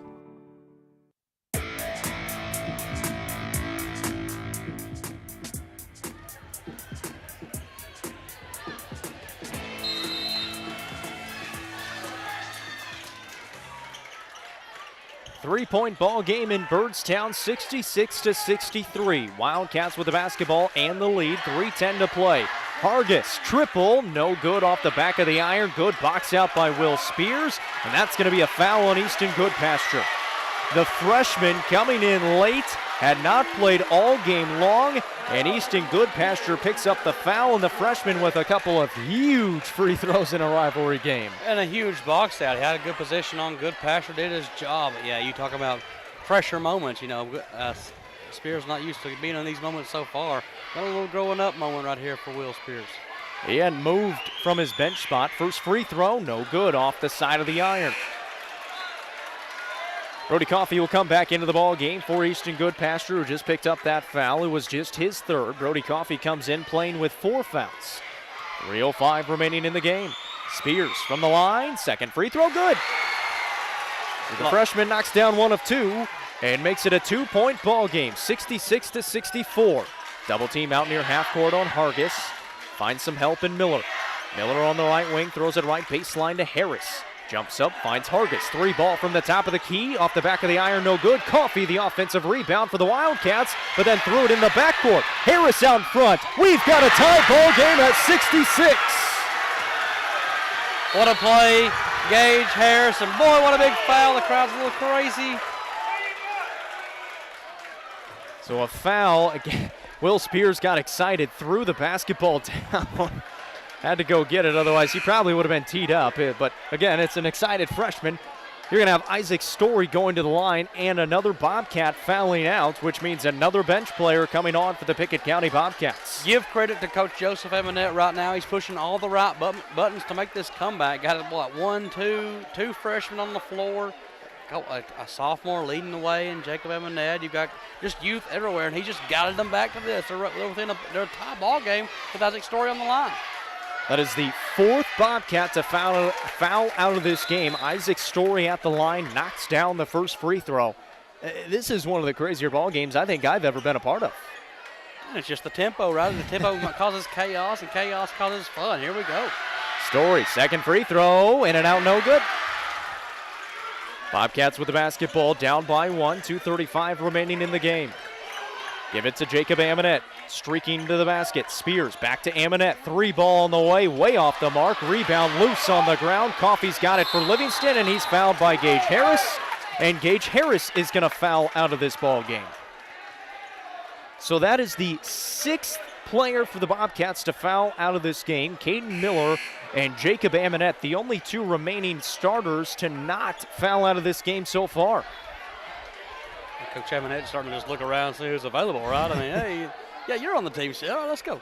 They're going to wipe up a little sweat off the floor, but boy, not sure that's the shot that Coach Amonette wanted Jake Amonette to take. Have an out of rhythm 3. Of course, caught him a parking lot shooter. He's within range, just not the right rhythm for Amonette. But now Coffey at the line for 2. Coffey at the line for 2 free throws. First one rattles home. 68-66 our score. 6 Bobcats have fouled out of the game here for Pickett County. 3 of those being starters. Second one no good. Will Spears the rebound for the Bobcats. 2-point ball game, 2:19 to play. Jacob Amonette, he's only got 1 foul. He's still in there. He's got the basketball here. Drives in to the basket. Left hand off the glass, no good. Rebound loose. Amonette's got it again. Underneath the basket, right side, blocked by Coffey. That's his 5th as they call a foul, and Amonette's going to be at the line for 2. That looked pretty clean. Looked pretty clean, but was an effort by Jacob Amonette. He gets it on the left hand, and it looked like it was number 4 for Pickett County, Caden Miller keeping it alive. I actually beg your pardon, they called it on Daniel Bilbrey. That is his 4th foul, so Brody Coffey still alive in the ball game. Jacob Amonette knocks down another. He has 28 points in this ball game. And if I'm Coach Miller, I'm going to find it to Isaac Story. He's made big plays all night, quiet plays as your senior leader. Get it to Story and let something good happen. Tie ball game again at 68 after 2 good free throws by Jacob Amonette. 2 minutes remaining in this 4th quarter. The Wildcats have not won in this building since 2016. Story with the basketball. Somehow still has it. Puts up a shot after he got fouled by Caden Miller, and he'll be at the line. Caden Miller not fouling out yet, but that is his 4th foul. And both coaches upset. There was a lot of contact up around the half-court circle, the jump circle there. Could have been an offensive foul, could have been a defensive foul. Doesn't matter, but guess who is standing at the free throw line? Isaac Story. 1:52 to go in the game. He misses on the first attempt. He's missed quite a few here in the 4th quarter. That is his 6th missed free throw. Second one on the way. Good. The Story makes it, and it's a 1-point advantage, 69-68. Amonette in transition, got it poked away. The Wildcats with the basketball. Story to the basket, left hand no good. Daniel Bilbrey on offensive rebounds. Wyatt Hargis will have it now. Coffee finds Story. Thought about taking the three, will bounce it back out to Miller. 1:30 remaining in this ball game. Wildcats with a 1-point lead. They've got the ball. Coffee drives in, kick out, Story, three ball from the corner, way off the mark. Rebound, Caden Miller for the Bobcats, and a foul is called on the Wildcats. They're going to get, I believe, if that's on Daniel Bilberry, he's out of the ball game. He is. I believe it is. So Daniel Bilberry out of this ball game. He fouls out with 12 points, all of them from the charity stripe, 12 of 14. It's going to send Caden Miller to the line. Has not been there yet tonight. And Caden's had a really good basketball game so far tonight. Just on my side of the stat column, he's got 3 rebounds. He's had a couple assists here and there. Just really efficient with the basketball. And they're arguing if that was his 4th or 5th foul. The home team's the official book, so it doesn't matter what Livingston Academy has. Miller will be at the line. First one on the way. He knocked it down. Man, that's a Larry Bird-esque free throw. I started to say, my man looking like Larry Bird / Kevin Garnett, pulling up behind his head and putting it through. Nice fall through for Caden Miller. Ties it up at 69, a chance to take the lead. Second free throw, good! Caden Miller takes the lead for the Bobcats, 70-69 with 1:17 remaining. The Bobcats have fouled out 6 different players, and they have a lead. This ball out of bounds. That's Bobcat basketball. You think this game means anything to them? The fans up and screaming on the sideline, and a timeout taken by Pickett County. It's a 30-second timeout. What a ball game we have in front of us. Yeah, and you talked about it, just the way that Livingston Academy hasn't won up here in 6 years now. This is why. This is such a hard place to play. You got the fans. The gym's a smaller gym. It's a condensed area, and everybody's playing right on top of you. In moments like this, maybe the floor starts to shake a little bit. You kind of see things, hear things you don't want to. Keep focus on, keep concentration on. That baseline fan club right there got really excited right there. That's a big play for Pickett County. They about came out onto the floor after that ball went out of bounds. It is Pickett County basketball with 1:11 to go in this game. 1 minute and 11 seconds. Pickett County will have the ball up by 1. Again, they've had 6 players foul out. They only have 2 starters in right now, Caden Miller and Jacob Amonette. The 3 other guys have not played all game long. There's a man wide open down there for the Bobcats, and a turnover. Livingston with it, and they're back up by 1. Tucker Miller gets a 2 to go. 71-70. Jacob Amonette trying to break a double team. Finds Spears. Spears dribbling. We'll give it back to Amonette. Gets the basketball loose on the ground. He's out of bounds, and that's going to be Pickett County basketball with 54 seconds to play. This is crazy. And you just talk about, Coach Amonette and his son, Jay, making a big play, and the rest, Tucker Miller making a big play right there to give the Wildcats a lead. This is going to set up for an instant classic finish. 71-70. Jacob Amonette with the basketball, trailing by 1. 50 seconds to play in this game. Has 2 defenders in front of him. Amonette tried to split it. A foul is called, and he'll be at the line. Foul's going to be called on Cole Harris. That'll be just his 3rd. But Jacob Amonette at the line, who just knocked down 2 free throws to get 29 points on the night. Trying to get a 30 bomb here against his rival. Takes 3 dribbles, bends at the knees, flies it away, cannot connect. Misses on the first attempt. He's going to have to knock this down to tie the ball game up at 71. 44 seconds to play. Amonette, free throw. Good. Sat on the rim, rattled around, and fell down. 71 all. Hargis with the basketball for the Wildcats. Gives it up to Harris, 35 seconds to play. Isaac Story now. Out near half court, 30 seconds to play. The Wildcats are going to take the final shot. Otherwise, we're going to overtime. Story out near half court being guarded by Gavin Daniels, a sophomore. Handed off to Coffey, almost lost the basketball. 16 seconds, needs some help. Hargis, a whistle and a timeout taken by Livingston Academy. Pretty good call there by Coach Miller with 14 seconds to play. It's a full timeout will take it as well. 14 seconds to play, tied up at 71. The Wildcats have the basketball after this. You're the get-it-done kind of guy. Task to do? Finish it. So you need solutions. Stover's is your solution. A store full of options to get the job done. A little bit of everything. Perfect for the cost-conscious DIYer or contractor. Stover's will save you money because Stover's buys in bulk. They find deals. They find closeouts. Tile, laminate, lighting, plumbing, hardwood, landscaping. Make Stover's the first step for solutions. West Broad Street, Cookeville. Stover's, your anything and everything store.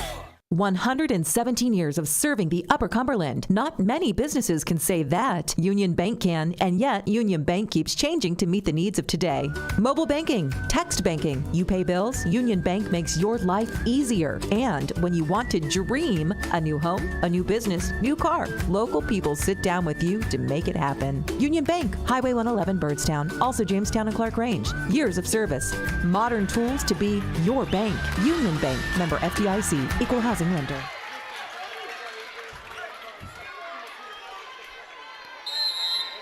"14 seconds to play. Wildcats with the basketball in a tie ball game at 71 apiece. They barely get it into Cole Harris.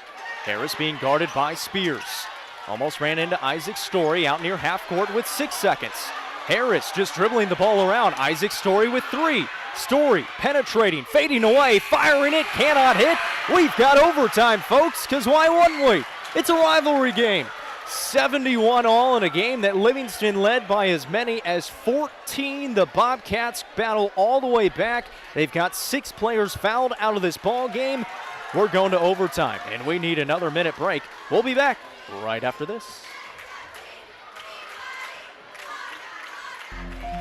People's Bank is first and foremost an independent community bank. Money placed on deposit and entrusted to our care is reinvested into local communities in the form of loans to help finance homes, cars, boats, RVs, vacations, business equipment, and almost anything else you can think of. At People's Bank, we focus on taking care of the neighborhoods where our depositors live. People's Bank and Trust Company, with offices in Birdstown and Albany, investing in the future, one customer at a time. Equal housing lender, member FDIC. Since 2007, Dale Hollow Exxon has been serving this community. That's a lot of buzzer beaters and great wins. Jason Meadows and the team at Dale Hollow Exxon love the Bobcats and are proud to support the team. On your way to the next game, swing in for a fill-up. Sandwiches, fresh baked goods, and delicious pizza for every Bobcat fan on your team. And of course, Synergy Supreme Gas from Exxon to keep your car running with the speed of the Bobcats. Dale Hollow Exxon. Refuel after every game at Dale Hollow Exxon. 4 minutes on the clock. It is overtime here in Birdstown. My name's Jacob Vincent. Josh Scott to my right. The Pickett County Bobcats taking on the Livingston Academy Wildcats. And, well, these two teams look completely different. 2 players have fouled out for the Wildcats. 6 players have fouled out for the Pickett County Bobcats. And the Wildcats will start off with the basketball first, going from left to right. 4 minutes on the clock for this first overtime period. And they'll just keep on adding on more if we need more time.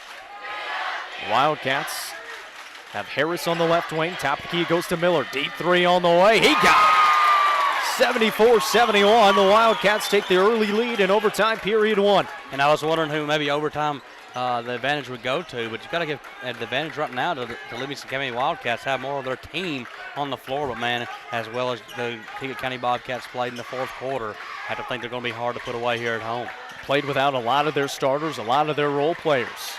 There's Caden Miller, left baseline. Jacob Amonette got loose, lets another one fly. Air balls at that time. It goes out of bounds, and the Livingston Academy Wildcats will get the basketball back. You better not give him another clean look like that right there. That's one of the rare bad misses for Jacob Amonette. Good play call by Coach Amonette, getting him open. Just Jacob unable to execute the play. Minute in here to this overtime period. 3 ball coming again from Miller. He hits again. Back-to-back threes by Tucker Miller. He's into double figures. He's got 15 points. Amonette trying to answer. No good. Long rebound into the hands of Spears for the Bobcats. 77-61, a 6-point advantage for Livingston Academy. 2:45 remaining. Amonette again off the back of the iron. No good. Rebound tipped out of bounds. That's going to be Pickett County basketball. The underneath officials looked like he was about to point to Livingston Academy. The far side official out near half court says Pickett County. Now hold on. Okay, now they've got it figured out. Livingston still thought they had the ball, but Pickett County is going to have it. 2:39 remaining in this overtime period. Inbound to Spears. Spears on the left wing, bounces off to Amonette, and Livingston has gone to a zone here. Because really, you only have Jacob Amonette. Caden Miller, somewhat of an offensive threat. Amonette 3, no good. Rebound on the ground, picked up by Wyatt Hargis. He'll take it the other way to the basket. Little Euro step, he traveled, and he turned it over. Probably a pretty good call. Harris had a man open in the corner that he probably could have kicked it out to as well. And the frustrating thing if you're Coach Miller is the man in the corner that was wide open was Tucker Miller, who's made back-to-back threes to start overtime. Just make the right play, kick it out to Tucker, let him see what happens, see if he can get his third 3 in a row to go down. 2:15 to play in this game. Amonette trying to answer, cannot get it to go. Nice play on the end line there by Brady Evans, one of the freshmen who had to come in and play late in this ball game, threw it off of Coffee and out of bounds.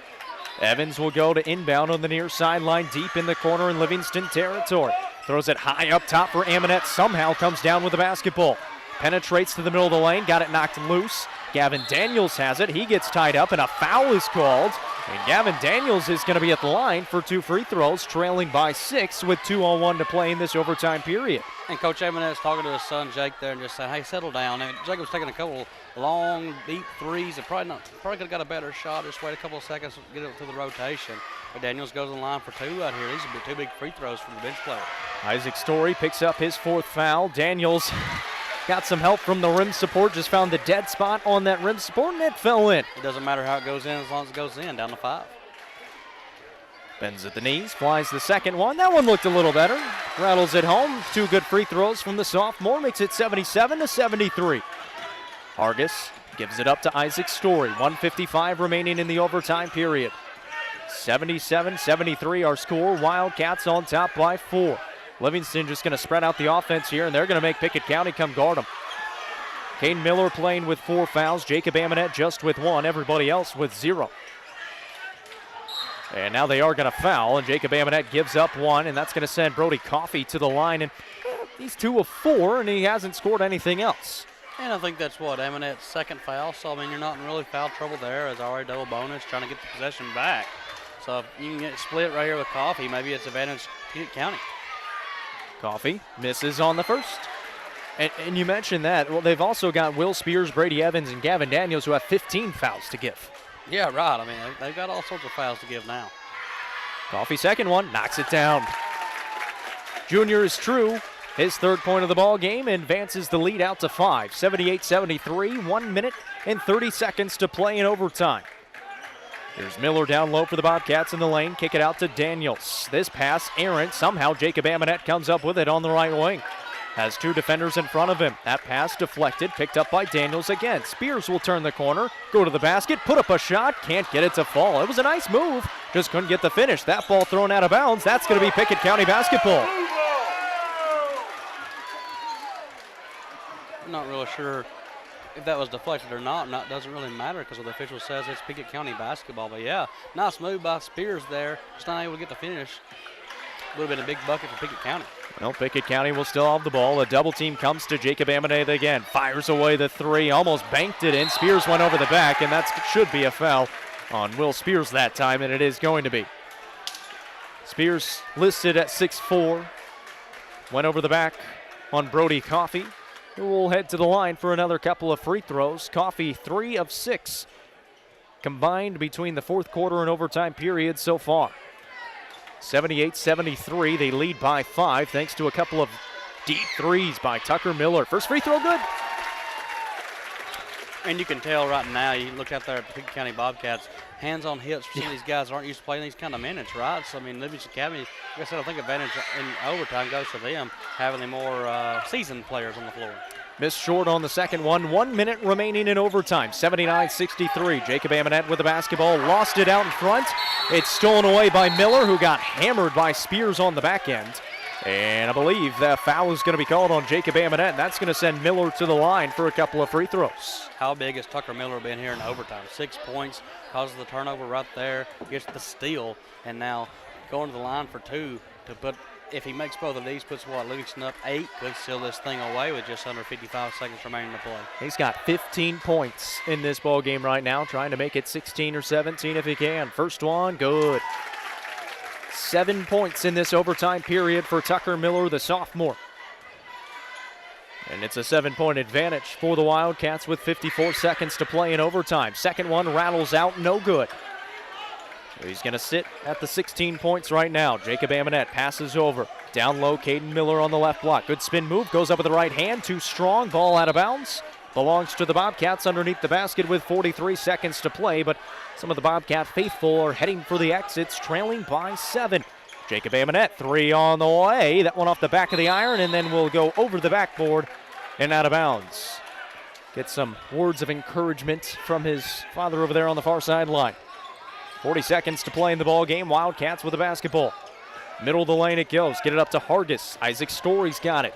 He'll bring it back out towards half court. They're going to foul him. I believe Brady Evans is going to be tagged with the foul, and he is. And that's going to send Isaac Story to the line to try to keep on icing this game away with 29 seconds to play in overtime. But, man, what a performance really by both teams. The Bobcats trailed by as many as 14. Livingston gave up that lead, get it to overtime, and then Tucker Miller just took over in the overtime period, and then some free throws to ice the ball game away. Isaac Story makes the first, misses the second. Pickett County with the basketball. Evans going to try to fire a three. Can't get it to go. Rebound long is picked up by Livingston, then lost out of bounds, and Pickett County will get it back with 19 seconds remaining in overtime. Yeah, the difference in overtime has been Tucker Miller. He has 7 points in overtime. It's an 8-point game. Shout out to Coach Miller and the crew getting his guys ready to play, and Tucker Miller for executing the game plan here in overtime. Foul call on the inbound on Pickett County. Caden Miller pushed off. That's going to be 5 on Caden Miller, so he fouls out. He becomes the 7th Bobcat to foul out of this ball game. It's a good thing Pickett County's got a big roster this year because not too many single-A teams are going to have 12 guys on the roster. No, not at all. And they're talented. They've got a lot of talent, and I think that Eli Reagan grew up a lot tonight in this rivalry game. He had a really nice basketball game for Pickett County. Not really going to have nothing to show for it with the loss, but boy, if you're Coach Amonette, you really like what you saw out of Eli Reagan. Of course, Jacob Amonette leading them as well. Isaac Story at the line, missed on the first attempt. Second one is good.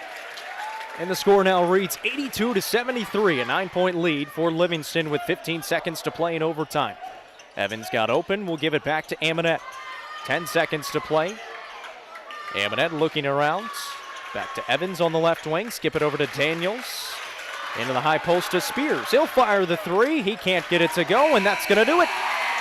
Livingston Academy boys finally win in Byrdstown for the first time since 2016. The final score, 82-73 in overtime.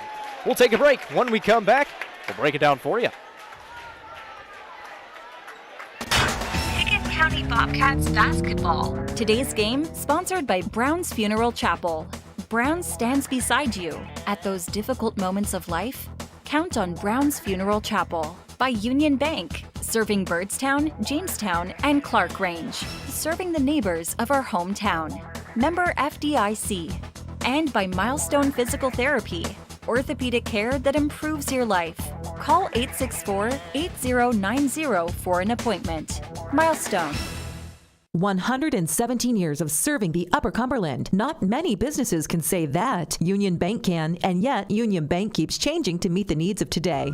Mobile banking, text banking. You pay bills, Union Bank makes your life easier. And when you want to dream a new home, a new business, new car, local people sit down with you to make it happen. Union Bank, Highway 111 Byrdstown, also Jamestown and Clark Range. Years of service. Modern tools to be your bank. Union Bank, member FDIC, equal housing lender.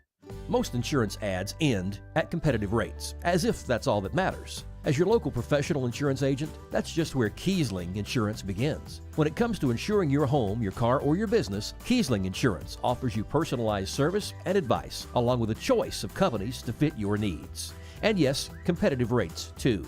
When you need insurance, call them, or be sure and contact the team at Kiesling Insurance or visit them online at KieslingINS.com for details about life, home, auto, or business. When your day-to-day work causes pain, when your daily exercise stops you cold, when picking up the groceries or your grandchild makes you ache, call Milestone. Milestone Physical Therapy improves lives. Milestone builds futures by finding the source of your pain. It's not about covering up the aches, it's about getting rid of them. Call 864-8090 for an appointment. 864-8090. Orthopedic care that improves your life. With over 20 years experience, see Laura Reagan at Milestone Physical Therapy. You're the get-it-done kind of guy. Task to do? Finish it. So you need solutions. Stover's is your solution. A store full of options to get the job done. A little bit of everything. Perfect for the cost-conscious DIYer or contractor. Stover's will save you money because Stover's buys in bulk. They find deals. They find closeouts. Tile, laminate, lighting, plumbing, hardwood, landscaping. Make Stover's the first step for solutions. West Broad Street, Cookeville. Stover's, your anything and everything store.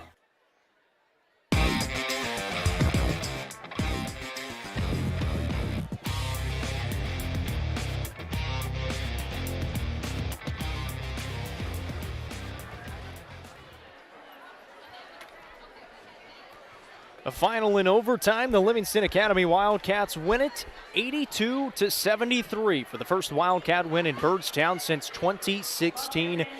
That was one heck of a ball game. The Wildcats were leading wire to wire through the first 3 quarters, get to the fourth quarter, and somehow the Bobcats were able to get back, and they were dealing with a lot of people fouling out. They ended up having 7 different guys foul out of this ball game.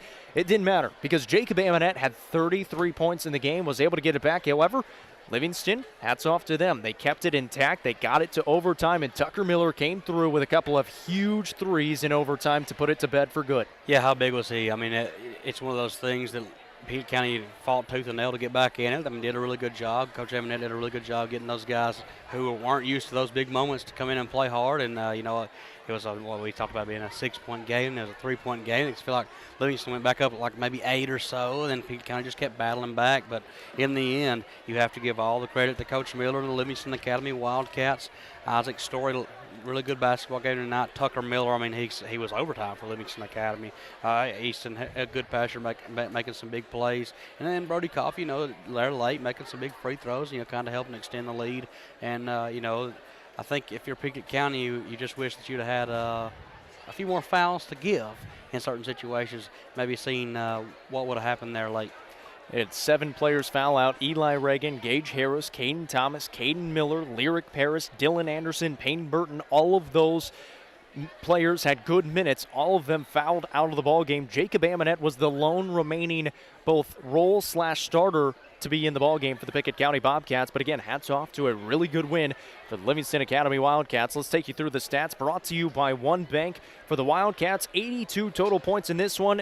They were led, guess who? Isaac Story, 22 points in this ball game. Could have been a lot more. He was 9 of 19 from the free throw line. A lot of those misses came in the fourth quarter, but it ended up not mattering as they were able to get the win in this one. 16 points for Tucker Miller. Had 7 points in overtime, 2 big threes, knocked down a free throw as well.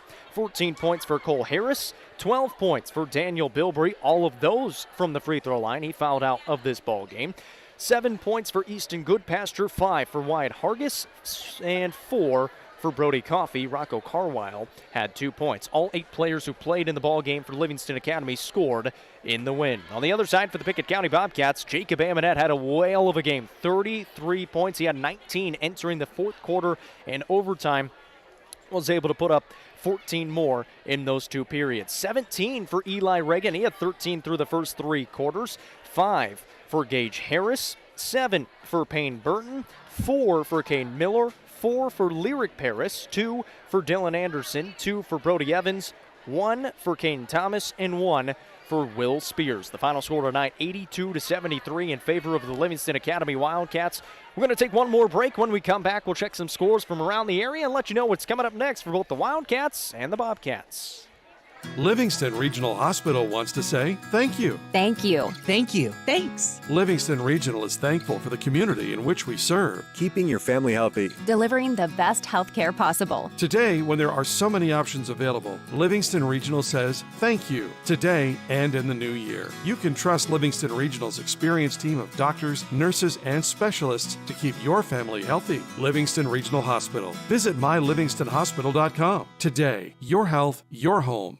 Time is money, and if your car's transmission is out of sorts, if your heating and cooling system is on the fritz, if your car will not start, it's costing you time. Pryor's Auto Spot gets it repaired. Work done right, on time, and that puts money back in your pocket. And Pryor's has tires to keep you running. No need to go anywhere else. Pryor's Auto Spot, 8410 Highway 111. Save time. Schedule your repair job at pryorsautospot.com. Getting your vehicle repaired. Pryor's.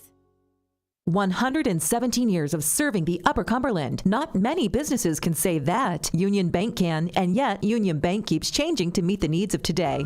Mobile banking, text banking, you pay bills, Union Bank makes your life easier. And when you want to dream a new home, a new business, new car, local people sit down with you to make it happen. Union Bank, Highway 111 Birdstown, also Jamestown and Clark Range. Years of service, modern tools to be your bank. Union Bank, member FDIC, equal housing lender. Losing a loved one can be difficult, but you don't have to go through it alone.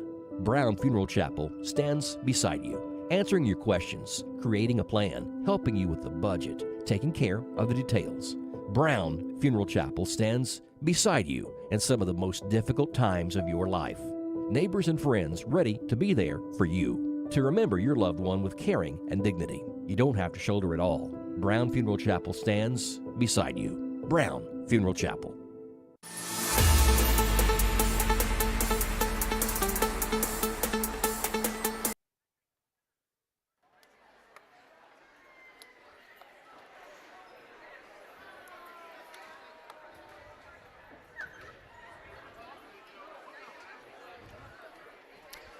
Final here from the boys game, 82-73 in overtime. The Livingston Academy Wildcats win their first game in Birdstown since 2016. I told you we'd let you know about some scores from around the area as we go around UC Sports Nation.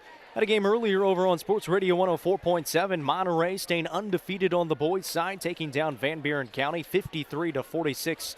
A final in that one. Of course, our Livingston Academy score here tonight, 82-73 in overtime, handing Pickett County their first loss of the season. And the Wildcats staying undefeated this year. And White County taking down Warren County on the boys' side, 75-67.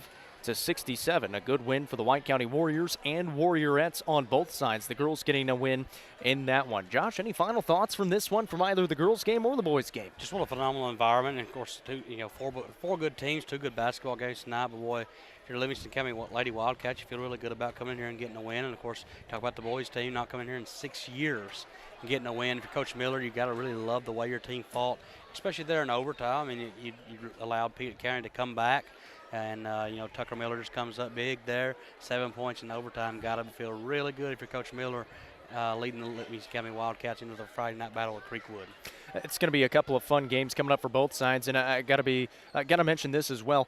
It's going to be a couple of fun matchups going down the road. You have a sophomore in Jacob Amonette, a coach's son. You have a sophomore in Tucker Miller, another coach's son. It's almost too good to be true, and those two were the two who were dueling it out throughout this ball game on the boys' side. Absolutely going to get each other one more time this year. And, of course, these teams should always play twice a year, so you got to think you're going to see at least, 5 more matchups in the next few years between those two. But, man, it's always fun when these two teams to get together. Of course, the better environment, I think, sometimes is at Pickett County. You got to love the gym here, the tradition here. The fans show out. They come out in full force from this Livingston Academy. This is a big game for them.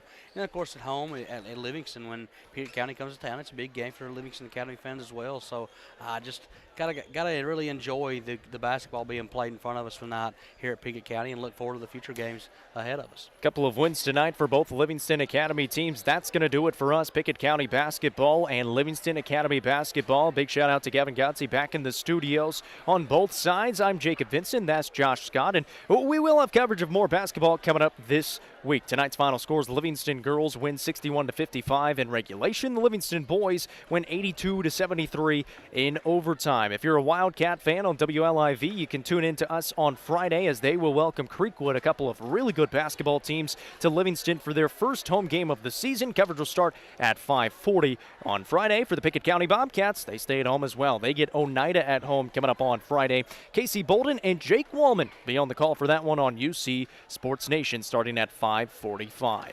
For Josh Scott, I'm Jacob Vincent, saying so long.